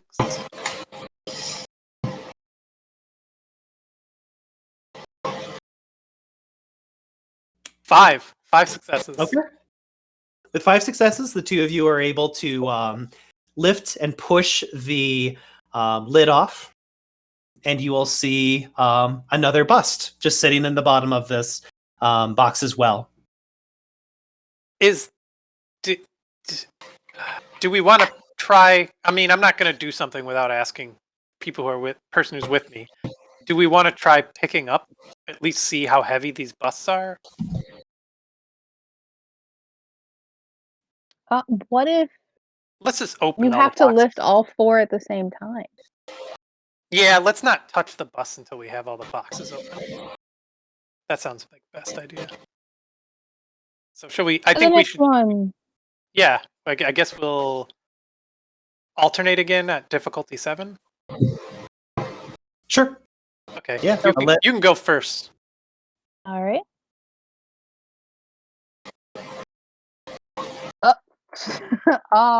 Well. Did you But I explode can the 10? explode the 10, so let's do that. Yeah, explode the 10. Yeah. Okay. So Comes up. 1, 2, 3, 1 success. Okay. With a combined effort, it takes a little bit of time, but the both of you are able to manage to open up the box as well, revealing a third statue bust Time on for the that. To the inside. next one. To the last box. Are all these busts identical? Yeah, well, they look very similar to one another. Yes. But do they have the same facial features and they're like Yeah. the same bust? Okay. They So- look like they might represent very specific like rulers of the past. Okay. 4 kings, maybe? Sounds about right. Where are you getting that from?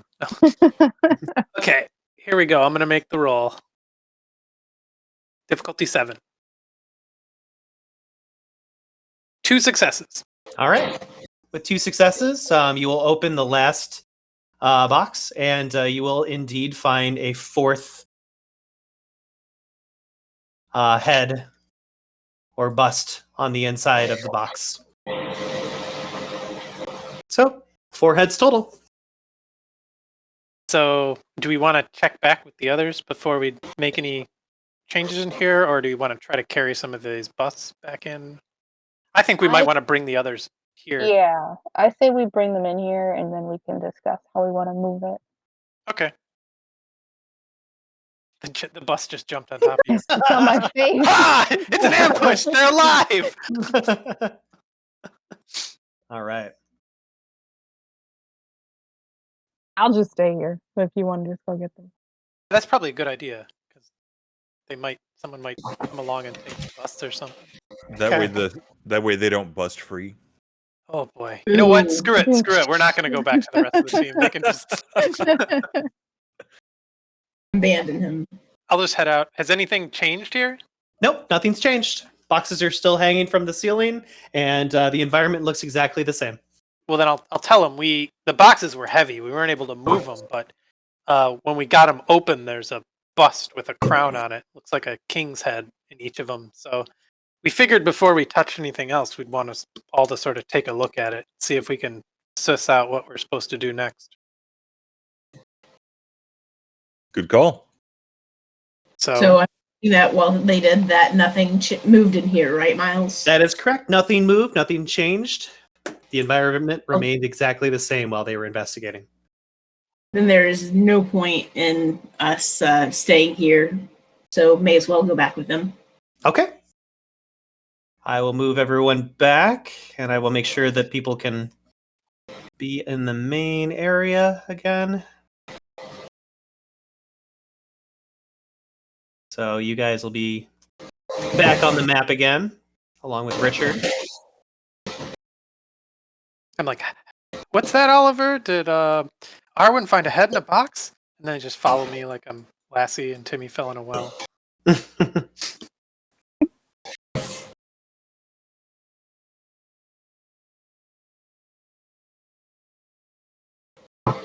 So the 3 of us will head over to this opening.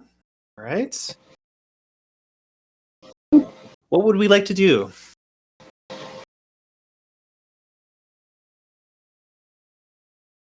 I think, well, I just want to, from what I've observed, you guys seem to be better, or you all seem to be better with puzzles than I am. So maybe if we take a moment to kind of look this over, we could perhaps figure out what we might want to try doing here. I mean, I'm looking at the map, and it kind of seems like all of the 4 things needs to go down there, but kind of heavy. Is the head? Are we going to try picking up the head? I mean, I'm not sure how we can if they're too heavy for our strong girl. We don't know if No. we just know the Nobody tried box to was lift that box. them. Oh, We haven't touched them because we're not. We want to make sure. We wanted to get everyone here to kind of look things over before we start messing with stuff. Yeah, I mean, I guess I Gotcha. can try to roll intelligence and enigmas to see if there's anything specific about the puzzle in here. My guess is that we have to take the heads into the other room, find alcoves of some sort for them to match, like, be their thrones, and then we can explore the rest of the rooms. But I swear, if this puzzle is us throwing king's heads at boxes that are hanging from the ceiling, it'd be amazing. What? Okay. But this is So- supposed to be using our brains, not our brawn. Whoever has intelligence plus enigmas and wants to make a roll, they may do so. It's I will basically assist. this one.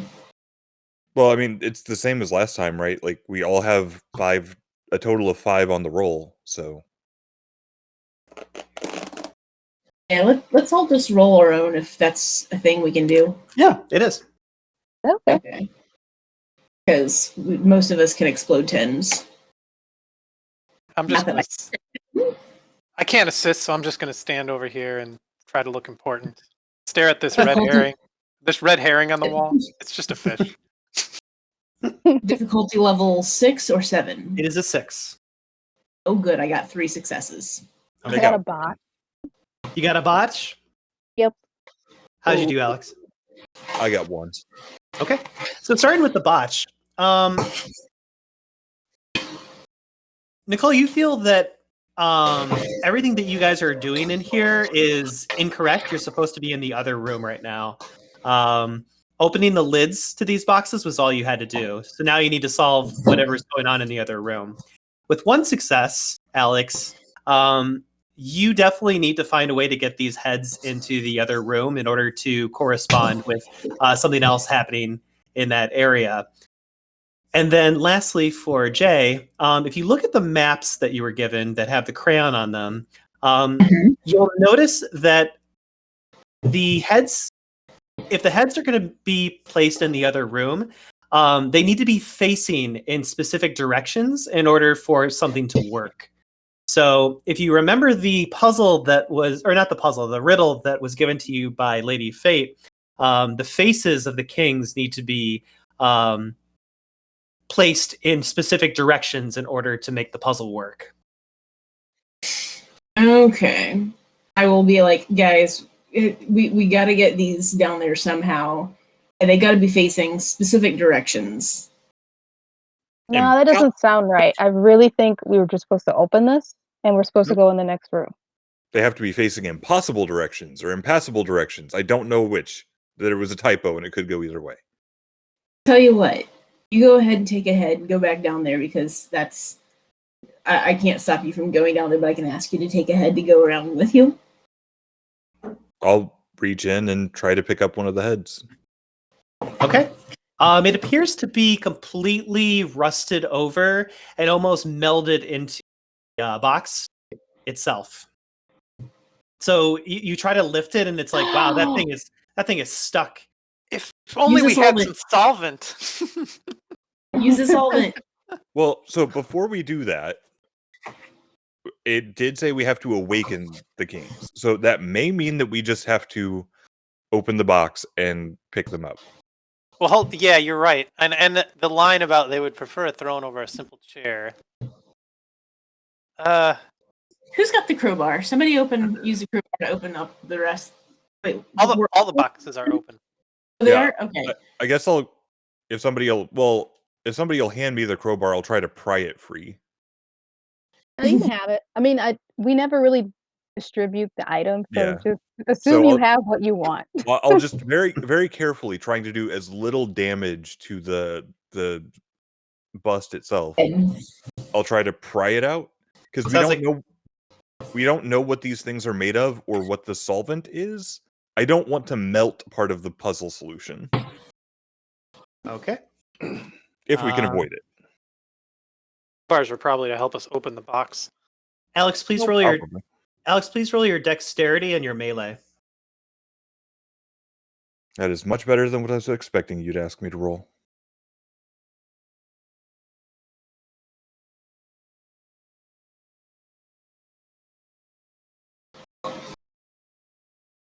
Difficulty 6?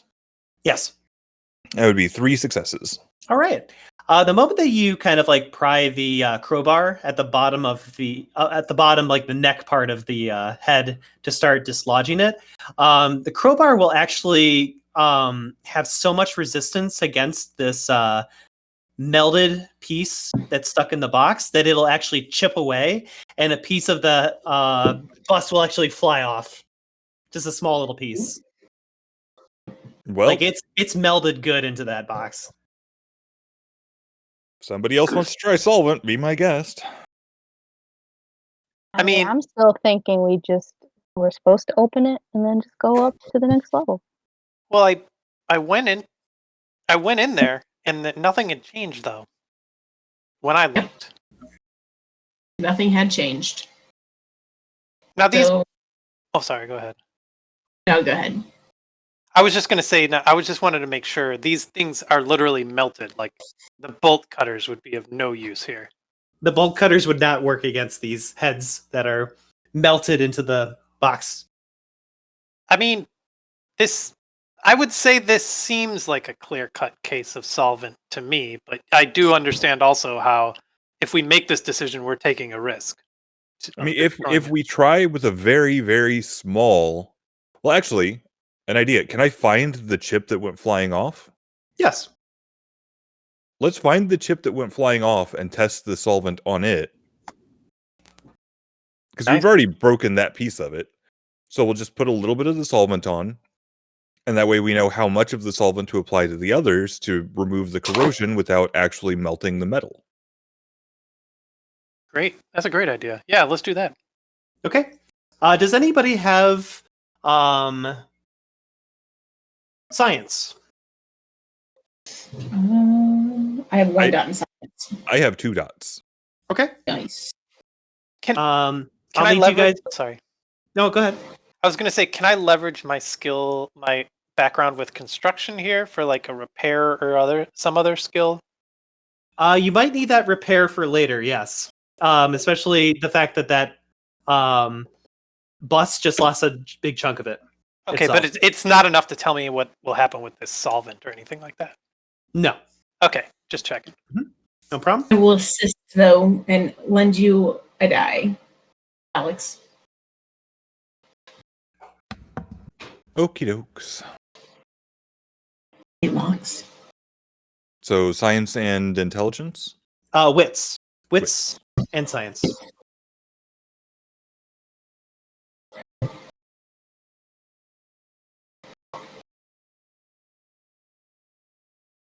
Okay.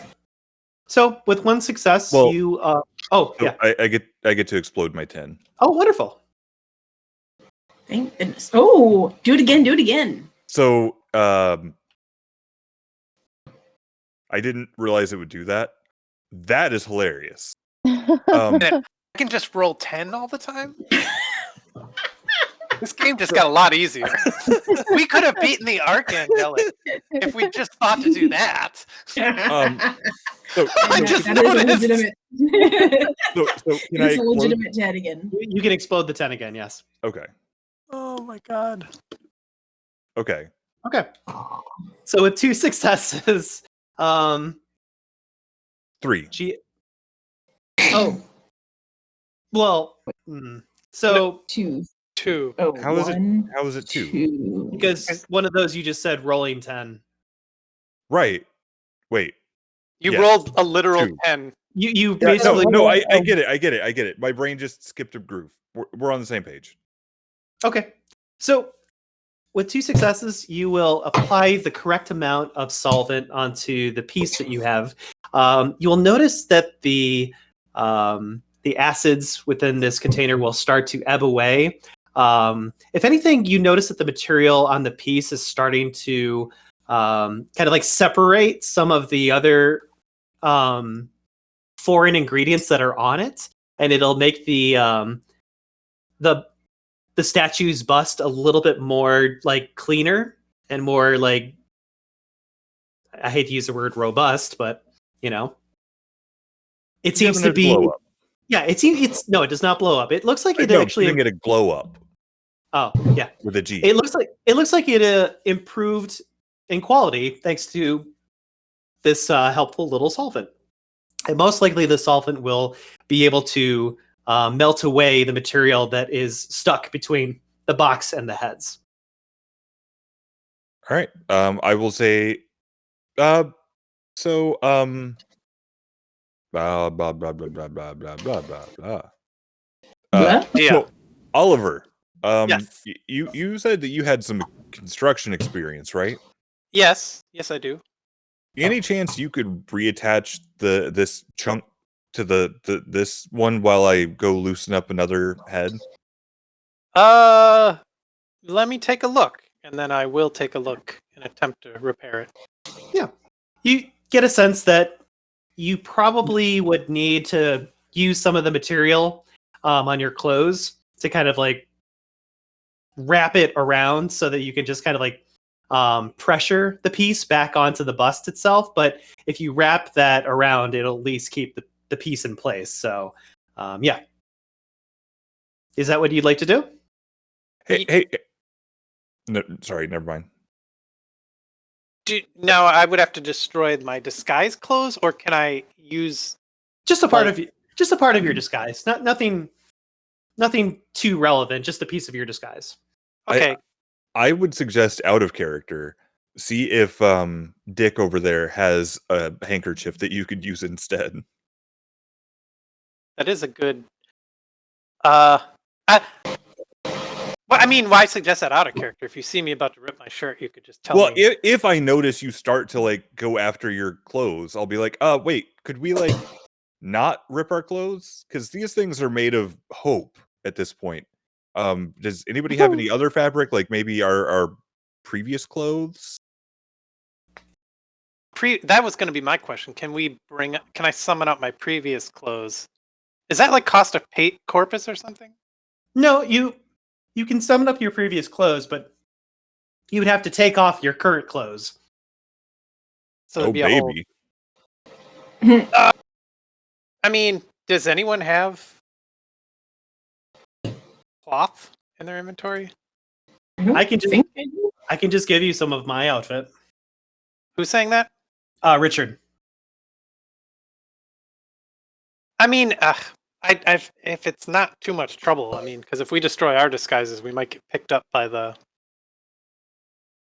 Well, I'm enjoying this adventure with you guys, so anything I can do to sacrifice of my own, and he kind of rips off a part of his jacket and allows you to have a pretty decent strand in order to tie back the piece onto the bust. I will do that then. There you go. Good guy, Dick. See, I'm not that bad after all. I take it we're using the solvent on all of the busts and we're removing them from their boxes? I would say let's try it on one of them first and see if we can do it one at a time. Okay. But that's up for vote. That's just my idea. I mean, my first idea broke one of them, so like. I guess either way is fine, because if we destroy one of the busts, I'm assuming this would make it unsolvable anyway. So about muting people in Discord. But yeah, it's up to you. I'm gonna focus on fixing this head. All right, yeah, I guess I'll go around and try to use the exact right amount of solvent for each of them to get it just loose enough that we can get it up without damaging the statue, but not so much that we would risk either running out of solvent or possibly damaging. Although it seemed to make them better, so I'm not as worried about damaging them. But yeah, you will succeed as you are placing the solvent around the base of the neck for these busts. It will start to ebb away and melt at the material that's causing it to be stuck onto the boxes. And you guys will have a total of 4 heads, albeit one of them is just got a little chink out of it, but gives you a total of 4 heads.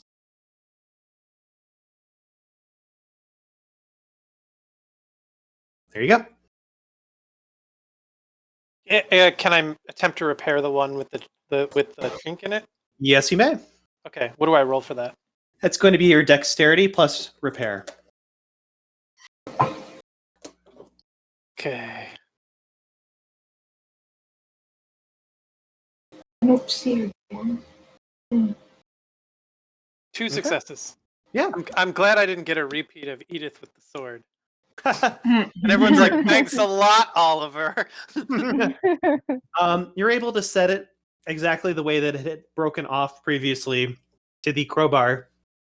And you'll also use the material given to you by Richard to basically wrap it around and keep it into place. So it feels like it has the same weight as all the other marble heads. all right, so I guess now we take our heads into the other room and see if we can put them together to figure out where they go. Okay. Really need to put our heads together. Boo. Oh, I mean, now that we are back in the the last room. What do we want to do? The boxes appear to still be floating up in the air, being dangled by chains. I'm going to take my head and well, I guess I'm going to look around this area. Does it look like there's any raised part of the floor? Anything I could get to that would look like a distinctive place to put the head? I need you to roll your perception and investigation to look for something like that. Okay. I'm looking at the map and I'm thinking that this might be a passageway, so I'm going to take my head and see if that's something I can traverse through. Okay.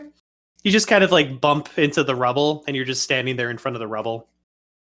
And I was gonna say, can I assist Alex? But never mind. That would be 3 successes. Okay.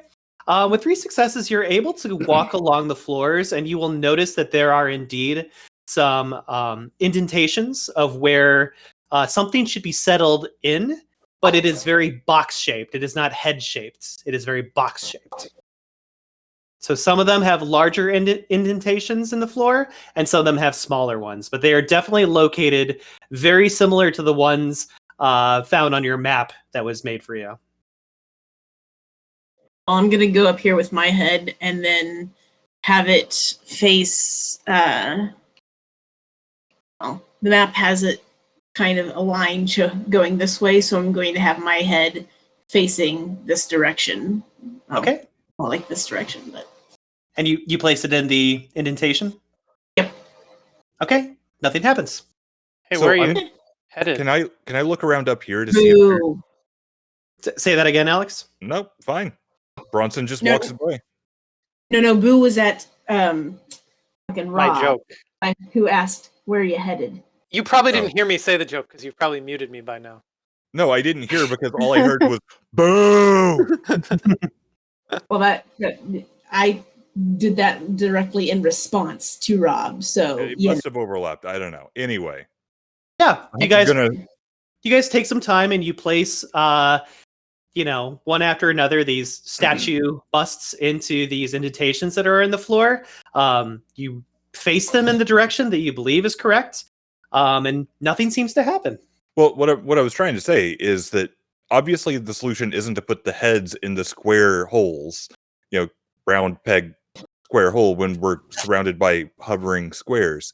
What we're trying to do is figure out how to get the squares to come down. And I was wondering if there was anything different about this area up here since it's upstairs. But Nope. It looks about the same. Wait a minute. Oh, never mind. I was thinking maybe they are supposed to be aligned where they were at one level, but then I realized they don't actually align like that. Are the boxes lighter? Like, are the heads like just to capture our attention? Are the boxes themselves now lighter without heads in it? And could they be moved into these square shapes? I'll just give this to you. Yeah, I'll give this to you. Those boxes look way too heavy to be lifted. So they're still heavy, so don't Yes. bother. Okay. Correct. Okay, good. This is where the person in the escape room says, "Stop messing with the boxes." Richard will actually look over to Arwen and say, "You've got some interesting friends." Yeah, I Can I- do.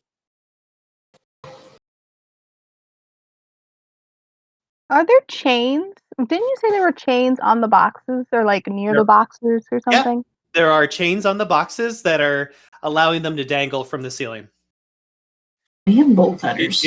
if we were to give somebody a boost up to a box, do you think we could use the bolt cutters to cut them down? I'm not sure how high up they are. Like you said, we would definitely need to be standing on something to get to them. Yeah, they seem to be a pretty decent, 18 to 19 feet Oh, away from me right now. Yeah, they're pretty high up there. But you can clearly see the chains.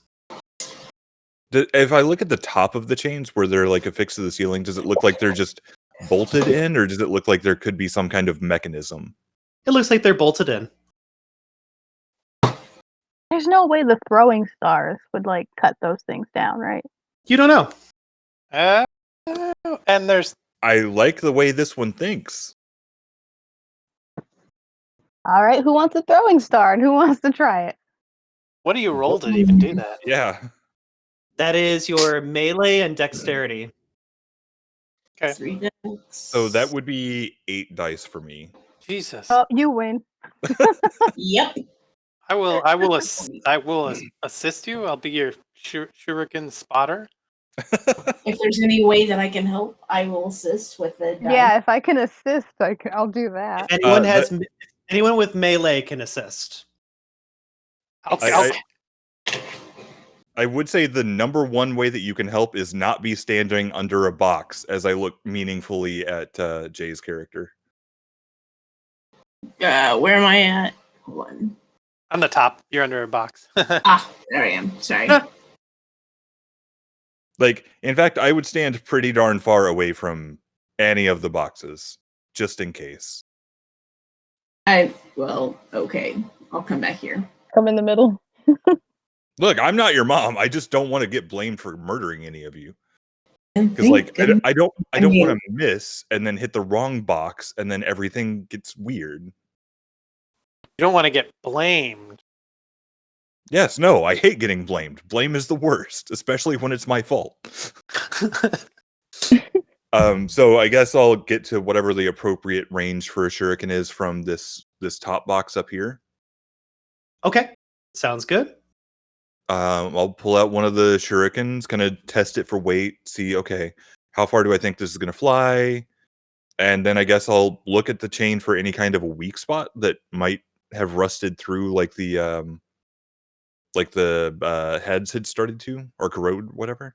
Yeah, you're definitely able to locate a weak spot in the chain. And I guess I'll let fly with one of the shurikens, aiming for that weak spot.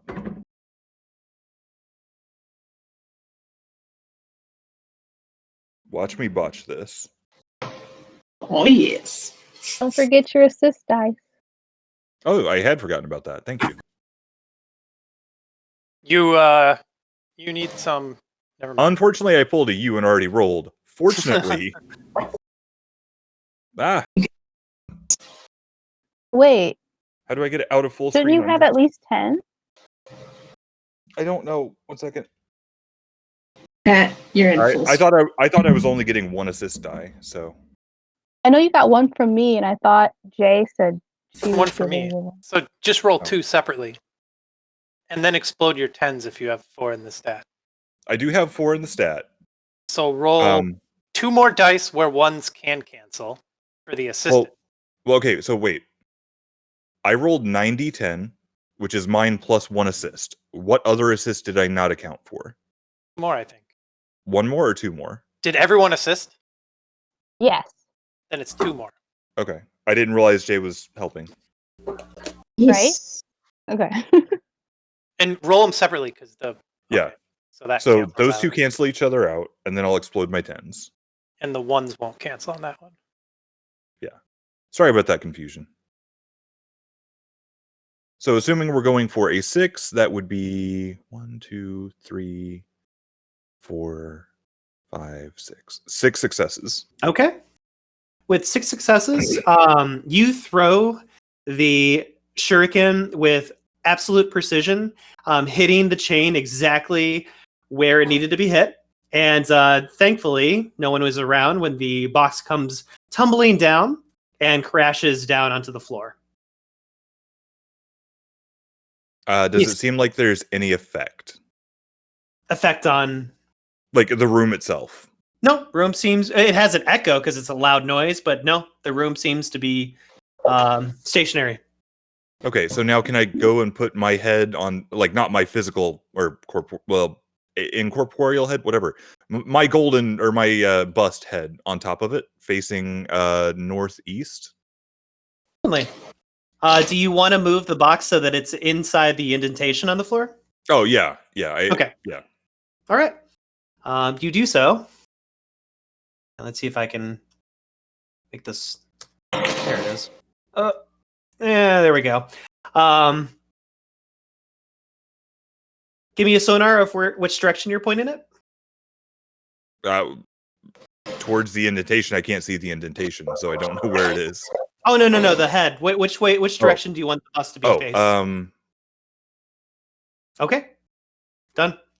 You will hear a rumbling sound the moment that you do this. It seems to be coming through the walls. Okay.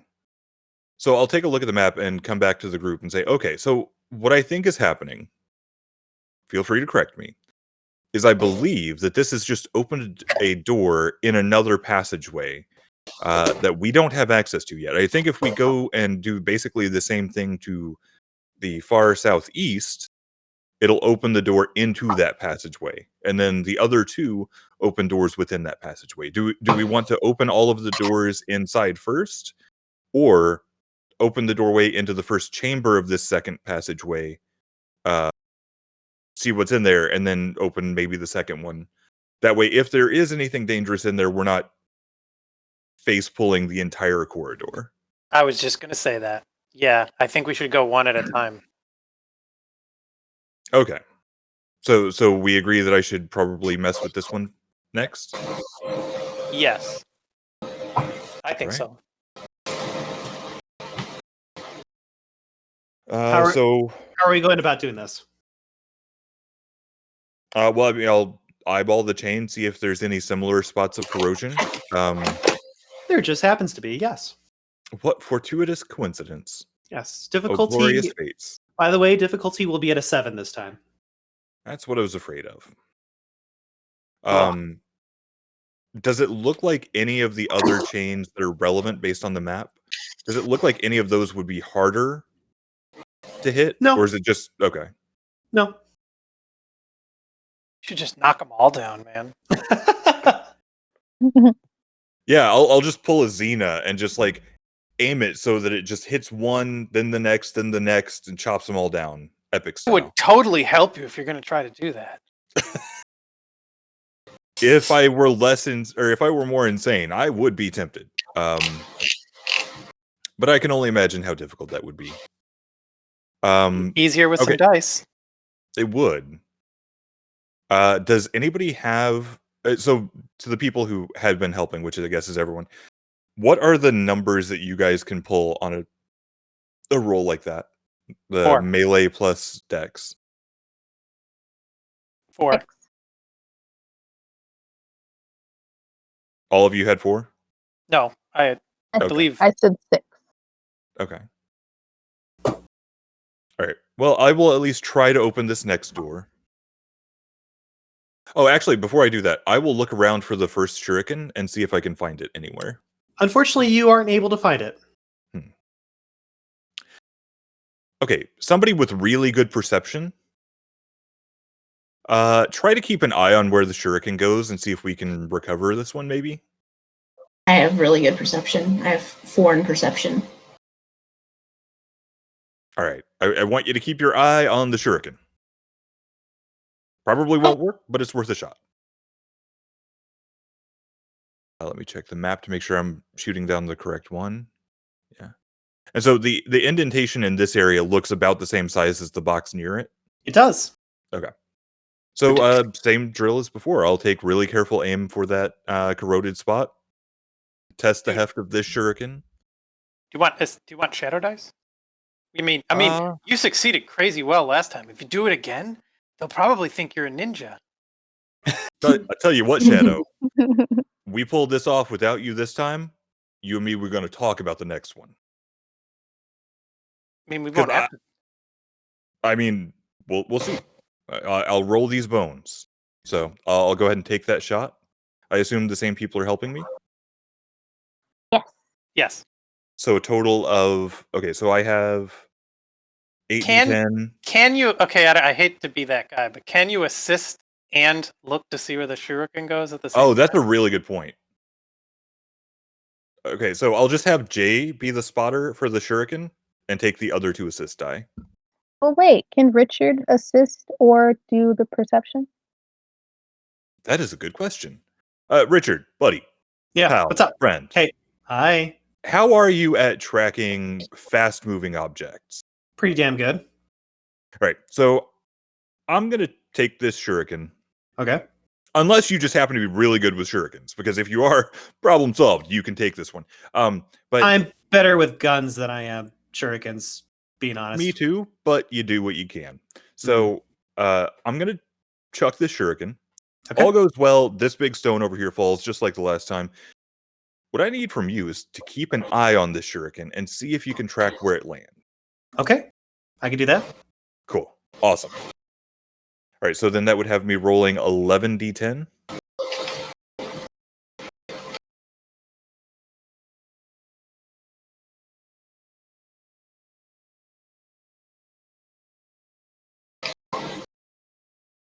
Well, that's not terrible.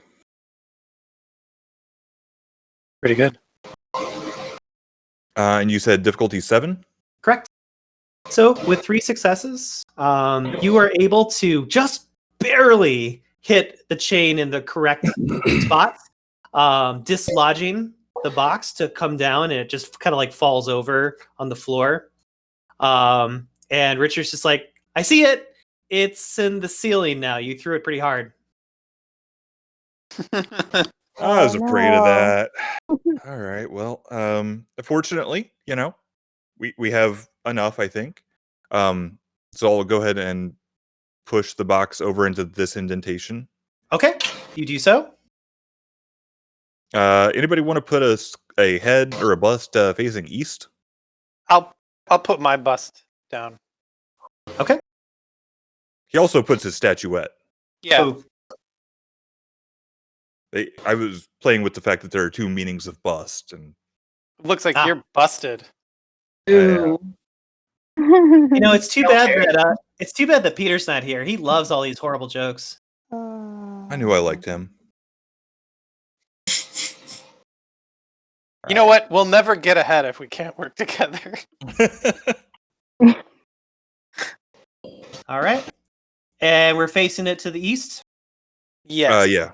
Okay. The moment you do that, you will hear a rumbling sound coming from the wall over here. And you'll just hear the floor shaking and some mechanical sounds go off, and that's it. No doors or anything open? No doors. Okay. Is All it right, folks. possibly because the cave-in is not something that's supposed to be here, and maybe we got to clear that? Do you want to try touching it? Touching the stone? Yeah. Yeah, I think so. Okay. I'll give it a shot. What if we're supposed to touch it after we do the bus? Rob, do you have any occult? I do not. If you're Okay. telling me it's an unwise idea, I'll stop. But No, I think it's fine. I just was curious if you had occult. no. I have one Nicole. Okay. So here's what happens. Josie will see Oliver press his hand against the rocks as if to indicate, hey, why don't we just move this rubble? And you'll see his hand pass through the rubble as if it was nothing. And he looks at you and he's like, what? I'm gonna walk up and see if I can just walk right through it. You do. Neat. Oh my You know what God. this means. It She's ate her. part rock. The wall ate her. So what's If I believe really hard, can I walk through the rock? you just run into it? You can just run into it, yeah. Pull a straight Hogwarts. You're like that general at the beginning of Men Who Stare at Goats, who just runs full force into the wall. Wham! I like it. I like it. I guess if this room's clear, we can probably work on opening the next room. Oh, I see there's a passage, so I want to peek in there and see what I see. I think it's locked. Oh, it's not. Wait. Oh, but I'm going to put my hand on it to see if it goes through like the last one did. You're touching rock. It's in the way. Well, you know what? I bet you a whole dollar that if we have all the, I'm sorry, I bet you a whole oobleeye that if we get all the heads in the right spot, then all of the things, all the rock we can walk through. Yeah, I would still prefer to take it one room at a time, just in case there are horrible things in there. Now that we know how to get in. But so this is kind of a group decision time. So we have 3 shuriken left. we have 2 more trick shots to make. Now, I feel pretty confident in my abilities, Dude, we're but badass. I can also feel that my throwing arm is getting a little bit tired. So, the question is, and this is partially an out-of-game question to the DM, if I let somebody else take it for a turn, or like 1 or 2 cracks at it, does my difficulty go down again, or does it stay at the same place? It still stays at the same place, but their difficulty would be at a 6. Right, okay. So, my question is, do we want me to take 1 more shot at the next one before we trade off to somebody else, and risk wasting one of these shuriken? Meaning that whoever takes over.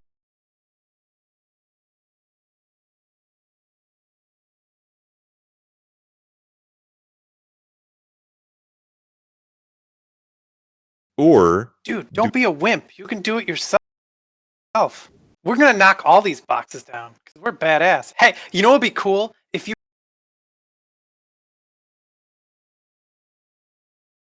put a head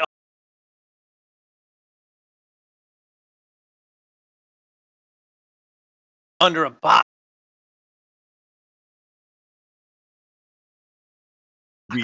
You freaking man. Okay? I am already on board. I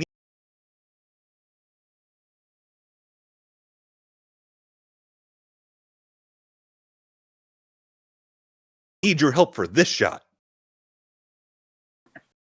This is delighting the 80s child in me.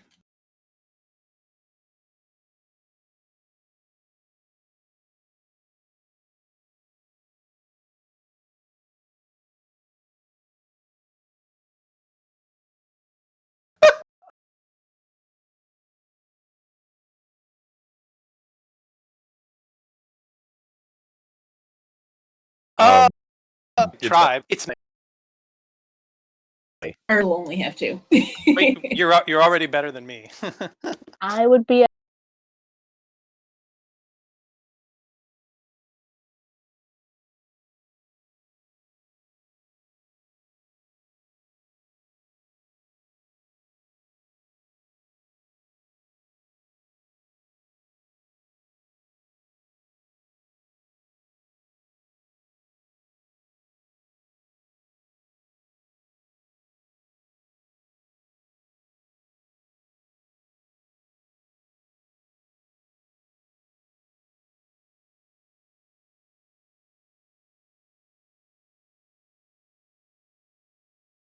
at a stick.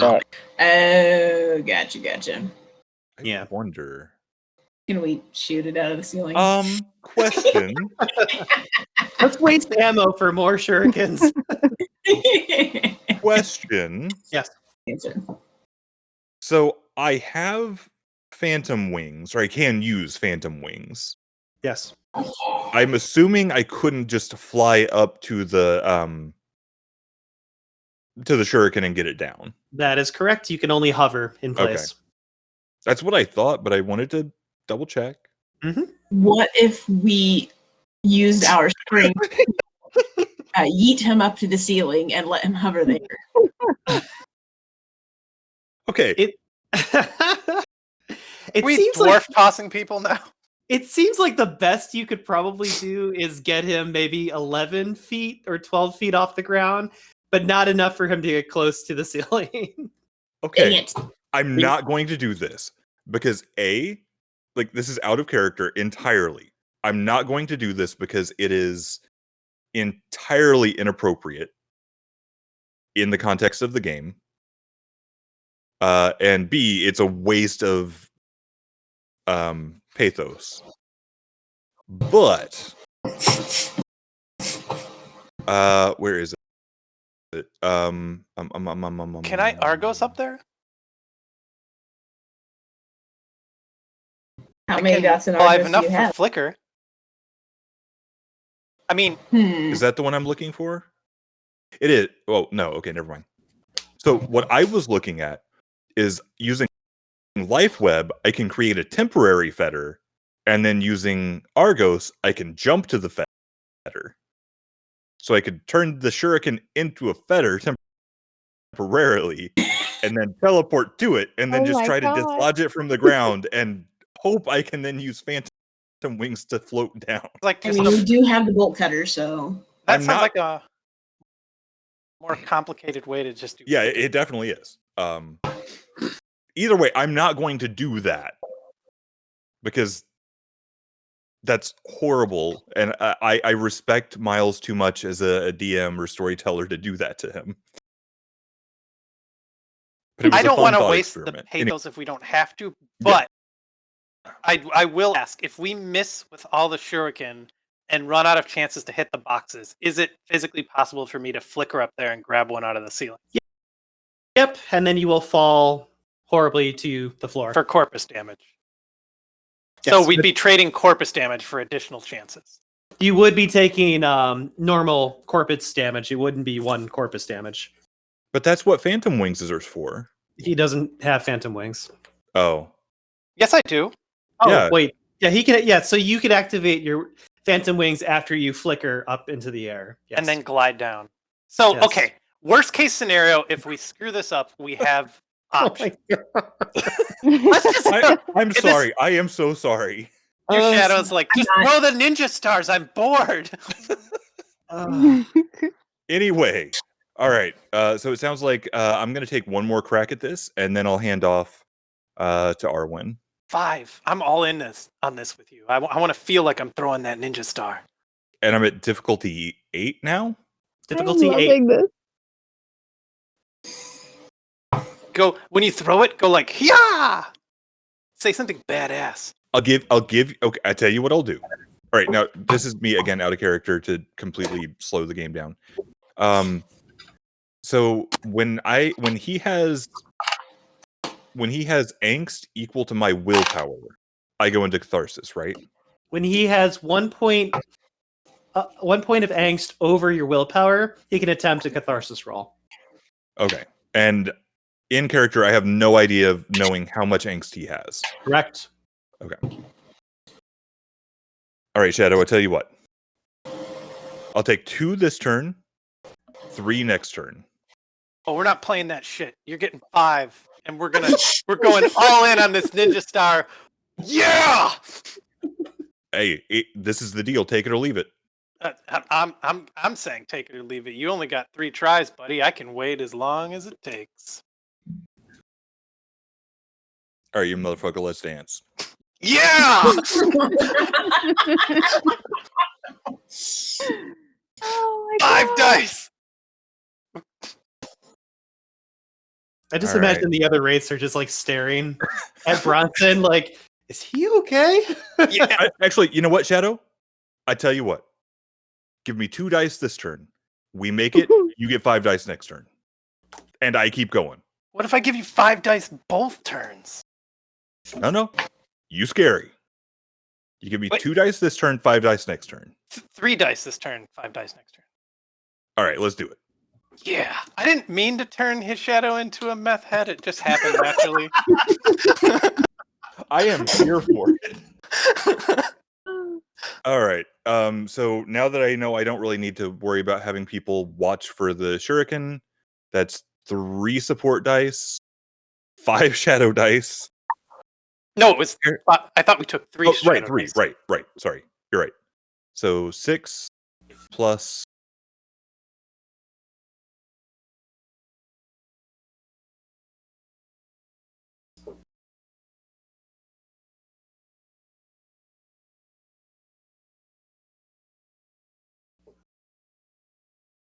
I am really glad that those don't count against me for pathos, right? Or for angst, right? You only get 1, I think. Rerolls. Exploded 10s, you don't get angst on those. Yeah, that's No. what I was saying. Okay. Yeah, so that would be 3 successes. Okay. Give me 1 second to adjust your shadow's angst. That felt kind of good. I mean, it could be better next time.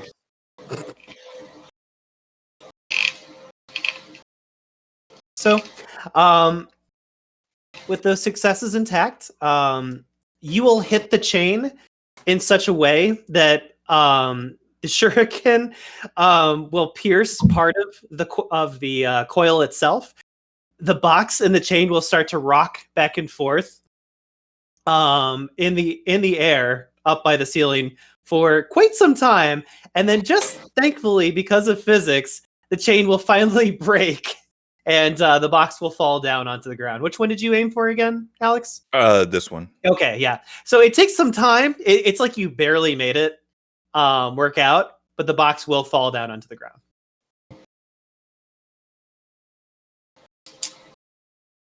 All right. I'll go ahead and come back over, shove it into the alcove. Okay. All right, next head. Let's point that sucker about 30 to 5 degrees off of due east. So roughly here. Okay. You'll hear a rumbling sound, and Jay, Yes. you will definitely hear a lot of sound and movement happening by the rubble that you were just at. I'll Well, go I'm- with just in case. I'm there's gonna something set down my gun case on the top of this stone and pull out my rifle, there. Yes. Okay. and then I'm gonna proceed in here. Oh. Can I walk through? I wasn't actually going in there. I was like, can I put my hand through it? Yes, you can. Okay. Then I will actually wait impatiently, sitting, tapping my foot, waiting for people to get in here. Look, we're I all was here. gonna first ask Richard if he saw where the throwing star went. I mean, Richard, did you happen to catch that one? No, I didn't realize you wanted me to do that. Ah, Yeah, no, man. it's fine. I just kind of assumed at this point. It's Richard. Does this mean I'm part of the circle now? It means you are very valuable at the moment. Yay!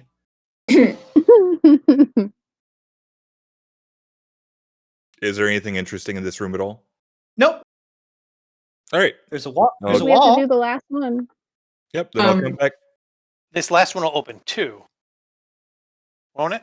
See any sort of passageway or something that looks like it could be a passageway at all? Nope. You just see a wall.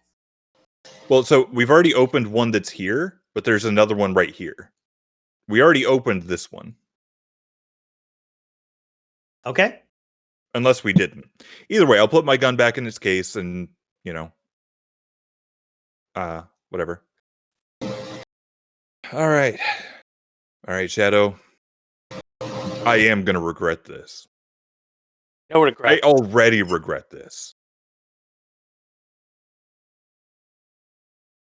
I'll look over to Arwen and be like, all right, no matter what happens after this one, you get the next the next shot.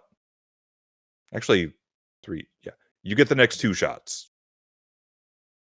1 shot. I'm bad at math. Yeah, you get the next shot. I want to take this one for my dignity. If that's okay with you. Okay, that's fine. Odd, but fine. Okay. I'll be like, I'm focusing all of my energy on this one. Going for this box right here. Well, actually, wait. I'll come over here. Okay. Which of these 2 boxes looks like they fit in the alcove thing? This one. Okay, I'm very glad I asked. Okay, so again, doing everything I can, just breathing exercises, psyching myself up, trying to ignore the shadow that is actually a meth head inside of me. It's like, yeah! Shut up, I'm taking your dice. Calm down and let me have this. Difficulty 9. Yep. All right, so that's 16 dice. Whew. The odds of me going into catharsis after this are not wonderful.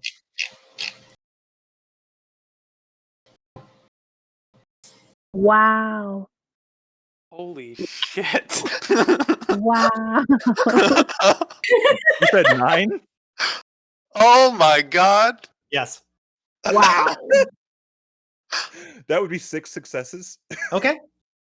Almost effortlessly, you will knock the final box down onto the ground, and it just like perfectly falls into the indentation where it belongs. No one knows how that should have happened or why it did that, but it just seems to have done so. Nothing but net. Rob, if I could, I would hug you right now. Dude, that was badass. Let's throw another one. Your tits. Bronson, that was awesome. I mean, it's nothing. I used to get bored back in the barracks all the time, and these things were all over the place. Also, I was feeling really lucky. Apparently. Real lucky. All right, so by my calculations, the next head should be pointing about here. Okay. You'll hear a rumbling sound as if something is moving in that particular area. And I'll go ahead and pull out my rifle again. Sling it over my shoulder, just in case. Okay. Guess I should get my knife ready. Look, this is a temple that tests our brain power. I don't expect there to be shooting, but I'd rather be ready to do shooting if there is. Into this room, and again, there's just a wall here. There's nothing really of importance. We put our hand through the wall. Say that again. We put our hand through the wall. Oh, yes, your hand will travel through the wall, and you will actually move into the next room as if there was nothing there. Woo. Pretend I did that whole walk. She can walk through all the walls. I was eating licorice. Anyway, I'm gonna put my hands on these 2 walls to see if they go through. They do. Wait, licorice gives you the power to walk through all the walls?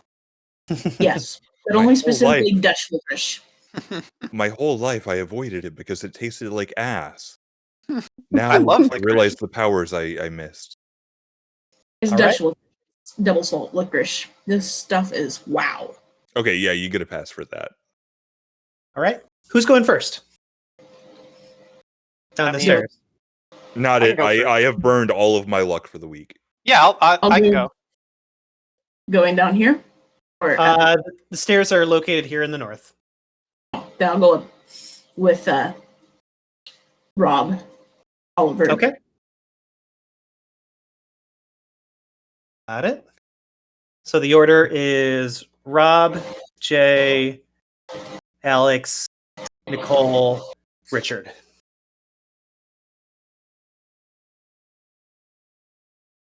In this next area, after descending many stairs, you'll come to what appears to be the basement area of this entire dungeon of sorts. And you will find in front of you a giant casket, a giant coffin that has chains just looped around them very, very firmly and strongly. This coffin looks like it's been down here for decades and hasn't been touched. Do we have any solvent left? You kind of examine the container of solvent. You do have like a couple drops, but nothing that could remove chains. I think this is the we bolt have cutters, clear, right? so Yeah, we have a bolt cutter. Okay. Yep. Well, before we start cutting things all willy nilly, do we want to use the relic thingy to make sure that what the person we're looking for is in that, and B, look around the room to see if there's some other way of opening it rather than just cutting the chains on it, because those look like a lot of chains, and we went through a lot to get in here. Yeah, it seems reasonable.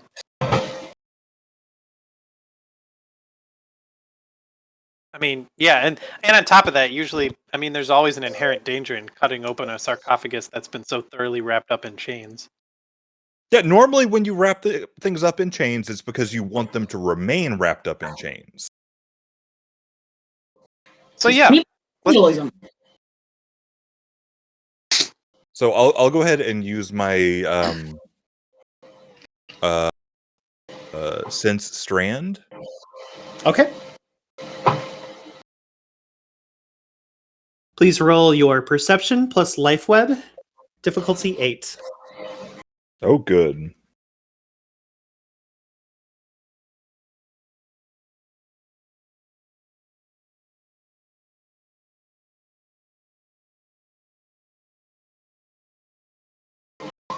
Okay, that's my bad.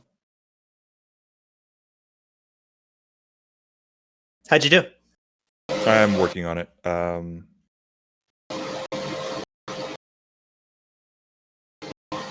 Looks like 2 successes. Okay. The fetter, or the bone that you are carrying in your hand, is very much so drawn to this casket. It is resonating with it. All right. I Well, Chaos. what was that? Because I want to use Sense Chaos. It'll let me detect if something has been manipulated by pandemonium or a shadow. Okay. Perception. Perception plus pandemonium, difficulty 7. Yep. According to the book. I'm just all right, I've got 3 pandemonium and perception is 4, so 7. Okay. 77, 70, 10. Wow. Difficulty 7. 70, 10. Oh, well, I got nothing, so Okay. yeah. Seems perfectly intact, normal. Nothing's been tampered with. Nothing's changed. Does anyone else want to use any powers against this casket before we bolt cut the chains? Yes. Double checking. Oh, go ahead. Can I use sense intellect? Yeah. Which power is this? It's the Mnemos Oh, Mnemosis. power. It's the basic ability. Sense Okay. intellect to sense and make contact with other minds. Not necessarily like to contact him, but just to see if there is somebody in there Okay. that has a sense of intelligence. Yeah. Perception plus Mnemosis, difficulty 6. Man, I miss Moliere and the other one. Fatalism. Yep.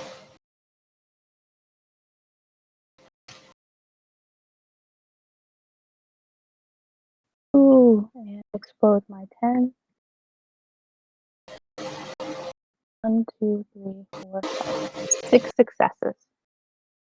With 6 successes, Nicole, there is definitely a fellow Nemoi trapped inside of that casket. Ooh. They Okay. share a very similar mind to you and possess something that you also seem to be possessing. Twinge it and see what its most recent desire is. Maybe to get it, like if its most recent desire is kill, kill, kill, we'll know not to open it.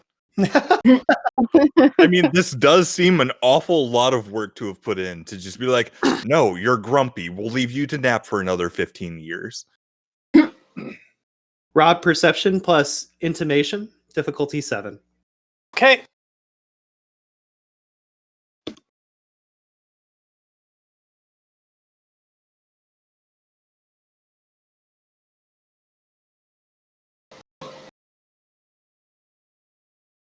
No successes. Didn't Okay. pull it off. You can't really read beyond this casket. Okay. I mean, unless there's anything else in this room, I mean, I guess this is what we came here for.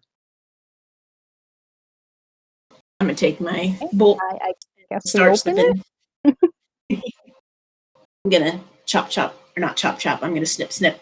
But I'll look behind me to make sure everybody is, cool with me snipping before I actually snip. Jay, give me a perception alertness roll. Ooh, all right. Perception 4, alertness 2. So that's 6, but I can at least explode 10s. Please give me a 10 to explode. Roll 60, 10. Oh, well, 2. Okay. You will immediately notice that Richard is no longer with the group. Ooh. Yeah. It. Where'd Richard go? Myles, Are you saying that out loud? Yes, I am. I'm gonna be like, I'll look y'all. around. But what were you saying, Nicole? I couldn't hear you. With sense intellect, it allows me to sense minds in the near vicinity. Is he at least within my power range that I can tell like how far he's gone? Let me check.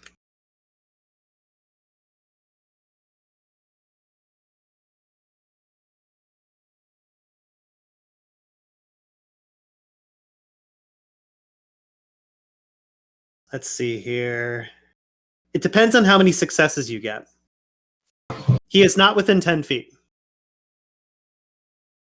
So if you get more than 1 success, you can extend your reach beyond 10 feet. Okay, so I got to re-roll. You would have to you have to re-roll the Okay. power. Yeah. Hey, friend, you want some dice with that? Not really. Oh, okay. Why is your shadow a kindly country fast food waitress? So I Nicole, can't remember what kind of shadow I got. perception plus mnemosis, difficulty 7. Okay. Give you a hint, Alex. It's the kind that says, "Well, bless your heart." Oh, 1, boy. 2, Oh my 3, goodness. 4. Ugh. 4 successes. Okay. Oh, hun. Nicole, you know that he is in the previous room. He's in the larger chamber where all the heads are. So Okay, I will tell the circle. I haul ass out of that room into the main chamber. Thank you. Like, Okay. drop everything but my gun. I am going as fast as I physically can, which is fast as it used to be because I'm old now, but still. Oliver, did you want to join? Because I'm not really the attacky type, but I think you might be, and I don't want to be betrayed. But not Gabriella. Arwen should probably be here to get the memories. Okay, I'll follow. I'll follow Bronson out. Okay. Henry. Hank. So my next steps is just going to be to unbolt or unchain this thing while they do that fight, presumably, and then my idea is to stay there and guard Arwen while she takes memories. Okay. Sounds good. Going back to the previous sublevel. Yeah. It is just Oliver and Bronson coming up the stairs. So as I leave, I'm gonna shout, "Don't do anything!" as I run up the stairs. But assuming they won't have heard me, my goal is to move to here. Can you sonar that? Yeah. Okay. I need you to roll your dexterity and your athletics to get there, That's unfortunate. especially if you're running. I know. I be rolling as well. Yeah, you'll have to roll as well separately. Okay. You see me rolling. Wait, dexterity plus athletics? Dexterity plus athletics.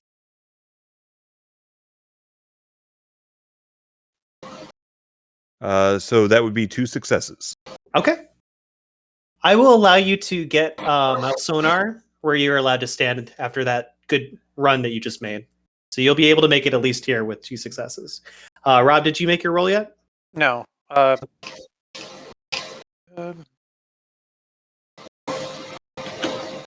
Oops. Discount the re-rolls there because I don't have enough. So let's see. The first 5 dice. That's going to be 3 successes. Okay. I will allow you. I'm going to sonar where you're allowed to stand. Boom. Keep And up. you No. It is at that moment, Rob, that you will start to hear a rumbling sound from the other side. I need you to re-roll your dexterity plus athletics, difficulty 7. Both to of make us? it Or just me? both of you, but one of you has to at least get. Rob, you would still need to get at least 1 success to get to the other side. Okay. And what am I rolling? You are going to. You're going to be rolling your dexterity plus athletics, difficulty 7. I got 2 successes. 2 successes, you will be able to make it out just in time. Well, sorry, that was the wrong roll. We got a 10.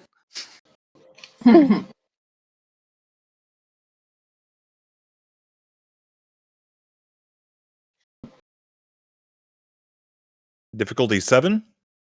Difficulty 7. Got nothing. Okay. You can. I'll let you stand at least over here by this rubble, where I'm sonaring. You can make it at least there with your dash. You're getting tired. I'm too old for this shit. Rob, as soon as you make it outside of the rubble, you will notice that one of the heads is missing off of the pedestal, and you can hear the sound of the earth starting to quake and change itself from behind you, and it has become solid again. Is there anyone in here right now? Nope. I'm going to move a head that's behind where he is to this spot to open this door so Bronson can get out. Can you sonar what you were talking about again? I want to take a head, probably one of the earlier ones that he's already passed. I'm guessing this one. Okay. And I want to move it to this pedestal so that I can open this door so at least he can get out and then we can both try to track down the last head. Or worst case scenario, someone has to stay out here and move the heads around for people to get out. Question. And maybe this is out of turn. If so, we can address it when it is my turn. Would it be possible for me to use Lifeline? Because the skill synopsis for that one says that a monitor can create a pseudo fetter between 2 wraiths that allow them to work together. What were you hoping to make into a fetter right now? Well, that's the part I don't know. Is like, does it have to actually be an object, or is it just like a mental link between the two? It has to be an object between the two of you. Okay. Yeah. Okay. Never mind then. It's okay. So, Rob, please move your character over to the bus that you will be picking up. Thank you. Rob, I need you to roll.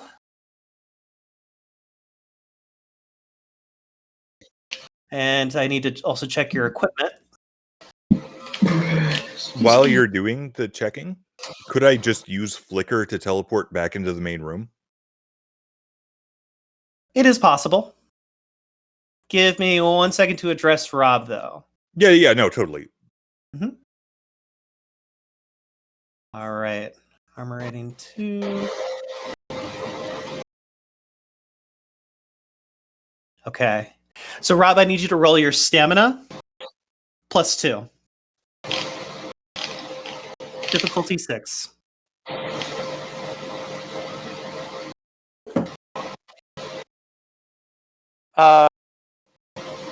Oh, and I can re-roll that. I can explode 10s on this roll? If your stamina is 4. Okay, yeah, it is. So let's see. 4 successes. Okay. Give me You 1 second. youngins and your stamina. I work hard. So, Rob, you will hear a gunshot go off behind you as you're making your way to the bust. Mhm. it will hit the back of your armor, causing you to kind of like fall forward up against the altar that is holding, or the box that is holding the head on it. No damage done to them, but your armor will definitely take a heavy hit from the gunshot behind you, and you will only take 1 damage. Okay. So next, Alex, you wanted to use your flicker to get to the other side? Yeah, I'm thinking as far to the back of the room as I can that I know that there's cover. Okay, that depends on how many successes you get. Okay. So let me pull up flicker.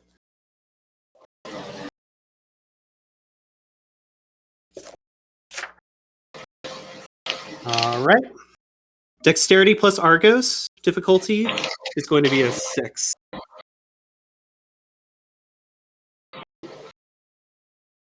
Oh, hold on. Difficulty is going to be an 8. Sorry, difficulty 8. I like the first one better.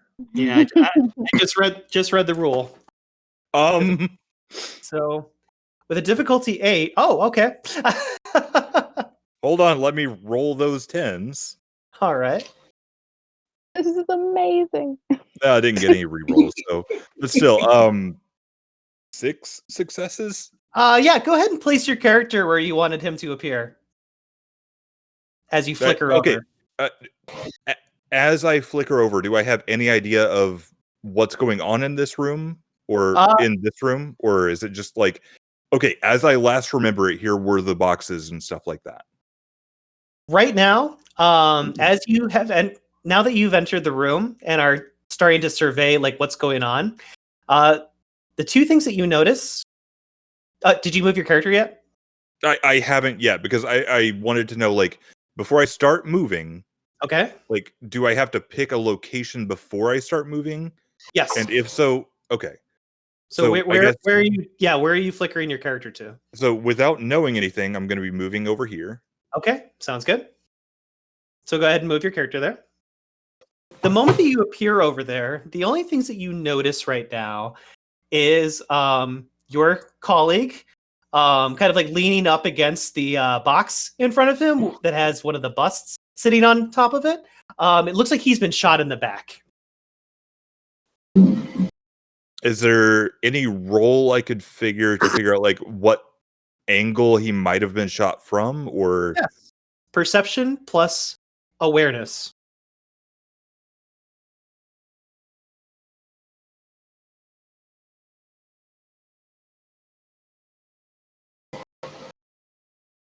Assuming difficulty 6, that's a 1. Okay, 1 success. Yep. Okay. As you kind of like gaze your your different sites of like death site and life site to examine the area, you will notice that there is a trail of smoke coming over here. So about a couple paces south to you. So time stop.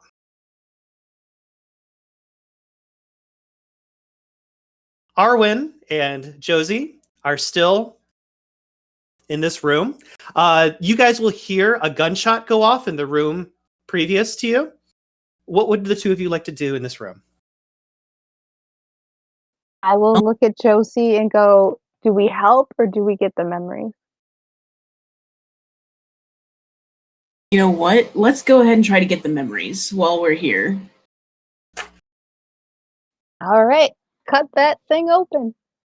All right. I chop the chain. Okay. Dexterity plus melee.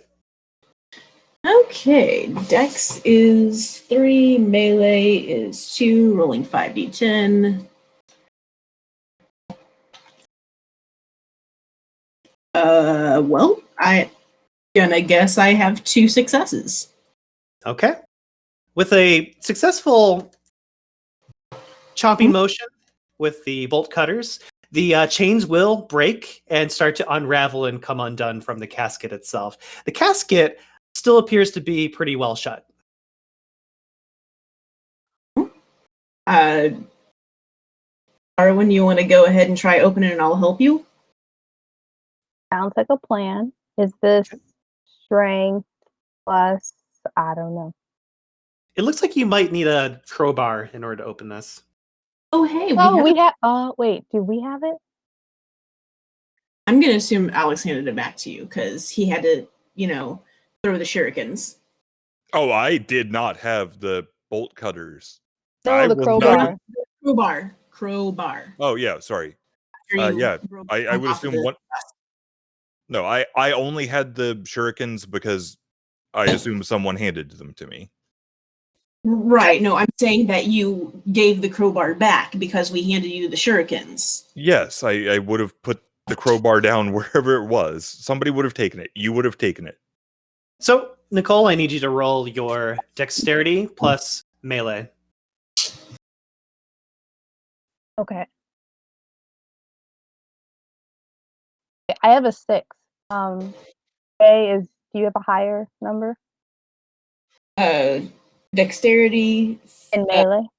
and it'd be 5, and I'd be able to explode any 10s. So NJ would be at a difficulty 7. Oh, okay. Okay, I'll just go. 6, Okay. 10. oh, nice. 6, 3 successes. All right. With a good wedge between the crowbar and the ends of this casket, you will pry it open. You'll hear the parts and pieces start to break away, and the casket will open up. And on the inside, you will see what appears to be the very, very bitter remains of what was once a king. He is still existing as if he had been buried down here alive.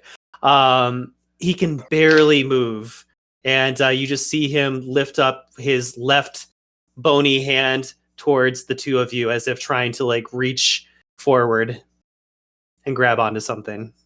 But he is too frail. He looks like he can barely hold himself together. I will grab his hand. Okay. And you will be transported into the memory palace. Jay, are you going to join her, or are you going to stay behind and protect? I'm gonna go ahead and protect. Okay. So you'll remain on the outside. Arwen will be experiencing something very similar to what she did last time and will be teleported away. So time's up for you guys. What are we doing back here, guys? Getting shot. Yeah, we are. Just so you guys know, we are not in combat right now because you were basically shot from behind by surprise. Well, if I know, can I duck for cover behind a box that? Sure. Or do I? Yeah, I'm gonna do that, Okay, you duck behind a box. and then I'm gonna try to see where the shot came from. Okay, perception plus awareness. Difficulty 6.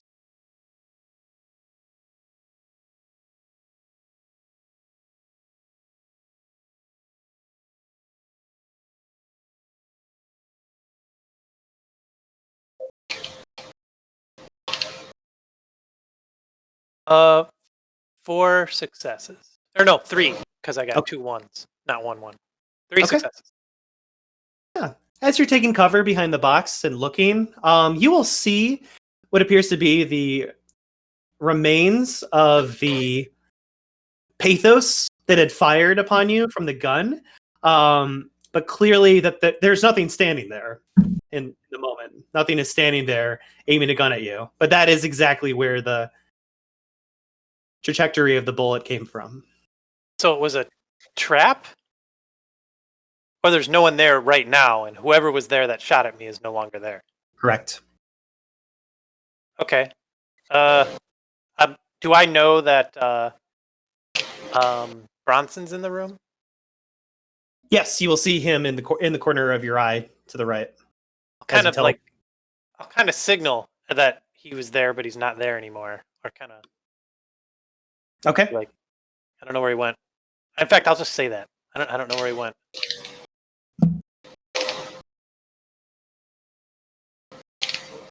Alex, do you want to react in any kind of way? I do. Okay, you said as I was phasing through the room, I could see basically what I was moving through, etc.? You teleported. Okay. Okay. Yeah, Never mind then. You teleported from one location to the other.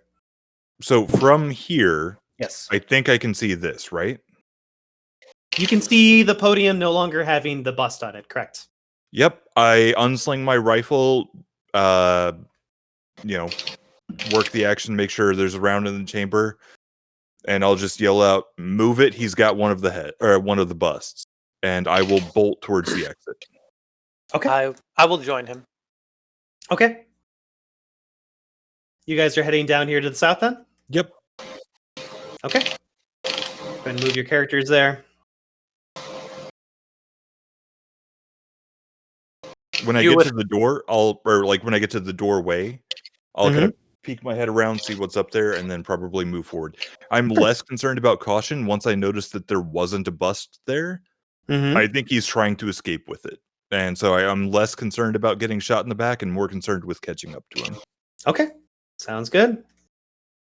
So, back where we were previously, Arwen will undergo a very similar trance-like state, transporting her back into the memory palace that I had mentioned the last time that you were here. I'm just pulling up the correct page for this. Here we go. So, just a reminder to everybody that right now, Arwen is located in the memories of this once wholesome king.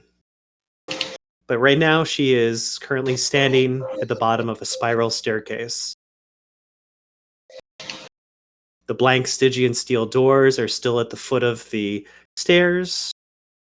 Arrow loops providing openings along one of the walls, but beyond them, you can only see the black void again. You decide to examine these doors. Again, a lot of them seem to be locked in place.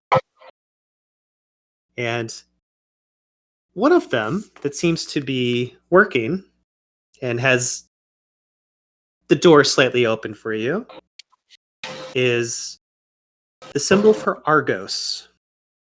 The Argos door appears to have a small crack in it. The second door that is open is going to be the symbol for keening. So both keening and Argos doors appear to be open. Which door would you like to go through first, Nicole? Argos. Argos. You will enter this pale white area. The scene that you enter is a very quiet vignette. Not a particularly special moment, but still very representative of the way Charon spent many, many of his years. You see him pulling his raft through the river of sorrows as it was long ago. And the river seems to flow wide and deep, unclogged except along its banks. From time to time, you see him lift his lantern up high to peer into the gloom on each side. And he moves his head slowly, memorizing each single line and curve along the shores. There's a distant buzzing sound that you seem to hear. And Arwen starts to concentrate. And in order to recognize what this is, I need you to conduct an intelligence plus occult roll, if you have any occult. I do. Cool. Intelligence plus occult.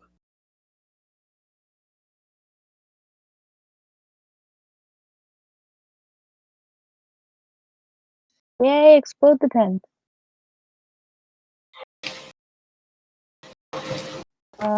It's difficulty 6. I Yes. have 2, 3, 4, 5 successes. With 5 successes, you are able to determine that Charon is struggling and arguing with his still developing shadow. His shadow is arguing with him, whispering threats of the destruction of everything Charon is now examining and holding on to. And Charon fends off this extra voice within his head. Nicole, I need you to roll your willpower of, I believe, 9, correct? You have Yes. 9. Go ahead and roll 9d10. Uh, 2 successes. Yeah. Jay, I need you to roll 5d10 for me. Okay, 1 second here. 5d10. It's difficulty level 6. 6. Okay, well, good thing. Then I have 2 successes. All right.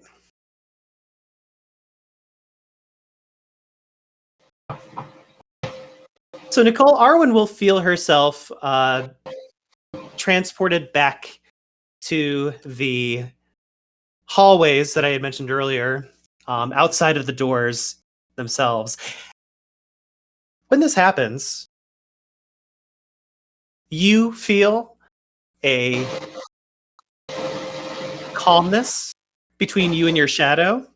You definitely feel like your shadow has become stronger from that encounter, especially with the experience of Charon being tempted and angered by his own shadow. But in the moment, you walk away from that door feeling remarkably refreshed.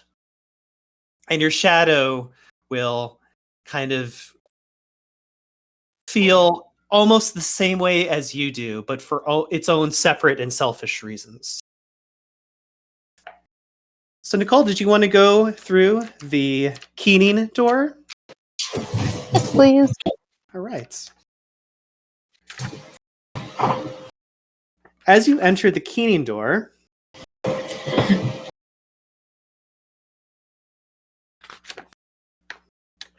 if I can pull up the page.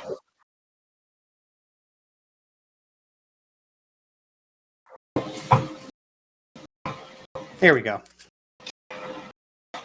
In this memory, you'll experience Charon, who is standing and facing what appears to be a Death Lord, very ghastly in appearance, with an evil, wry smile upon his death mask. And both of them seem to be standing inside a throne room. This throne room seems to be belonging to the Death Lord, who has the hideous smile faced in his direction. This is his palace. The city of Stygia at this moment spreads out along mountainous slopes towards the Sea of Shadow. The Sea of Sorrows. The Smiling Lord is accompanied by 2 guards who wear uniforms very reminiscent of World War I era. The Smiling Lord will address Charon in a calm voice. No, I will not explain. If you have charges of treason and can convince my fellow lords of them, do so. Otherwise, you're wasting my time. You speak of leadership, but you haven't actually led in centuries. I can use the contacts you accuse me of to clear away the debris and build a better society on a clear foundation. But I admit nothing of your charges. Charon answers, quietly at first, then gaining volume and intensity. He combines the use of his crescendo and requiem powers of the keening arcanos beneath a sotto voice. By the time he finishes, the guards have collapsed, stunned. They are stripped and torn of corpus. dangling loose from beneath the Smiling Lord's mask and armor. Your predecessor went to the forges for an offense less than you planned. Judgment will come for you in due season. Fate doesn't rely on me alone for these things. The events you set in motion will destroy you in the end. When the last moment comes, you will have no time for repentance. So if a worry or regret ever crosses your mind before then, treasure it. You'll need a final shred of hope when you boil away. You admit nothing. But in your every move, you confirm the truth of the reports given to me. You are an admission with each step of greed and soul rot. When your end comes, remember that I offered you the chance to confess and make amends now, and that you refused. And with that powerful voice still ringing in your ears, I need you to roll your willpower yet again. 9d10. On high numbers.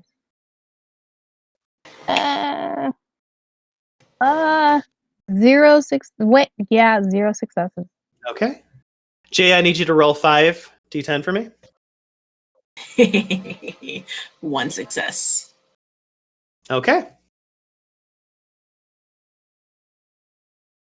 So it is in this moment where Arwen will struggle to get back and be able to bring herself back to the other side of the door. This power of keening has obviously taken its toll against you during the memory itself. Would you like to blow a willpower to reroll 3 dice? Yep. Okay. Go ahead. Please. Yay! Nice. How'd you do? If it's still a difficulty of 6, I have 3 successes. Okay. That is enough to push you through the door just in time and get you to the other side. Jay, how many successes did you get again from your roll? 1. 1? Okay, thank you. So it takes a lot of effort. You can still hear the ringing in your ears as you push through and get to the other side. When you do, you are still holding the hand of this former king.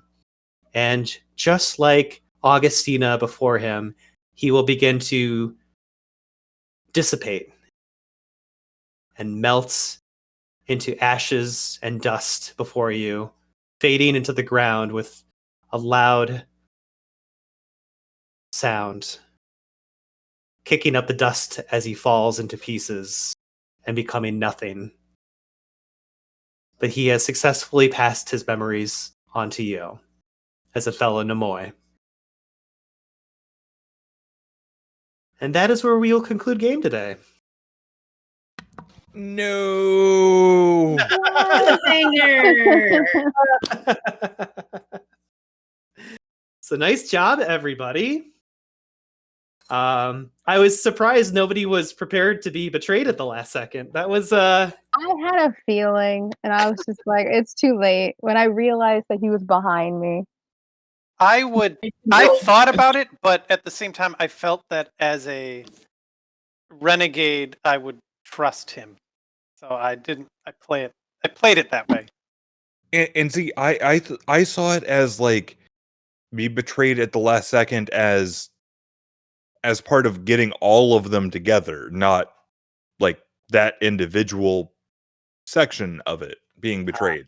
And gotcha. so the instant I realized he was gone, I'm like, nope, we are going after this dude right the heck now. Nice. Considering This is that, that maybe moment. I was thinking maybe mentioning betrayal was more like a metaphor for the puzzle. So I didn't think it was necessarily specifically going to be a betrayal, or maybe that was just wishful thinking because I kind of liked Richard before he betrayed us. Oh well. That's fair. Any player noms for tonight? There was a lot of good role playing tonight. I do. I have a player nom. I'd like to give a player nom to Arwen for two scenes really. Number one, I think choosing to take the memory from Augustine for yourself kind of made things more interesting and mysterious. And I thought it was an interesting decision to make in terms of how the game plays out with your character. And then the second one is one of my favorite scenes was negotiating for the wine and the clothes, and I thought that was just a really fun scene. And watching you play out someone who kind of has to play the middleman and isn't really skilled at negotiating or kind of new to being a wraith. I thought you did a really good job at portraying that, and it was believable. Thanks. Any other player noms that I should be aware of? Yeah, I'll definitely second that. Like Arwen definitely shown this this session being like the only interpreter and also trying to keep us low key while also trying to get feedback while also trying to include the party like outside of game. Like that's a really difficult balance to strike, and I think she did a really great job of it. Plus, I mean, just navigating her way through the various like memory palace sessions that seem to be oriented towards like very specific arcanoi rather than like asking us for help or information. She was like, no, this is my job, I'm gonna do it. I really respect that. I like it. Like, I will. Oh, good. Thank you. I will second everything that Alex and Rob said. Rob, one day I'll remember your name. About it for 3 seconds. But yeah. My Simply mnemonic, second. my mnemonic device is I think of Arwen from Lord of the Rings, and I'm like, Arwen. Which helps. see, Oliver, I just think of like Streetwise Oliver Twist. I didn't even realize that was the connection the first time I made it. I felt kind of bad about it. For Josie, I think Outlaw Josie Wales. And Bronson was a great movie starring Tom Hardy. I went to high school with a kid named Bronson, so that's who I think every time is a short, blonde Polish kid. Well, I am younger than some of you, and I am sad that you don't understand the reference, but I'm fine with it. Which reference?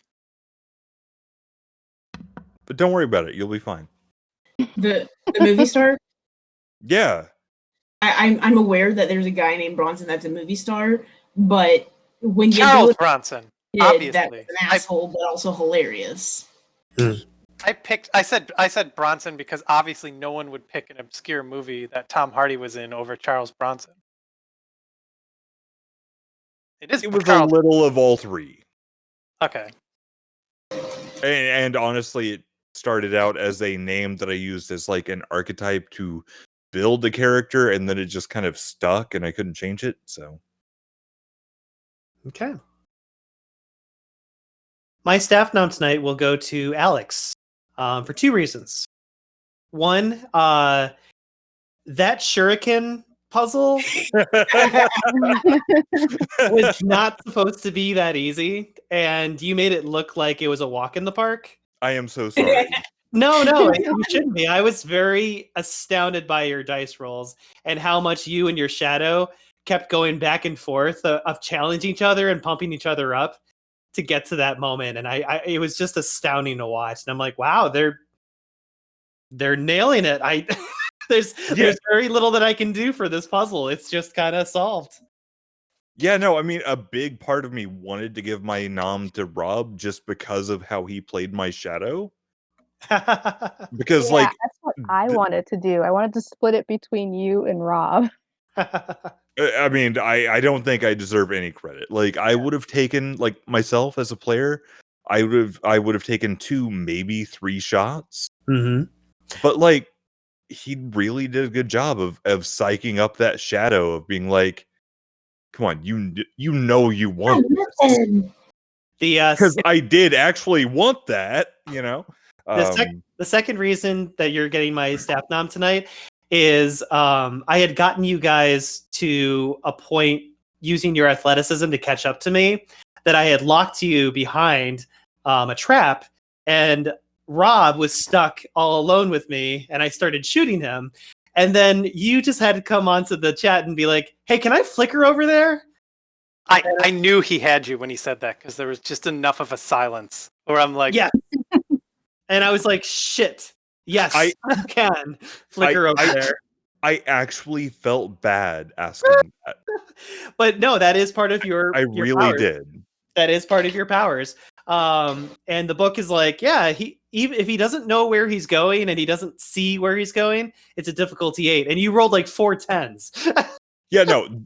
My dice rolls tonight were insane. Yeah. Like, they were completely unfair. I like I said, I do actually kind of feel bad.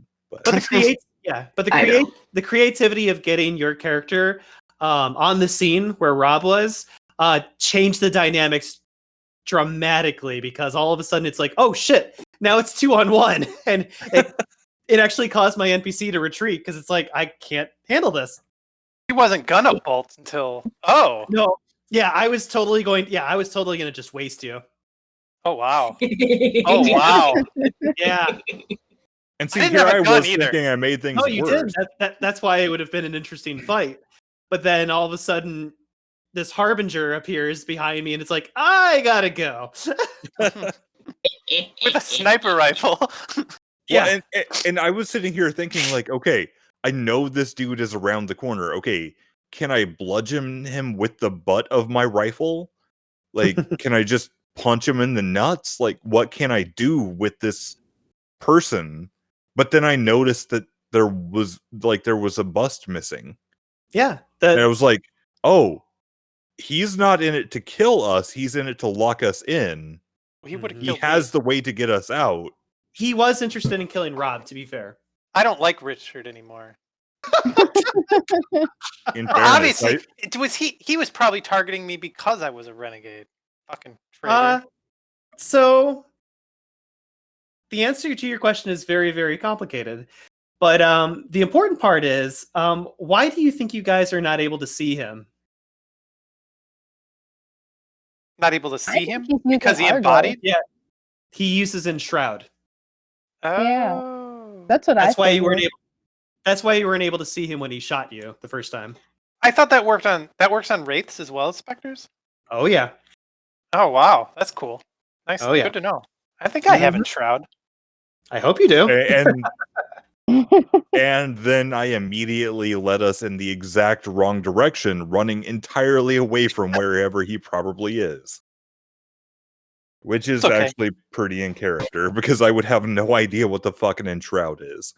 So, I mean, I think I actually have that ability, but like, it's definitely not in the mindset of Bronson. So nice job, everybody. This was a very proactive game session. You guys just jumped right in on the structure that was set before you, and that really helped the pacing for me. I don't know about you guys, but I actually really liked the pacing of this game session. It was nice and like evenly paced, and it got you to a new location pretty quickly. Yeah, I agree. Yeah, I like the I like having a plot train to guide me. Mm-hmm. And you guys definitely have a plot to fulfill. That is for sure. See, I like the fact that there was a quote unquote plot train, but I also like the fact that there was like, hey, here's one path, and here's one path that diverges into 3 other paths, and they're all kind of all fine. Like, I really respect that. That's difficult to do. So yeah. I like how passive aggressive Peter is. Like, oh, you're gonna do the other thing. Well, that's fine. I mean, it's probably the best decision. Yes, I did that on purpose. I was deliberately gonna have him say like, "Hey, we're going to Washington, right?" And you guys are gonna be so like compelled to want to start collecting memories that it's like, "Sorry, Peter, not happening." So did my leadership role quell some of that? Yes. Oh, okay. That was the point of that. See, I'm not gonna lie. When he started into that act or that routine, whatever, like saying all of that, that completely primed me to think he was the one that was going to betray us at the end of our quest. And it completely reframed the like, oh, someone will betray you near your success. And so like in that moment where, hey, where's Richard? Like in myself, in my heart, there was this moment that was like, wait, hit the brakes, hit the clutch. Something's wrong. Yeah, Get out. Side note, Jay, if you had not turned around to address the group, that would have gone on for some time without anyone noticing Richard being gone. Oh, fabulous. Yeah, so that was kind of like a shit, she turned around. Perception alertness. Well, good job, Jay. Hooray! I'm useful. Yeah. So that could have been much more worse if you hadn't turned around to check in on everybody. So yeah. I will just tell you, Bronson will want to buy more shurikens before he leaves town. Oh God, yes. Apparently, you're amazing with them. No money, but he is now convinced that he is a god with them. Speaking of which, I made a note in all caps for next time that says, "Don't forget the crayons." Yes, that's right. Yeah. Oh shit. Well, I thought about that, but like, there didn't seem to be a time for it to come in. So. Oh yeah, I mean that's why hopefully hit it out on the way out of town. But I don't know. We'll figure something. I mean, I'm not above looting this tomb. Like those busts have got to be made of something. The crayons. I mean, crayons are wax with color suspended in them. We turn the busts into powder. We suspend them in wax. No, here's what's gonna happen. We're gonna take down Richard, and then we'll like loot him, and we'll be like, "Oh look, some crayons and a bear pelt." Quick, collect 85 bear butts. So yeah, this was a fun session. I think it kept moving at a good pace, and then there was enough of it deviated enough where it was interesting in that way too. Like I like the whole market scene. I love that kind of stuff. I'm surprised you guys chose the puzzle route. Actually, the puzzle route is actually, I would recommend that for all beginner players. Like that's a good way to like start and begin because you get to learn your group dynamics together and see what each other is good at without it being completely combat associated. You know that there's we're going to be running into all these different specters and creatures and legionnaires. It's like no, it's purely just designed to be a puzzle. And I thought you guys solved it rather quickly. I am so glad that you bought those maps from the cartographer because this would have been interesting without those maps. Yeah, it would have been a pain in the butt. I'm not gonna lie. Yeah. Especially trying to figure out which direction to turn those things. Yeah. Yeah, because within horrible. Yeah, because within the context of like what we saw, what we found, I don't think I would have been able to figure that out. Unless it would have been just like straight up, I give up, let's roll intelligence and enigma, hope I get some inspiration. So and I thought it was very helpful to receive some objects that seem kind of like random objects that, you know, from the oracles, and just, you know, kind of like going into the mess saying like, okay, we've got these objects, you know, and we've got a puzzle in front of us. Dare we use these objects to figure out, you know, what we're supposed to do in this particular area? And I thought you guys did exactly that. You utilized all of the objects that they gave you guys. The bolt cutters, by the way, those are very useful. So please hold on to those. Oh yeah, I'm yeah. I I'm holding will on to be them. honest. I will be honest. When I heard the list of items that we had gotten, I was like, how do these work together? Like, Yeah. this is supposed to be a puzzle thing, and we have all breaking and entering tools. Like, okay. So yeah. Awesome. Glad that worked out. All right, guys. Yeah, Well, it was good. Yeah. Have a great night. Thanks for playing. Before we go, I have one quick question. What's your question? But it's about season 1. And it's about the bear, teddy bear, bunny thing. The what? Sorry? Bear that followed us. The bear that would follow us. Oh, yeah. I'm just curious. If we had opened his mouth, what would have happened? He would have been the most annoying NPC that you ever encountered. Thank God. It is in the book. He is the most annoying and back-talking and negative Nancy and just absolute nuisance in the entire game. I would have loved him. That's good to Next know. I was question. really Yeah, curious about him. He is a jerk, and it causes people to want to destroy him. Next question. Does he float? No.